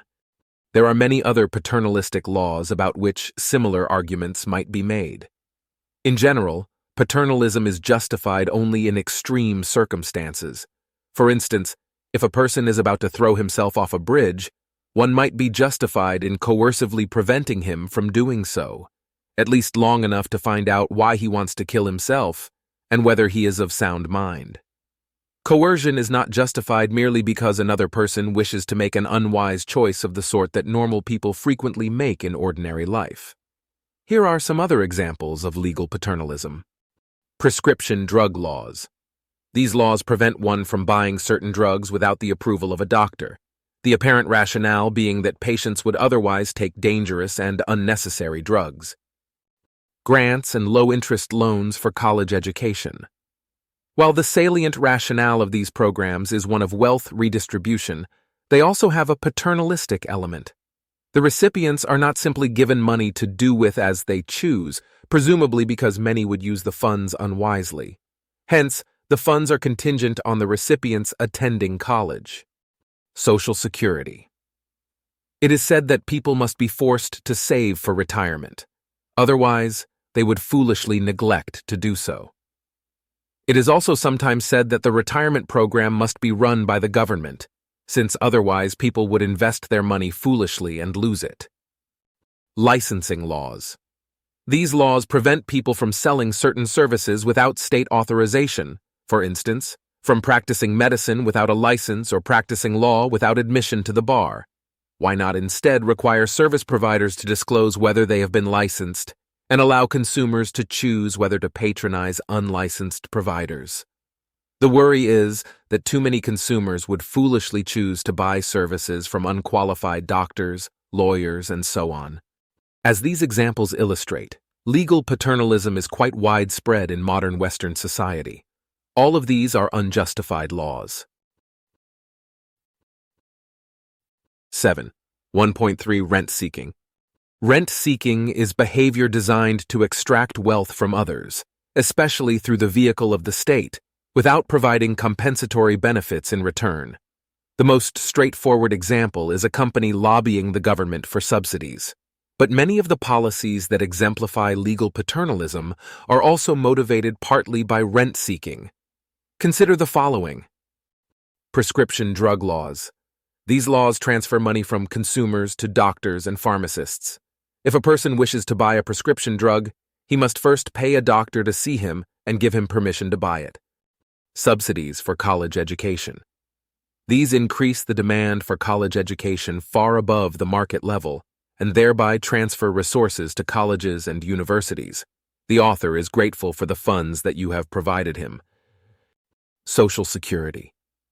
I said above that Social Security could be looked upon as a program of forcing people to save for retirement.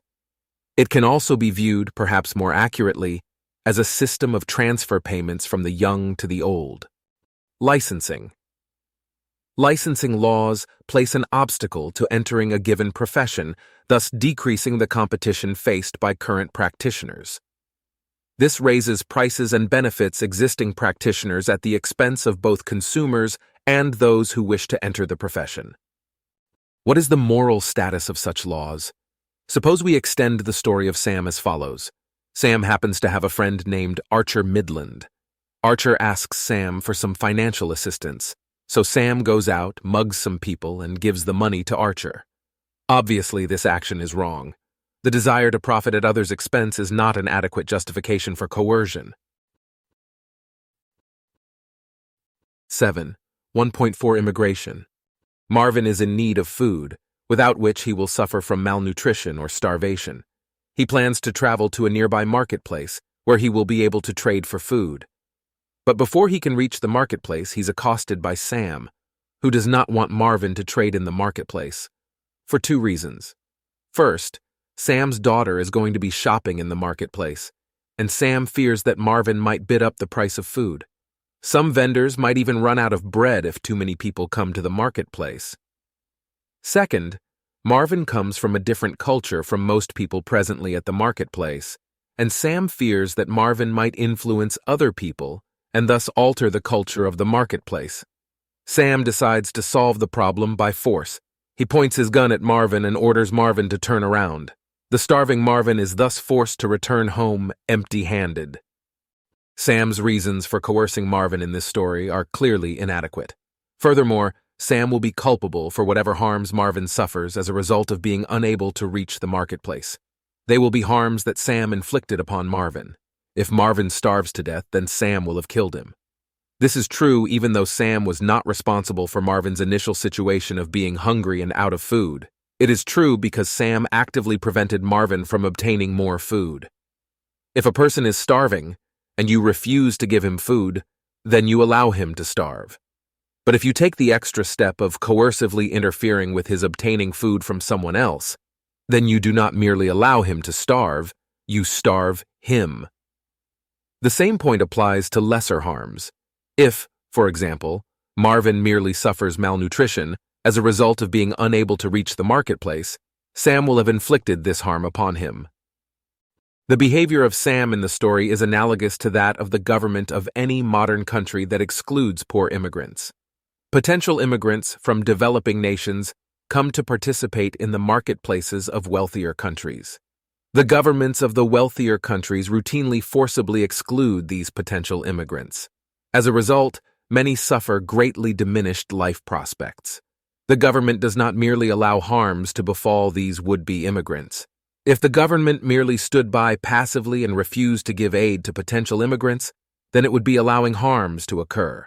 But it does not stand by passively. The government of every wealthy country in the world deliberately hires armed guards to forcibly exclude or expel unwanted persons. This coercive intervention constitutes an active infliction of harm upon them, just as Sam inflicts harm on Marvin in the story above. The most common reasons given for immigration restriction are twofold. First, that new immigrants compete with existing Americans in the labor market, thus driving down wages for unskilled labor and making it more difficult for American workers to find jobs. Second, that if too many immigrants enter the country, they will alter the country's culture. The first concern is analogous to Sam's concern about Marvin's competing with Sam's daughter in the marketplace. It is not permissible to use force against another person simply to prevent a third party from suffering economic disadvantage through normal marketplace competition. The second concern is analogous to Sam's concern about the culture of the marketplace. It is not permissible to use force against another person simply to prevent that person from influencing the culture of one's society in undesired ways. 7. 1.5. The protection of individual rights. Are there any government policies immune to the style of criticism deployed in the preceding subsections? The policies exempt from my criticisms are generally policies that serve to protect the rights of individuals. For instance, people who wish to commit murder are subject to coercive threats by the state. Murderers who are caught are forced to spend years in confinement. But this is not at all unjust. Individuals have a right not to be murdered, and it is appropriate to defend that right by force. Why can one not deploy here the same style of argument used in earlier subsections? Imagine that a private individual, Sam, issues a proclamation to his community that no one may murder anyone. One day, Sam discovers that someone has committed a murder. Sam takes the murderer captive at gunpoint and confines the murderer in his basement for a period of years. Has Sam acted rightly? In this case, unlike the earlier episodes involving Sam, it seems to me that Sam's behavior is permissible, even praiseworthy. Some are uncomfortable with this sort of vigilante action for either of two reasons. First, one might worry about Sam's reliability in identifying the guilty. When private vigilantes exact justice, they may misidentify criminals and wind up punishing the innocent. Second, in most societies, Sam's vigilantism would be unnecessary since there are police forces and courts to punish the guilty. These are the most important reasons for opposing vigilante justice in most circumstances. To put these concerns to rest, let us stipulate that there are no other established mechanisms for dealing with murderers in Sam's society. If Sam does not pursue the murderers, then murderers will have more or less free rein. Assume also that Sam has careful procedures for verifying the guilt of the parties whom he punishes. He has a lengthy process of reviewing evidence, in which the accused is given every opportunity to question the evidence against him and to present evidence in his own favor. The process is careful, reliable, and open to public scrutiny. In this case, I see no objection to Sam's behavior. Sam's behavior in this last story is analogous to that of a government that pursues murderers, gives them fair and public trials, and imprisons them.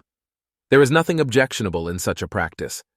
The same goes for policies aimed at protecting society from a number of other sorts of criminals, such as thieves, rapists, and other violent criminals. A similar point can be made about military defense. Invaders from a foreign country are simply a large and well-organized group of thieves and murderers, and it is appropriate to use force against them in defense of oneself and one's neighbors. I shall not attempt here to catalog all the actions that the state may justly use coercion to prevent. Particular kinds of action must be judged using our ordinary ethical intuitions and applying the general principle that it is permissible for the state to prohibit some action if and only if it would be permissible for a private individual to use force to prevent or retaliate for that sort of action, assuming the individual used reliable methods of identifying guilty parties and had no better remedies available. 7. 1.6 Taxation and Government Finance. How may a government finance its activities? The main method now used is coercive extraction of money from the population, taxation. The prevalence of this method of finance is most likely due to the fact that it is a very reliable method of collecting very large amounts of money. But it is not normally permissible to coercively extract money from others, even if you have a very good use for the money. On the face of it, therefore, taxation appears impermissible. That inference, however, seems to presuppose that individuals are justly entitled prima facie to their pre-tax incomes. Thomas Nagel and Liam Murphy have disputed this assumption. They believe that property rights are created by governmental laws, and therefore that one only has property rights in those things to which the state's laws grant one ownership.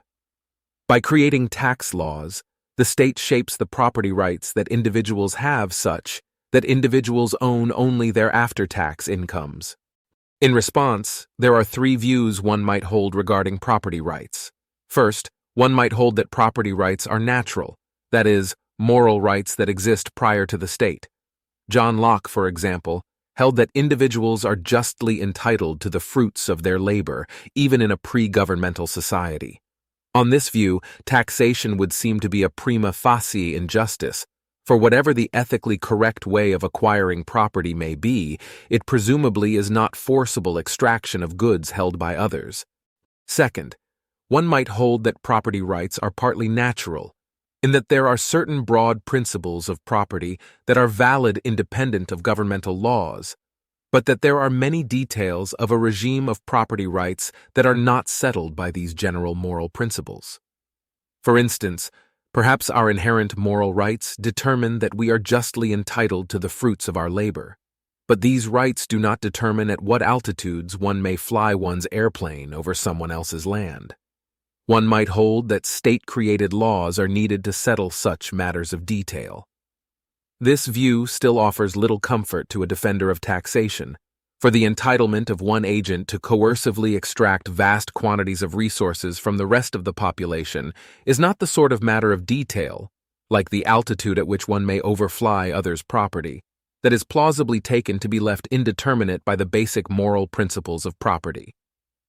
Third, one might hold that there are no natural property rights, Nagel and Murphy assume that this means that property rights are created by governmental decree. This is plausible only for one who presupposes a strong doctrine of political authority. Nagel and Murphy ascribe to the state a moral entitlement, arising from its power to create property rights, to coercively enforce its chosen distribution of resources. Since no non-governmental agent may declare a distribution of resources and a regime of property rights, and then coercively enforce them, the state's right to do so would require political legitimacy. At the same time, the state's creation of a regime of property rights would presumably impose obligations on the part of citizens to respect that regime. These would be political obligations. If, therefore, the state has no authority, it has no such power of creating property rights as Murphy and Nagel suppose. The result would seem to be that even after the state has made its laws, there still are no property rights. If one finds this conclusion implausible, one ought to return to the view that there are natural property rights.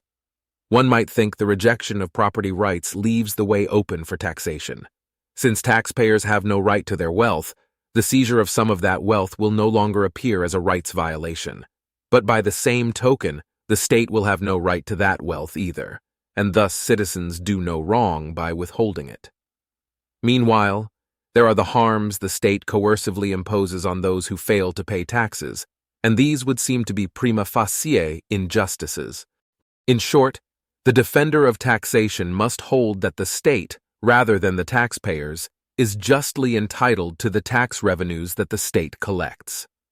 There is no plausible way to defend this view unless one assumes a doctrine of political authority. How could a government finance its activities without taxation? One alternative is for the state to charge fees for its services. The state might charge for each service it provides or set a single fee to cover all government services. Suppose the state set a single annual fee for its services. Those who did not pay the fee would be excluded from most government services over the course of the year. For instance, they might be unable to file lawsuits in government courts, and be unable to call the government's police to protect them, or to investigate crimes against them. Police protection might be provided for buildings and neighborhoods that had paid the appropriate fee, with homeowners associations collecting the funds to pay for a given neighborhood's protection. The state could establish a policy that, if a crime was committed in a building or neighborhood that had not paid the fee for governmental security, then the police and courts would do nothing about it. Provided that the state was reasonably good at its job and its fees were reasonable, most citizens, for obvious reasons, would choose to pay. Some individuals, when first exposed to this idea, think that the proposal amounts to coercive extraction of funds from citizens, just as surely taxation does. For individuals who did not pay the state's fees would be subject to a serious risk of violence. This is a mistake. Under the present taxation scheme, the state itself inflicts harm on those who fail to pay their taxes. Under the fee-for-service scheme I have proposed, the state fails to protect from harm those who refuse to pay the necessary fee, but it does not itself inflict harm on them. Consider an analogy. Doctors provide medical care for a price. They usually do not provide care to those who do not pay them, but they are not coercing everyone who does not buy their service. If you don't hire a doctor will not come and infect you with a disease. The fee-for-service model of government finance is like the system in which doctors provide medical care only to those who hire them. The taxation system is like a system in which doctors give diseases to those who don't hire them. Because this alternative model of government finance has not been tried, there will undoubtedly be many questions raised about it. I cannot explore the proposal in detail here, but I will briefly mention three obvious issues. One concerns how much money the government could hope to raise through voluntary fees. In fiscal 2010, the U.S. federal government spent approximately $3.7 trillion, or about 1/4 of GDP. A voluntary payment scheme may be unable to support such large expenditures. The best solution to this problem would be to drastically reduce government expenditures, consistent with the very limited range of government activities we have found justified. Another concern is that poor persons might be unable to pay the government's fees and would therefore be left with even less protection than they presently have. However, the state need not charge the same price to all citizens. Differential pricing schemes often occur even in the free market, as in the case of movie theaters that charge lower prices for senior citizens and students. More to the point, those with expensive homes routinely pay more for property insurance than those with inexpensive homes. Along the same lines, the wealthy would be willing to pay more for protection of their persons and property than the poor would or could pay. Another question is whether the state would be entitled to prohibit non-state individuals or organizations from selling services similar to those of the state. For instance, could private security companies provide security for people who did not pay the government's fees? If such competition were allowed, many citizens might opt for private security, perhaps to save money or to obtain better service. If enough people behaved in this way, the government could conceivably be driven out of business. In my view, such competition should be allowed, and this provides the key to the political anarchist proposal of later chapters. However, the present chapter is for those who believe that any scheme of competing security provision with no single central authority would be socially disastrous. On that assumption, the state could justly prohibit private provision of security. It is normally wrong to coerce others, but such coercion can be justified when it is necessary to prevent something much worse from happening. A similar point would apply if it turned out that the fee-for-service model of government finance was for some reason unworkable. If taxation were necessary to prevent a societal catastrophe, then the state would be justified in taxing. However, the fee-for-service model, if workable, has the advantage in terms of justice, since it reduces the amount of government coercion. For this reason, governments ought to at least attempt to implement this model, and should resort to taxation only if serious good faith efforts at voluntary financing fail. 7.2. The case of aid to the poor. 7. 2.1 Welfare and drowning children. Many government policies serve to redistribute wealth from the rich to the poor. This class of policies looms large in contemporary social theory, overshadowing every other kind of policy in discussions of social justice. I devote the present section to addressing what I consider the strongest argument in favor of wealth redistribution. This is a broadly humanitarian rather than an egalitarian argument. That is, it focuses on the problem that some people's basic needs are unsatisfied rather than on the alleged problem that people have disparate levels of wealth and income. Imagine that you are passing by a pond where you see a drowning child. If you can save the child at slight cost to yourself, then it would be wrong not to do so. This example is often deployed in the ethics literature to motivate the principle that if one can prevent something very bad from happening at little cost to oneself, one is obligated to do so. In particular, it is often said that if we have the opportunity to save poor people from suffering from starvation, malnutrition, or other serious harms at small cost to ourselves, we must do so. But now imagine that for whatever reason, you are unable to save the child in the pond yourself. There is, however, another bystander who could save the child at slight cost to herself. This individual, however, does not care enough about the child to do so voluntarily. The only way to cause the child to be saved is to threaten the bystander with violence unless she saves the child. You do so, and she saves the child. Call this the drowning child case. In this case, regrettable as the resort to coercion may be, it seems justified. This appears to show that it is permissible to coerce others to assist those in distress, provided that they can do so at modest cost, and that there is no other way of causing the people in distress to be helped. By analogy, one may argue, the state is justified in using coercion to induce citizens to aid the poor, as in the case of government social welfare programs. In the following subsections, I suggest 3 objections to this conclusion. 7. 2.2. The utility of anti-poverty programs. Consider a variation on the drowning child case. Call this the incompetent bystander case. As before, there is a drowning child whom you are unable to help directly, but you can coerce a reluctant bystander into taking action. This time, however, assume that even if you coerce the bystander into entering the pond to pull the child out, it is unclear whether the child will actually be saved, whether because the child may already be too far gone, because the bystander is incompetent, or for some other reason. Second, assume that there is a fair chance that on his way to trying to save the drowning child, the bystander will accidentally knock one or more other children into the pond who will then drown. You find it difficult to assess these probabilities, so it is quite unclear to you whether the net expected benefit of forcing the bystander to help is positive or negative. Nevertheless, you cannot stand the thought of doing nothing. And so you whip out your trusty pistol and force the bystander to go after the drowning child. In this case, you act wrongly. There must be some presumption against coercion. In the scenario as just described, there is no compelling case in favor of getting the bystander to take action, so the presumption against coercion stands. The conclusion is even clearer if the example is specified such that you would be justified in taking the expected benefit of coercing the bystander to be negative, that is, taking the expected harms to outweigh the expected benefits. Government anti-poverty programs are justified, then, only if their expected benefits are positive and this fact is reasonably clear. That is, we have strong, all things considered justification for believing it. There is a simple and well-known argument for thinking that anti-poverty programs are overall beneficial.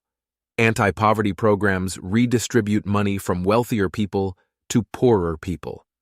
According to the well-known principle of the diminishing marginal utility of money, a given quantity of money will usually give more benefit to a poorer person than to a wealthier person.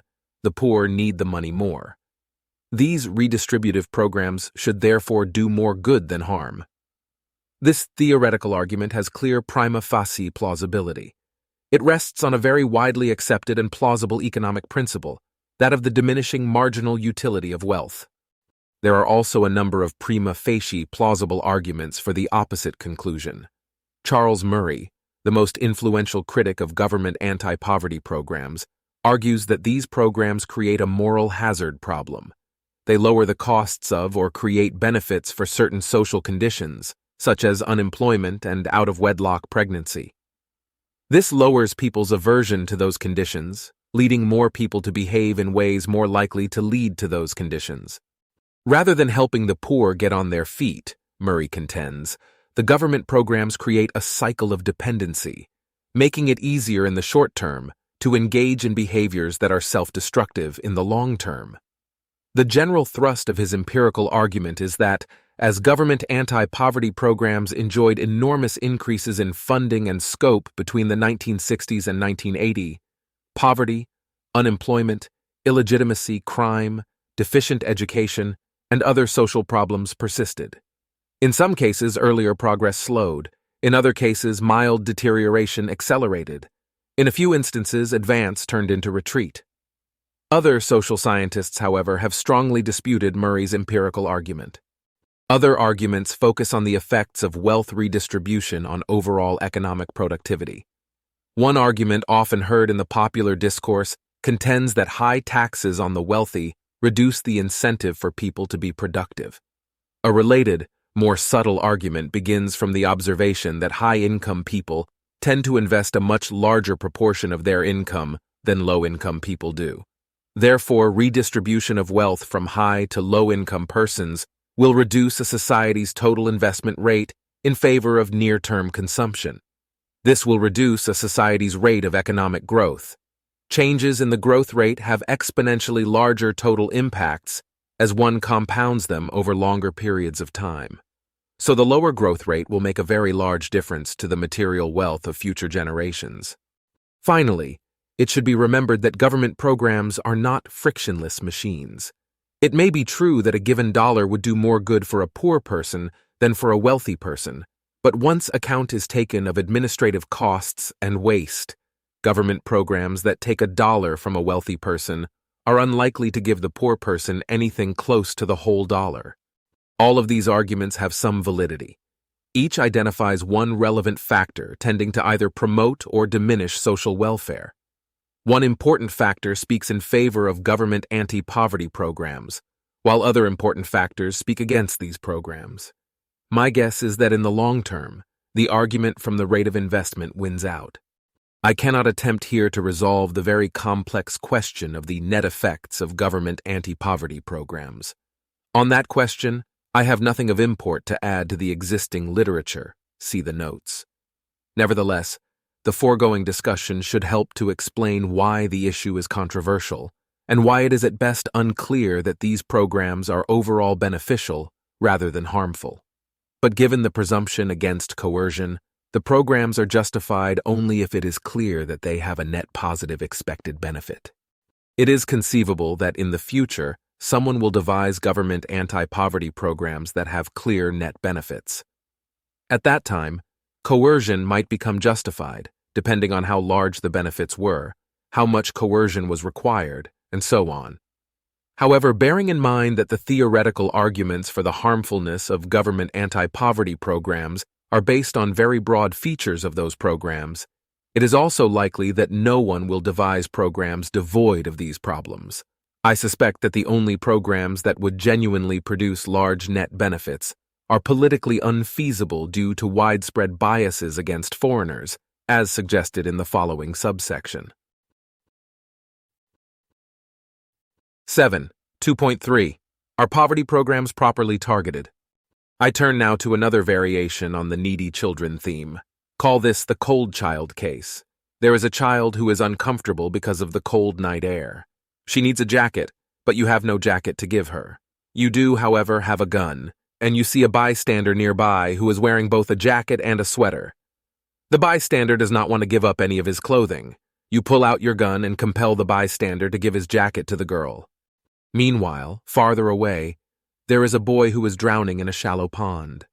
You are aware of this second child, and you could coerce the bystander to help the drowning child. However, this would interfere with his helping the cold child. The bystander has to leave shortly for very important reasons and only has time to help one child. You like the cold child better, she looks more like you, she is from your hometown, and so on. So you secure help for the cold child, leaving the other child to drown. Your behavior in this case is morally unacceptable. There are two obvious problems. First, the desire to keep a child warm is, in the absence of a medical emergency, not an adequate justification for armed robbery. Second, if you are going to use coercion to help someone, it has to be the drowning child whose needs are far more urgent. The government of a wealthy nation is in a similar position. Some of its citizens are somewhat needy, but there are much needier citizens in other countries. The American poor, for example, are only poor relative to other Americans. They often nevertheless own automobiles, color televisions, microwave ovens, and so on. They may be in danger of, for example, being unable to afford new clothes, or being unable to send their children to college. The poor in the developing world, however, are absolutely poor. They are in danger of dying because of starvation, malnutrition, or easily preventable diseases. Yet for the most part, the governments of wealthy countries, such as the United States, choose to use their funds to aid people in their own countries, mostly ignoring the much needier people elsewhere. The two activities are related because the funds that are spent on domestic poor could have been spent on foreign poor.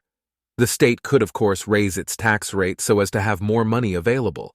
But no matter how high the state raised its revenues within the range of plausible possibilities, it would still be the case that all or nearly all of that money would have to be spent on the foreign poor if funds were allocated in anything like a need-based manner. As in the case of the cold child, most actual government wealth redistribution programs appear to suffer from two problems. First, the needs they aim to address are not sufficiently urgent to justify coercion. The need to save a person from death or serious injury may justify a moderate level of coercion and moderate violations of property rights. But the desire to supply a person with quality clothing, a college education, or an air conditioner typically does not suffice to justify coercive seizure of the necessary funds from innocent third parties.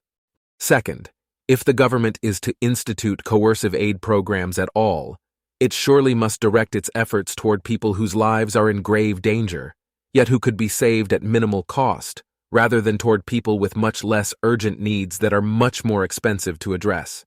For example, it has been estimated that programs of vitamin A supplementation in the developing world can save lives at a cost of between $64 and $500 per life saved.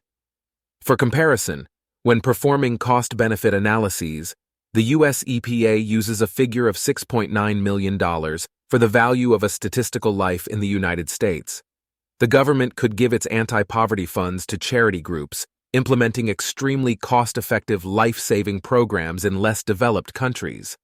Surely programs of this kind must come before giving money to an American family whose income, while low by American standards, is many times greater than that of most inhabitants of the developing world. Some would argue that the state's seemingly perverse priorities are justified because the state bears special responsibilities to its own citizens that it does not bear to foreigners. This strikes me as an inadequate reply. Suppose we add to the cold child case the stipulation that the cold child is actually your daughter, whereas the drowning child is a stranger from some other country.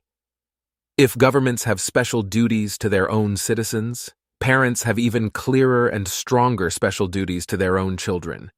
So if it were a question of saving one of the two children's lives, it would be proper to save your daughter. But you may not choose securing a jacket to keep your daughter warm over saving the life of a stranger. The argument of this subsection does not attempt to show that no coercive anti-poverty programs could be justified. What it shows is that if the state is morally justified in adopting any such programs, they would have to be very different from the programs actually found in wealthy countries. They would focus on extremely needy yet easily helped people in foreign countries. Existing programs are almost entirely aimed at the wrong people and the wrong problems. 7. 2.4. A clash of analogies, drowning children and charity muggings. Is the drowning child case the closest analogy we can find to government anti-poverty programs? Consider the charity mugging case. You have started a charity to provide monetary assistance to the poor. To collect the needed funds, you take to mugging people on the street. This seems clearly impermissible. Now suppose for the sake of argument that your coercive action in the charity mugging case is impermissible, yet your coercive action in the drowning child case is permissible. Which case provides a closer analogy to government anti-poverty programs? On the face of it, if we are to pick one of the cases as a closer analogy, it has to be the charity mugging. In the charity mugging, the coercive action is taken in service of exactly the same sort of program as the government programs at issue, a program of direct economic aid to the poor. The coercive act is also of the same kind as in the government programs, forcible extraction of money. Neither of these things is true of the drowning child case. So if we accept ordinary intuitions about both the drowning child and the charity mugging, we should conclude that government anti-poverty programs are impermissible. Some philosophers would argue, however, that the drowning child and the charity mugging cases have no morally significant differences. Both are cases in which one coerces another person to secure aid for a needy third party, and this is all that matters. Because these cases are clearly analogous to each other, these philosophers would say, our intuitions about one of the two cases must simply be wrong. Since the intuition about the drowning child is stronger than the intuition about the charity mugging, we should stick with the drowning child intuition, and thus we should endorse government anti-poverty programs. Are there any relevant differences between the two cases? For those who have not previously done so, it is worth taking a moment to reflect on this question before reading on. There are at least 3 differences that might be thought, either individually or in conjunction, to be morally significant. A. In the charity mugging, the problem you seek to address is a chronic social condition, whereas in the drowning child, the problem is an acute emergency. The examples in the literature that draw forth the strongest intuitions about duties to assist others are examples of acute emergencies. The cases in which we lack strong intuitions of a duty to assist, but in which philosophers try to argue us into accepting such duties, are typically cases of chronic social conditions. B. In the drowning child case, one can easily and quickly solve the problem, whereas in the charity mugging case, one can realistically hope only to alleviate the problem. C. In the drowning child case, the coercion required to address the problem is a one-time intervention, whereas in the charity mugging, it is an ongoing program of coercion. Government anti-poverty programs align with the charity mugging case in all these respects. There may be other interesting differences between the two kinds of cases, perhaps including some that no one has yet identified. This is likely, since it is in general very difficult to identify the sources of our intuitions, and most people have difficulty even coming up with points. A. C. There seem now to be 4 philosophical views about the drowning child and charity mugging cases that are worth considering. I. The two kinds of case are relevantly alike, and in neither case is coercion permissible. 2. The two kinds of case are relevantly alike, and in both cases coercion is permissible. The one-time coercive interventions to solve acute emergencies are permissible, but ongoing programs of coercion to alleviate chronic social conditions are not. Thus, coercion is justified in the drowning child case, but not in the charity mugging case. And the cases are disanalogous for some other reason, and coercion is justified in the drowning child case, but not in the charity mugging case. Only on option 2 would we conclude that government anti-poverty programs are permissible. But at first glance, E seems much more plausible than 2. Option IV also seems much more plausible than 2, despite the failure to specify the relevant difference between the cases. It is not at all implausible to think that there may be a relevant difference that has escaped notice. Views, I and 2, strike me as of comparable implausibility, with E2 less plausible than I, though reasonable thinkers will differ on this. Between an emergency and a chronic problem consists merely in the fact that the victims of the latter have been suffering for a longer time, but this surely cannot lessen the reasons for helping victims of chronic problems. It is not obvious, however, that Unger's account of the distinction must be accepted. Unger considers point B confused. Roughly, he would argue that in the charity mugging case, we can satisfy the needs of some victims of poverty. The only reason we say that our aid cannot solve the problem is that we are grouping together all people suffering from poverty, and we cannot satisfy all these people's needs. But in the drowning child case, we could conceptually group together that particular drowning child with all the other people suffering from anything bad anywhere in the world. So here too, our aid cannot solve the problem because we cannot stop all bad things in the world. Therefore, there really is no difference between the charity mugging and the drowning child. Unger's argument here depends upon the assumption that there is no distinction between more and less natural groupings. Thesis, TU, has more implausible implications than just that one may extort money from others to support charity. The bystander in the drowning child has a stringent moral duty to assist the drowning child. If the charity mugging case is relevantly similar, then individuals must have stringent moral duties to donate to charity, comparable to the duty to assist a drowning child. If they did not have such duties, this would be a morally relevant difference between the two cases. It is morally relevant that in drowning child, one coerces the bystander only to do her duty. Now imagine another case. Call this the overworked philanthropist case. Suppose that you regularly donate 80% of your paycheck to charities helping poor children. On the way to work, you see a child drowning in a shallow pond. Considering how much sacrifice you have already made for others, you wonder whether you must really get your clothes wet to save yet another child. Intuitively, the answer is yes. Even after donating 80% of your income to charity, you are still obligated to save a drowning child when given the chance. Now, if the duty to donate to charity is comparable to the duty to save a drowning child, then it seems that we may make the same claim about donating to charity. That is, even after donating 80% of your income to charity, you are still obligated to donate more to charity when given the chance.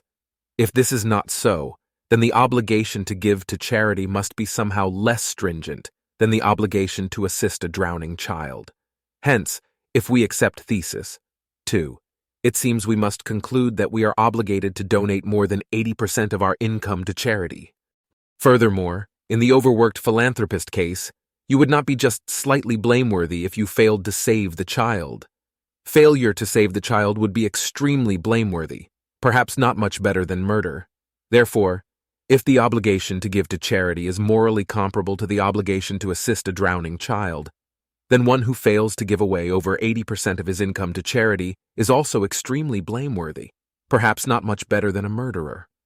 We might have to conclude that the behavior of nearly everyone, including, for example, philanthropists who give away only 75% of their income, is utterly despicable. Some philosophers embrace just that sort of extremely demanding morality, along with its harsh judgment of nearly everyone's conduct. These philosophers point out that our strong aversion to giving away almost all our money is no proof that we are not obligated to do so. They may say that our reluctance to accept their demanding morality is simply due to our self-interested bias. We don't want to do what morality actually requires of us, and so we close our eyes to our obligations. The hypothesis of self-interested bias might serve as a plausible debunking explanation of one isolated datum, our reluctance to accept extremely demanding obligations of charity. But the hypothesis fares worse in explaining the larger pattern of moral attitudes that cohere with that reluctance. If we simply suffered from an egoistic bias, then we might expect this fact to be evidenced by a shift in our intuitions, when we directed attention away from ourselves and toward the behavior of others, or when we imagined ourselves in different positions. But this does not seem to be the case. We do not exempt ourselves from a duty of charity that we recognize for others. When we hear of someone else who gives large amounts of money to charity, we treat this as praiseworthy and supererogatory. We do not react as if we had been told of someone who merely refrains from murdering as many people as he could. Even when we ourselves are in economic need, if, for example, we lose our job, we do not think of strangers as obligated to donate money to support us. Even those who are chronically poor do not consider strangers obligated to help them, though they may consider the state obligated to help them. Nor do our intuitions about most other situations follow the direction of self-interest. We do not generally consider ourselves entitled to harm or exploit others for our own benefit. Even those who would be particularly good at exploiting others in a particular way do not typically hold that it is permissible to exploit others in that way. Lastly, even those philosophers who accept extremely demanding ethical systems do not have the emotional reactions that would seem to cohere with belief in such demanding ethical systems. Utilitarian philosophers do not react with horror when you tell them that you spent $40 on dinner at a restaurant instead of sending the money to famine relief. Yet they would surely react with horror if you told them that you left a child to drown in a pond because you didn't want to get your clothes wet. None of these observations entail that some extremely demanding morality is not correct, but they illustrate the fact that our attitudes are coherent and can be parsimoniously explained by the hypothesis that we are not in fact obligated to donate very large amounts of money to charity. It remains possible that we are suffering from a self-interested bias that blinds us to our extremely demanding obligations of charity. But this hypothesis does a poor job of explaining the pattern of judgments and attitudes that most people evince. In moral philosophy, as well as the rest of human intellectual inquiry, it is reasonable to assume that things are the way they seem until proven otherwise. The above arguments should not, however, be taken as a license for selfish disregard of those in need. Regular donation to charity groups aiding the world's least fortunate is the compassionate and decent thing to do. Virtually no one doubts this. An average member of a prosperous society may be able, over the course of his lifetime, to save literally hundreds of lives by donating a small fraction of his income. In view of this, it is plausible to view regular donation as a requirement of decent respect for human life. See the footnote for recommendations. 7. 2.5 In case the foregoing is wrong. It is often valuable to consider what the most likely alternative is, in case one's own view is mistaken. I think the most credible alternative to the position taken above is that it is permissible for the state or a private agent to coercively collect funds to alleviate world poverty. In doing so, the state would be obligated to prioritize people with very serious problems that can be addressed reliably and at low cost. All or nearly all of the people satisfying that description are inhabitants of the developing world. Once the state had properly targeted its poverty relief efforts, some of the objections of Section 7, 2.2 would also be obviated. The view would challenge the distinction suggested above between acute emergencies and chronic conditions, arguing that some emergencies are chronic social conditions or components thereof. Imagine that you have been lost in the woods for several days without food, and you are in danger of starvation. You come upon a cabin in the woods. The owner is not home, but there is plenty of food inside. It seems permissible to take some food to preserve your life, despite the violation of the owner's property rights. This is permissible even if you know you will not be able to compensate the owner afterwards, and even if you doubt that the owner would consent to your taking his food. This illustrates the fact that extreme hunger can count as an emergency situation sufficient to justify the violation of another person's property rights.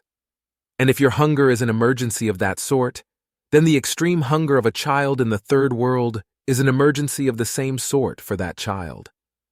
It happens that there are at any given time a great many people in that situation, so the existence of such emergencies is itself a chronic social condition. But why should that make a difference? If a certain type of rights violation would be justified when necessary to save one person from starvation, then shouldn't a program consisting of many such rights violations also be considered justified when it is necessary to save many people from starvation? I am unsure what to make of this. Perhaps there is an ethical difference between committing an isolated theft to save oneself and starting up a regular program of extortion designed to save third parties wherever they may be. Or perhaps the conclusion of the preceding paragraph is simply correct. Nevertheless, I want to insist on 2 points. First, the actual anti-poverty programs in wealthy countries are unjustified. They deploy coercion with inadequate justification. They are not focused on the neediest people, and they cannot be defended by appeal to analogies of drowning children and cabins in the woods. Second, the state has no special moral status. If the state may coercively seize funds for poverty relief, it is because the state would only be doing the same thing as the private parties in the examples of the drowning child and the cabin in the woods. If so, the same argument could be used to show why a private party would be justified in coercively seizing funds for poverty relief. One could even rob the government to provide funds to help the poor. The state has no special authority here, although the state may enjoy practical advantages in its efforts at seizing funds. 7.3 Implications for agents of the state.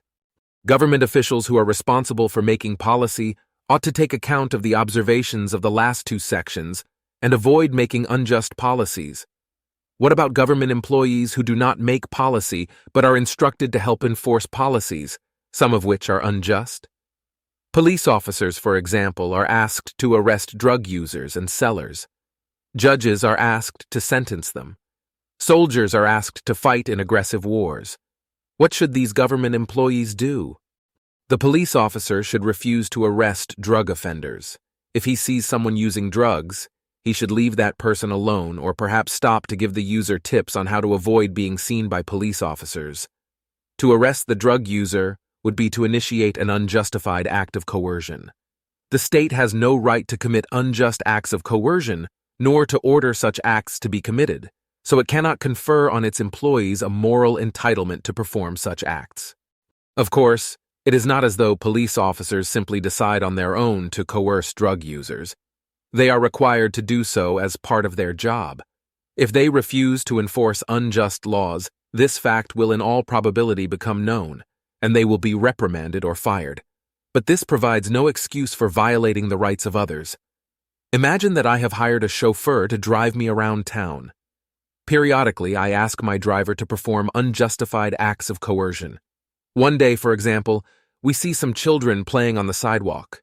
I tell the driver to stop and beat up one of the children for my entertainment.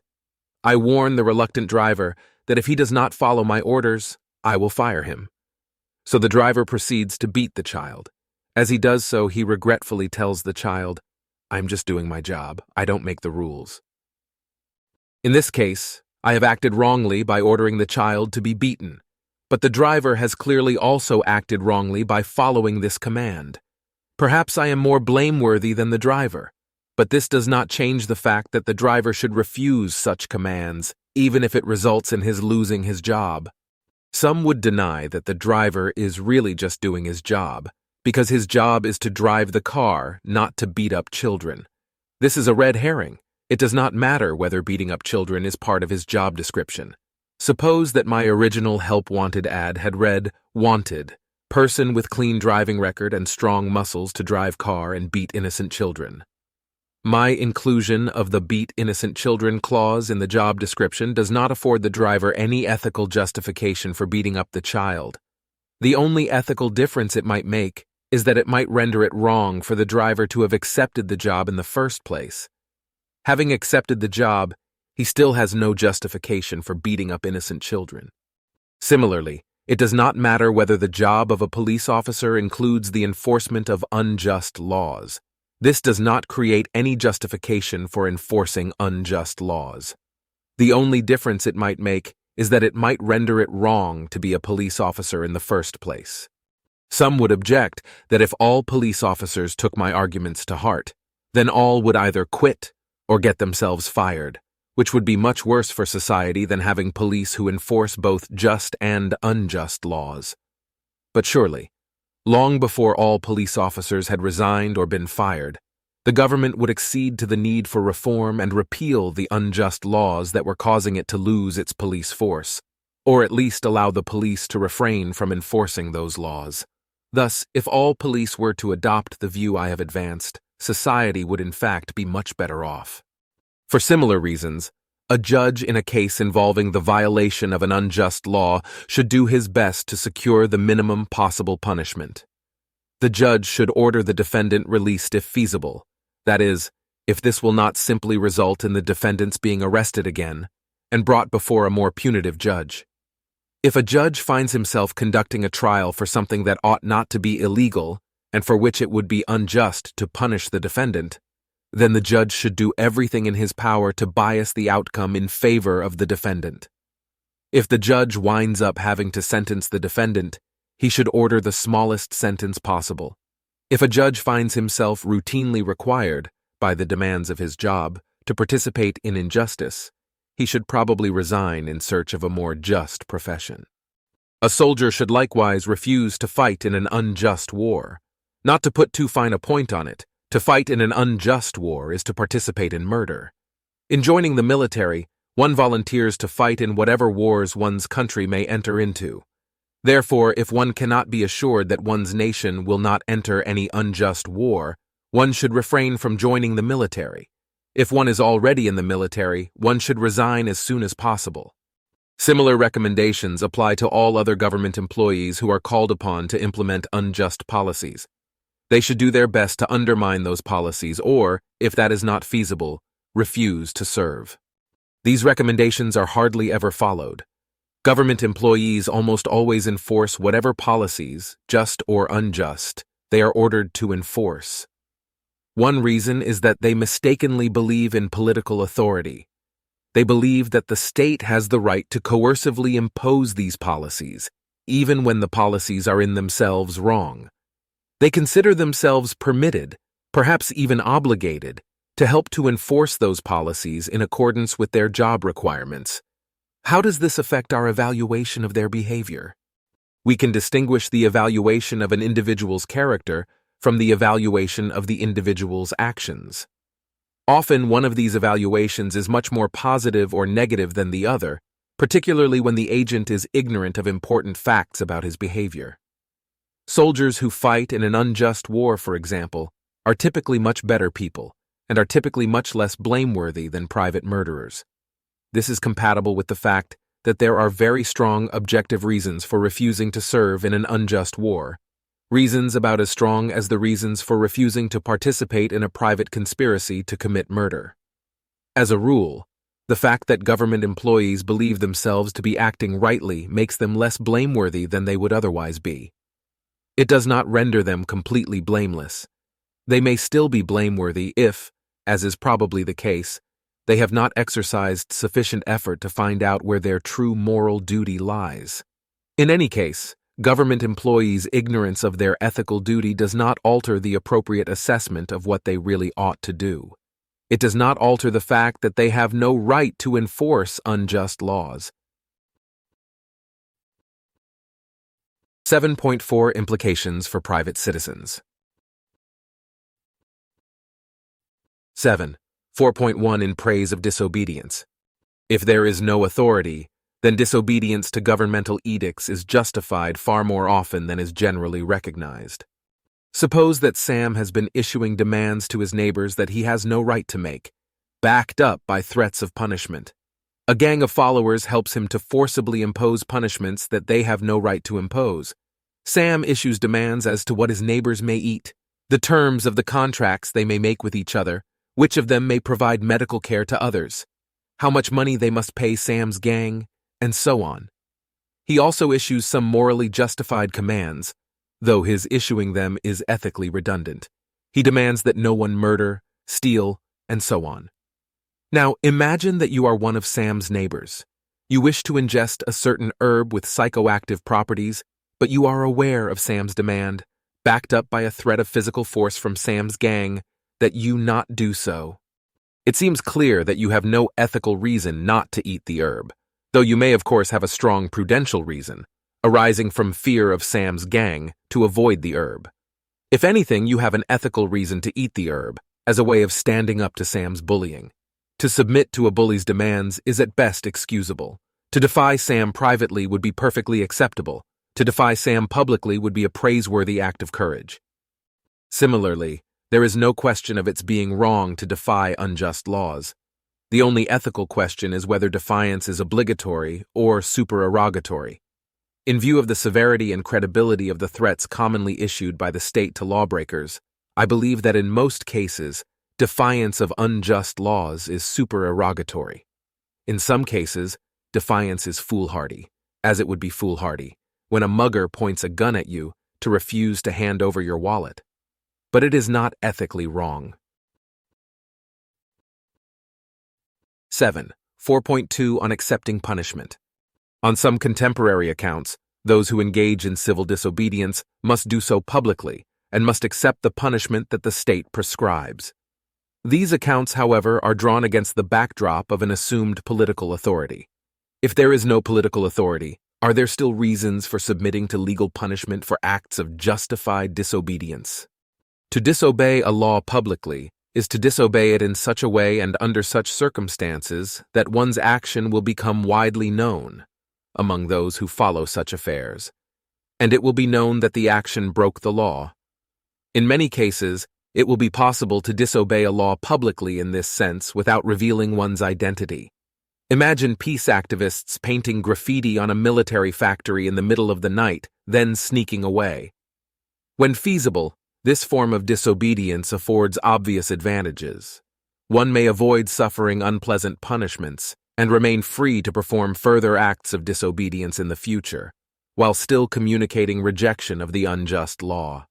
Sometimes it is said that those who engage in civil disobedience should accept punishment for their actions to prove their sincerity and seriousness to others. For instance, some hold that in case of a draft, conscientious objectors should voluntarily go to prison, rather than, for example, escaping to another country, to prove that their objection to going to war is principled and unselfish. There are a number of salient objections to this thinking. First, the requirement to accept punishment is excessively demanding. No doubt there is some value in communicating one's sincerity, moral seriousness, or other admirable traits to others, but one is not typically obligated to communicate this sort of information to others, even when the costs of doing so are minimal. For instance, suppose that I recently found a wallet, and I went out of my way to return it to its owner. I am not then morally obligated to relate this episode to other people, just to communicate my honesty and virtuousness, even if I can do so at no cost. Still less would I be obligated to communicate this information if doing so would require my spending some months or years in prison. It is unclear why the case should be different for acts of civil disobedience. If I have broken the law, I should no doubt prefer that others know that I had virtuous motives for doing so. But I am not obligated to communicate this information, even if I could do so for free, still less if doing so requires my spending months or years in prison. One might argue that this case is different because in disobeying the state, I might lead others to disobey other laws, including laws that should be obeyed, if others fail to understand the moral reasons behind my disobedience. This suggestion is contrived and implausible. It is in most cases highly unlikely that my act of disobedience will cause other people to disobey some unrelated law. In addition, it is typically not obligatory for a person to undertake extremely large sacrifices, such as spending time in jail, to prevent other people from irrationally choosing to do wrong. Second, voluntarily accepting the state's punishment for an act of disobedience may, either instead of or in addition to communicating one's moral seriousness, communicate false and destructive ideas, most notably that the state has the right to punish people for disobeying unjust laws. If a law is unjust, then the enforcement of that law through punishment of those who disobey is also unjust. Why, then, should one facilitate this injustice by submitting oneself for punishment? For example, suppose one's government is engaged in an unjust war, for which it has instituted a draft. In such a case, no one is obligated to participate in the war. If anything, citizens are obligated to refuse to participate. Now, in addition to the injustice of the war itself, there will also be the injustice of the states punishing those who virtuously refuse to participate in that war. And just as no one is obligated to facilitate the war itself, no one is obligated to facilitate or cooperate with the unjust punishing of those who refuse to participate in the war. Consider an analogy. A homophobic gang in your neighborhood is beating up homosexuals. If you are gay, should you present yourself at the gang's headquarters and announce your sexual orientation so that they may beat you? Obviously not. Among other things, to submit to a beating would wrongly communicate that you have done something that deserves punishment and that the gang has the right to punish you. Even if you believe that by submitting to a beating, you would increase the probability that public outrage would eventually lead to a change in the gang's behavior, you still would not be obliged to submit to a beating. I conclude that in most cases, those who disobey unjust laws are both ethically permitted and well advised to conceal their identity or otherwise evade punishment by the state. 7. 4.3 on violent resistance. If there is a central premise of this book, it is the moral seriousness of coercion. But the resort to physical force is not always wrong. It is often justified for purposes of self-defense or defense of innocent third parties. It is not implausible, therefore, that violent resistance may often be justified in response to unjust coercion by the state. To assess this thought, let us begin with some general principles governing the defensive use of force. I. The use of force is justified only when necessary to prevent some serious wrong. That is, there must be no alternatives available that would prevent the wrong without using comparable levels of force, committing some other equally serious prima facie wrong, or demanding unreasonable sacrifices of the agent. The use of force must have a reasonable chance, on the agent's evidence, of preventing the wrong from occurring. Unless this condition is satisfied, the use of force will not count as a defensive measure. It may instead count as a retaliatory measure. However, the conditions for justified retaliatory force are beyond the scope of this discussion. E. The expected harm caused by the use of force may not be out of proportion to the expected harm averted. For example, it is not permissible to kill another person merely to prevent that person from stealing your stereo. It would, however, be permissible to kill a person if necessary to prevent that person from seriously injuring you. Fee. It is usually not permissible to harm innocent third parties in the course of defensive violence. Such harm to innocent third parties can sometimes be justified, but this will generally require expected benefits much greater than the expected harms. Historically, there are two main forms of armed resistance to the state: terrorism, and attempted revolution. In developed modern societies, attempted armed revolution is unlikely to be justified for three reasons. First, there are usually non-violent options available, which have shown surprising success in some cases, such as the well-known cases of Gandhi and Martin Luther King Jr. II. The probability of successful revolution in most modern, developed societies is very close to zero. Third, in the case of attempted revolution, harm to innocent third parties is likely to be very great. Terrorist attacks are no more likely to be justified. The same 3 points apply. Non-violent methods are typically available, terrorist methods are ineffective, and expected harms to innocent parties are excessive.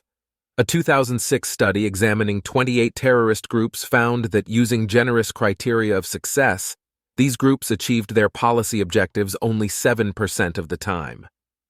Later studies using larger samples have found success rates under 5%, and in many cases the terrorists' political goals were actually set back. Why is terrorism so ineffectual? When terrorists attack civilians, populations tend to increase their support for right-wing political candidates proposing aggressive responses. These hardliners are not frightened by terrorism, nor should they be. They are extremely unlikely to be personally victimized by terrorism, and in fact their political careers are strongly advanced by terrorism and the opportunity it provides them for aggressive posturing. All of these points are illustrated by the infamous terrorist attacks of the 11th of September 2001 in the United States, which prompted the U.S. government to vastly increase its military presence in the Middle East, killing hundreds of thousands of Muslims. While this response was irrational and reprehensible, it was also predictable. As a rule, therefore, terrorist attacks are morally wrong. The question of when one may harm innocent third parties in the course of bringing an end to oppression and injustice is a matter for debate. But surely one may not harm innocent third parties for the sake of ineffectual or counterproductive gestures. 7. 4.4 In defense of jury nullification. Most readers will at some point be required to serve on a jury in a criminal trial. Many of these trials will be for crimes that genuinely deserve to be punished, but many others will be for the violation of unjust laws, such as the laws mentioned in Section 7.1. It is therefore of great practical interest what a juror should do in the latter sort of case. When the law is unjust, the juror should vote to acquit, regardless of the evidence. Briefly, the argument is this. In general, it is wrong to knowingly cause unjust harm to another human being. To convict the defendant for violating an unjust law will, as a rule, result in his suffering significant unjust harm at the hands of the state. Therefore, it is prima facie wrong to convict such a defendant. Two objections must be considered. To begin with, it might be argued that a juror who votes for conviction would not be culpable for the defendant's suffering, because the juror did not make the unjust law, nor is the juror himself directly imposing the punishment. Assuming that the prosecutor proves his case, the jury member who votes to convict is merely correctly reporting the fact that the defendant performed a certain action. What officials of the state do with that information is up to them. The juror is not telling them to punish the defendant, even though he knows that they will do so. A related objection is that one has a duty to tell the truth. To vote for an acquittal in a case where the evidence shows that the defendant did in fact violate the unjust law would be dishonest. It would be tantamount to a false assertion that the defendant was not shown to have violated that law. Both objections may be addressed by the following analogy. You are walking down the street with one of your more flamboyantly dressed friends. You run into a gang of hoodlums. The leader of the gang asks you whether your friend is gay. You are convinced that these are gay bashers, and that if you either answer yes or refuse to answer, they will beat up your friend. The two of you have the best chance of being left unharmed if you answer no. You know, however, that your friend is in fact gay. Thus, by answering no, you would be lying. Should you therefore either refuse to answer or answer yes? None but a fanatical Kantian would say so. Granted, lying is usually wrong, but not when the person to whom you are lying is someone who would use a truthful answer as a pretext for bringing serious and unjust harm upon another human being. If you should tell the hoodlums the truth, will you later be able to patch things up with your friend, as you visit him in the hospital, by reminding him that you didn't make the hoodlums hate gays to begin with, nor did you personally pound on your friend with your own fists? Could you plead that all you did was report on a factual matter, and that what the hoodlums did with that information was up to them? Jurors in most courts are instructed that they must render a verdict based upon the evidence and that they must not choose to nullify the law. They may even be asked to take an oath to this effect, where refusal to do so results in dismissal from jury service. This does not alter the juror's true moral duty. Suppose that, in the above scenario, the homophobic gang leader asks you to promise to tell the truth about your friend. Suppose he also instructs you, with a great air of confidence and solemnity, that you must tell him the truth and that you have no right to lie because you disagree with his gay-bashing predilections. Then would you be obligated to tell him the truth? Again, no. Homophobic hoodlums do not have a right to know who is and is not gay. You should promise to tell the truth and then immediately lie. In the United States, jurors who vote to acquit a defendant on the grounds that the law is unjust are subject to no punishment, and their verdicts cannot be overturned. Thus, despite what they may be told, jurors certainly can nullify laws in the relevant senses of can. The aversion to lying and promise breaking, if that is what jury nullification involves, is a trivial consideration next to the importance of preventing a person from suffering severe and unjust harms. 7.5 Objections in support of rule worship. 7.5. The 1st of May, everyone do as they wish. People have their own opinions as to exactly which laws are just. It might therefore be thought that the philosophical view I have advanced affords carte blanche for individuals simply to do whatever they want, citing idiosyncratic interpretations of justice in their defense. This would, of course, be a mistake. My philosophical position does not imply that individuals may break whatever laws they want to break. Suppose that Sally wants to steal money from her company so that she can live at others' expense. Sally therefore dishonestly claims to find the laws governing property unjust, and she uses this to rationalize her behavior. In this case, Sally's behavior is wrong. Her mere assertion that the property laws are unjust does nothing ethically to excuse her. Suppose that Mary is also stealing money from her company. Mary, however, sincerely believes that the laws governing property are unjust, for she has been taken in by a misguided political ideology that rejects private property. In this case, is Mary's behavior right? No, it is not. Mary is mistaken in thinking that the property laws are unjust, so she is also mistaken in taking her own behavior to be ethically permissible. Depending on how understandable her error is, Mary may be less blameworthy than Sally, but her action is just as wrong. Thus, for example, it would be appropriate for third parties to use coercion to stop Mary from taking more money and to compel her to compensate her employer. This is consistent with everything I have said earlier in this chapter. If a law is unjust, one may break it. But it is not the case that if one merely believes a law to be unjust, one may break it. It depends upon whether one's belief is correct. There are many cases in which we cannot tell whether a law is just or unjust. Justice is a difficult subject. What ought we to do then?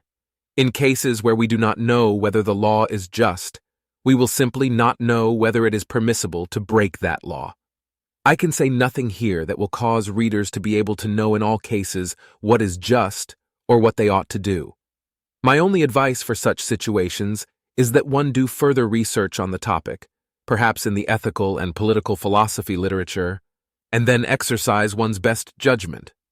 To some, this view will be unsatisfying. A more satisfying view would be one that provides a simple, more or less mechanical rule for what to do in all cases. For instance, if we could say, when in doubt, always obey the law, many would find this a more satisfying position than the position that we sometimes cannot tell whether we should obey the law or not. But satisfyingly simple and convenient rules are not therefore correct. In particular, there is no reason to think that whenever there is doubt as to the justice of a law, it is better to obey than to disobey that law. Suppose a soldier has been ordered by his government to fight in a war. The soldier is unsure whether this order is just, because he is unsure whether the war itself is just. Nothing in this description of the case enables us to infer that it would be right or good for the soldier to fight in the war. If he fights, he may be participating in mass murder. We do not know enough to say whether this is the case. The crucial information we would need before we could advise the soldier as to what he ought to do is a piece of moral information. We need to know whether the war is just. The fact that this knowledge may be difficult or even impossible to obtain does not prevent it from being the relevant and necessary knowledge for addressing the question at hand, nor does it enable some other, more easily knowable fact to settle the question.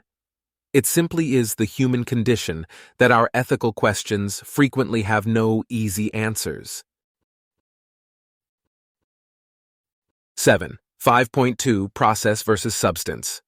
In an early article defending the fair play account of political obligation, John Rawls takes as his central question, how is it possible that a person, in accordance with his own conception of justice, should find himself bound by the acts of another to obey an unjust law?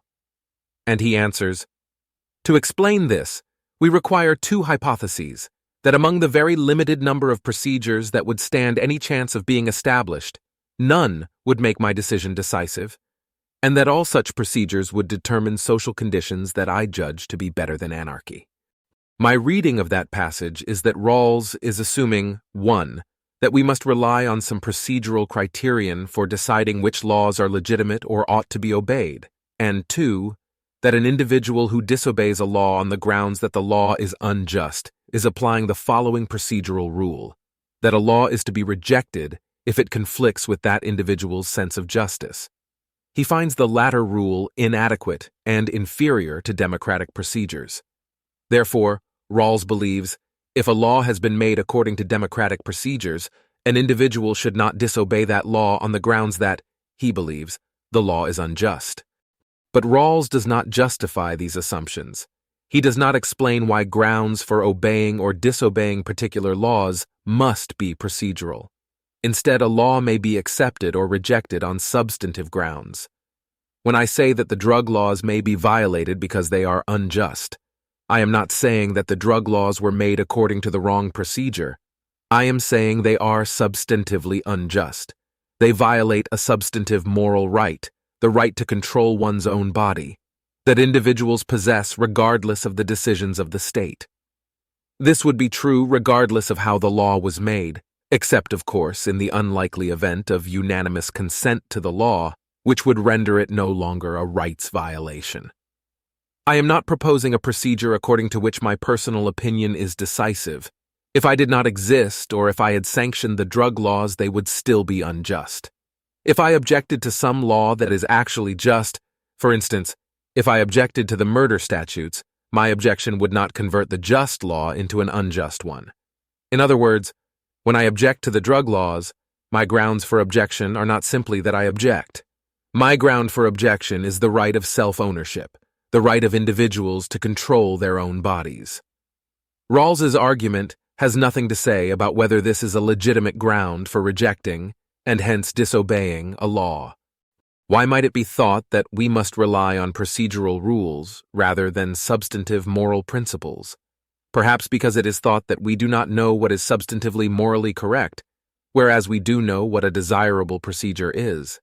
If this is the reasoning behind Rawls's proceduralist assumption, it is doubly mistaken. First, it is mistaken because it is false that in general we do not know what is substantively morally correct. Sometimes we do not know what is substantively just, but often we do know. I do not know, for example, whether a ban on abortion would be unjust, but I know that the Jim Crow laws were unjust. When we know that a law is unjust, our opposition to it can and should be based on the fact that it is unjust, not on the fact that it conflicts with our personal opinions or preferences. Second, if it were true that we never knew what was substantively just, then we also would not know what was procedurally just. There is no reason to think that knowledge of just procedures would somehow evade the reach of a moral skepticism strong enough to rule out all knowledge of just outcomes. If, for example, we cannot know that laws that treat citizens grossly unequally on the basis of morally irrelevant characteristics are unjust, then why would we know that lawmaking procedures that fail to give citizens an equal voice are unjust? 7. 5.3 Undermining social order. Imagine that the views I have defended become widespread, and in particular, that the notion of political authority is widely rejected. Citizens thus feel free to violate any laws they find ethically objectionable whenever they can evade punishment. Government agents refuse to enforce laws they find ethically objectionable. Juries refuse to convict defendants under statutes that the juries find objectionable. Wouldn't this render our legal system too chaotic and unpredictable? Might social order not collapse entirely? The suggestion of the preceding paragraph is simply that it may be very harmful to propagate the views advanced in this book, so much so that perhaps I should not have published the book. That is compatible with the possibility that everything I say is actually true. The dire warnings about the collapse of social order, however, are ill taken. The views I advance are more likely to be socially beneficial than harmful. We have imagined citizens violating laws they find unjust, police refusing to enforce laws they find unjust, and juries refusing to convict under laws they find unjust, all because a general skepticism of authority has taken hold of society. In addition, we must assume that lawmakers themselves have absorbed the same philosophy of skepticism about political authority. In this case, there would be far fewer laws, and far fewer unjust laws in particular. Most of the laws that would have occasioned widespread civil disobedience would not exist, because legislators would not make them, or would have repealed them during the period in which skepticism about authority was taking hold of society. But suppose a particular law survives that some people consider unjust. If the number who find the law unjust is very small, there is no difficulty. For instance, suppose a tiny number of people consider the laws against theft unjust. Since the overwhelming majority of society considers those laws just, there would still be enough police officers, judges, and jurors willing to enforce the anti-theft laws. The government would only encounter a problem when a large portion of society considers some law unjust. For instance, a significant number of people presently consider the drug laws unjust. If it were widely accepted that one should not help to enforce an unjust law, then some police officers would refuse to arrest drug offenders. Some judges would refuse to sentence them, and many juries would refuse to convict them. Trials under the drug laws and other controversial statutes would repeatedly result in hung juries.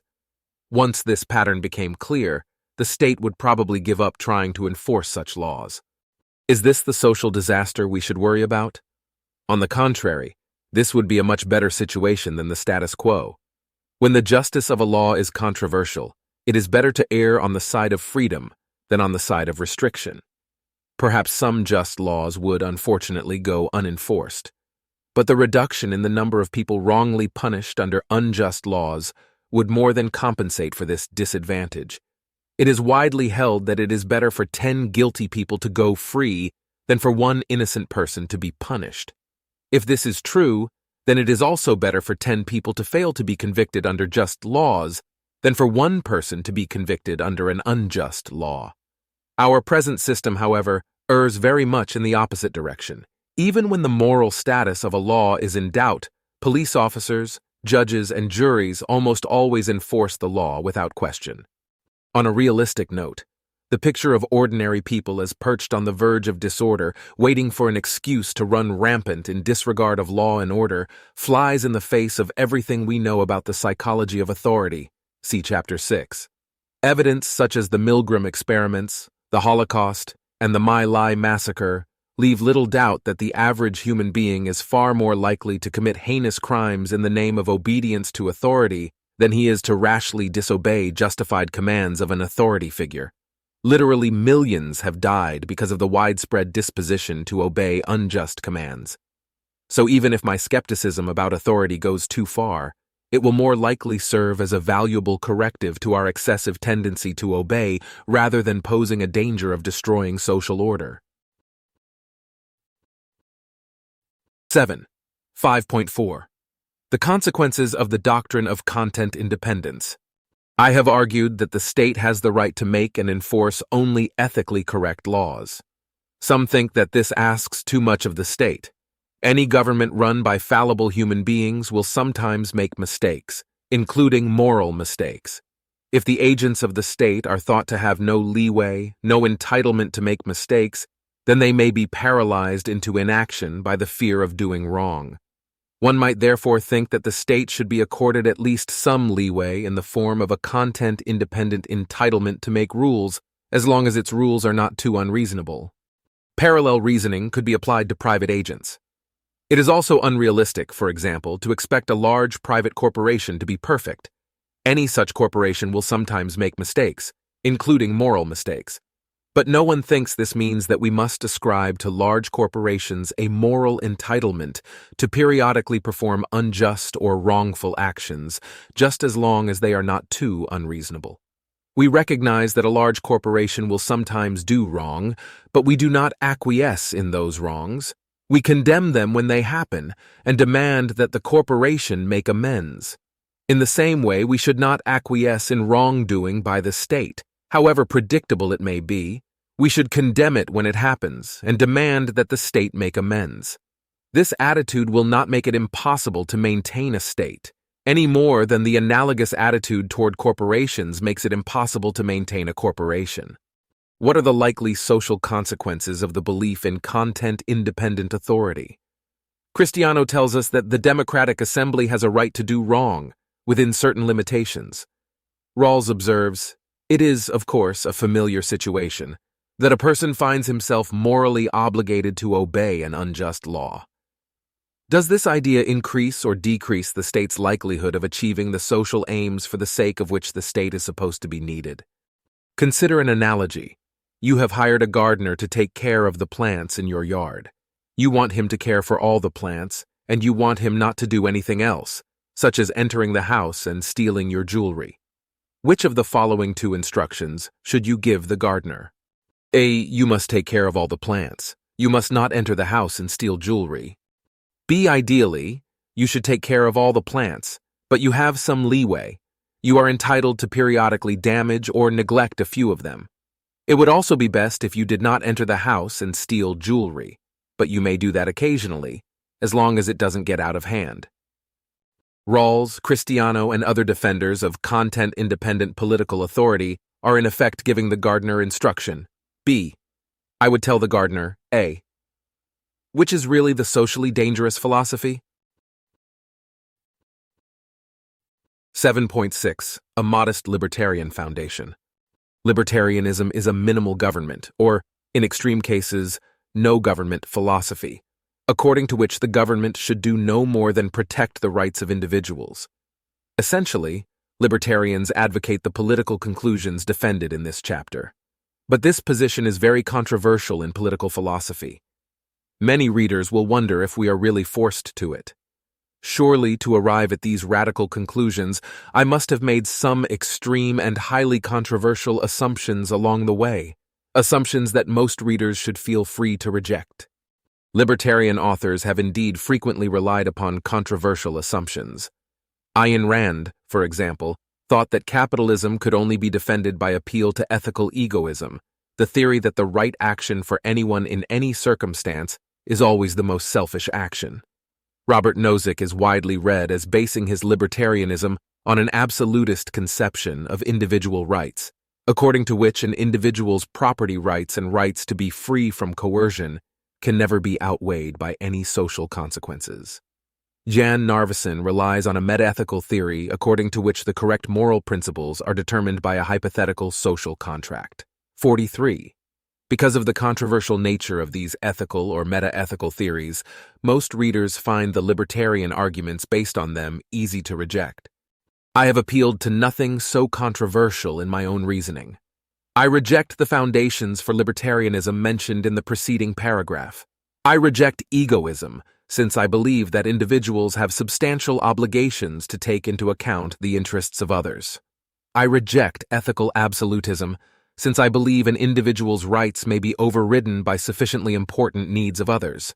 And I reject all forms of social contract theory, for reasons discussed in chapters 2 and 3. The foundation of my libertarianism is much more modest: common sense morality. At first glance, it may seem paradoxical that such radical political conclusions could stem from anything labeled common sense. I do not, of course, lay claim to common sense political views. I claim that revisionary political views emerge out of common sense moral views. As I see it, libertarian political philosophy rests on three broad ideas. A non-aggression principle in interpersonal ethics. Roughly, this is the idea that individuals should not attack, kill, steal from, or defraud one another, and in general, that individuals should not coerce one another, apart from a few special circumstances. A recognition of the coercive nature of government. When the state promulgates a law, the law is generally backed up by a threat of punishment, which is supported by credible threats of physical force directed against those who would disobey the state. 3. A skepticism of political authority. The upshot of this skepticism is, roughly, that the state may not do what it would be wrong for any non-governmental person or organization to do. The main positive ethical assumption of libertarianism, the non-aggression principle, is the most difficult to precisely articulate. In truth, it is a complex collection of principles, including prohibitions on theft, assault, murder, and so on. I cannot completely articulate this set of principles.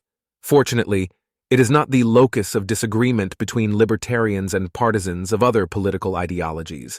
For the non-aggression principle, as I use the term, is simply the collection of prohibitions on mistreating others that are accepted in common sense morality. Almost no one, regardless of political ideology, considers theft, assault, murder, and so on morally acceptable. We do not need a complete list of these prohibitions, since we have been able to construct the arguments of this book by relying on intuitions about specific cases. I have made no particularly strong assumptions about these ethical prohibitions. I do not, for example, assume that theft is never permissible. I simply assume that it is not permissible under normal circumstances, as dictated by common sense morality. The second principle, that of the coercive nature of government, is equally difficult to dispute. The coercive nature of government is commonly forgotten or ignored in political discourse, in which the justification for coercion is seldom discussed. But virtually no one actually denies that the state regularly relies upon coercion. It is the notion of authority that forms the true locus of dispute between libertarianism and other political philosophies. Libertarians are skeptical about authority, whereas most accept the state's authority in more or less the terms in which the state claims it. This is what enables most to endorse governmental behavior that would otherwise appear to violate individual rights. Non-libertarians assume that most of the moral constraints that apply to other agents do not apply to the state. I have therefore focused on defending skepticism about authority by addressing the most interesting and important theories of authority. In defending this skepticism, I have again relied upon no particularly controversial ethical assumptions. I have considered the factors that are said to confer authority on the state and found that in each case, either those factors are not actually present, as in the case of consent-based accounts of authority, or those factors simply do not suffice to confer the sort of authority claimed by the state. The latter point is established by the fact that a non-governmental agent to whom those factors applied would generally not be ascribed anything like political authority. I have suggested that the best explanation for the inclination to ascribe authority to the state lies in a collection of non-rational biases that would operate whether or not there were any legitimate authorities. Most people never pause to question the notion of political authority, but once it is examined, the idea of a group of people with a special right to command everyone else fairly dissolves. These three ideas, the non-aggression principle, the coercive nature of government, and skepticism about authority together call for a libertarian political philosophy. Most government actions violate the non-aggression principle, that is, they are actions of a sort that would be condemned by common sense morality if they were performed by any non-governmental agent. In particular, the government generally deploys coercion in circumstances and for reasons that would by no means be considered adequate to justify coercion on the part of a private individual or organization. Therefore, unless we accord the state some special exemption from ordinary moral constraints, we must condemn most government actions. The actions that remain are just the ones that libertarians accept. How might one avoid the libertarian conclusion? Only by rejecting one of the three core principles I have identified. It is extremely unpromising to question the coercive nature of government, and I doubt that any theorist will wish to take that tack. Some theorists will question common-sense morality. I have not undertaken a general defense of common-sense morality in this book, and I shall not do so now. Every book must begin somewhere, and beginning with such assumptions as that under normal conditions one may not rob, kill, or attack other people seems reasonable enough. This is about the least controversial, least dubious starting point for a book of political philosophy that I have seen, and I think few readers will feel happy about rejecting it.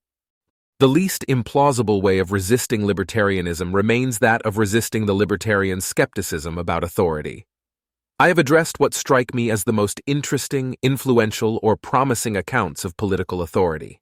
The traditional social contract theory, the hypothetical social contract theory, the appeal to democratic processes, and appeals to fairness and good consequences. But I cannot address every possible account of authority, and a fair number of thinkers may react to my performance by proposing alternative accounts of authority. I suspect, however, that the general strategy I have relied upon will be able to be extended to such alternative accounts. A theory of authority will cite some feature of the state as the source of its authority. My strategy begins by imagining a private agent who possesses that feature. Of course, this will not be possible if the feature in question entails statehood. But so far, the features that have been alleged as the source of the state's political authority have not entailed statehood. No one, for example, has proposed that authority is conferred simply by the property of being a state. For instance, the property of being something that would be agreed to by all reasonable people, the property of being actually accepted by the majority of society, and the property of producing very good consequences are all properties that a non-governmental organization or the policies of such an organization could possess. As I say, then, we imagine a non-governmental agent with the relevant feature. We then realize that intuitively we would not ascribe to that agent anything like a comprehensive, content-independent, supreme entitlement to coerce obedience from other people, and so we conclude that the proposed feature fails as a ground of political authority.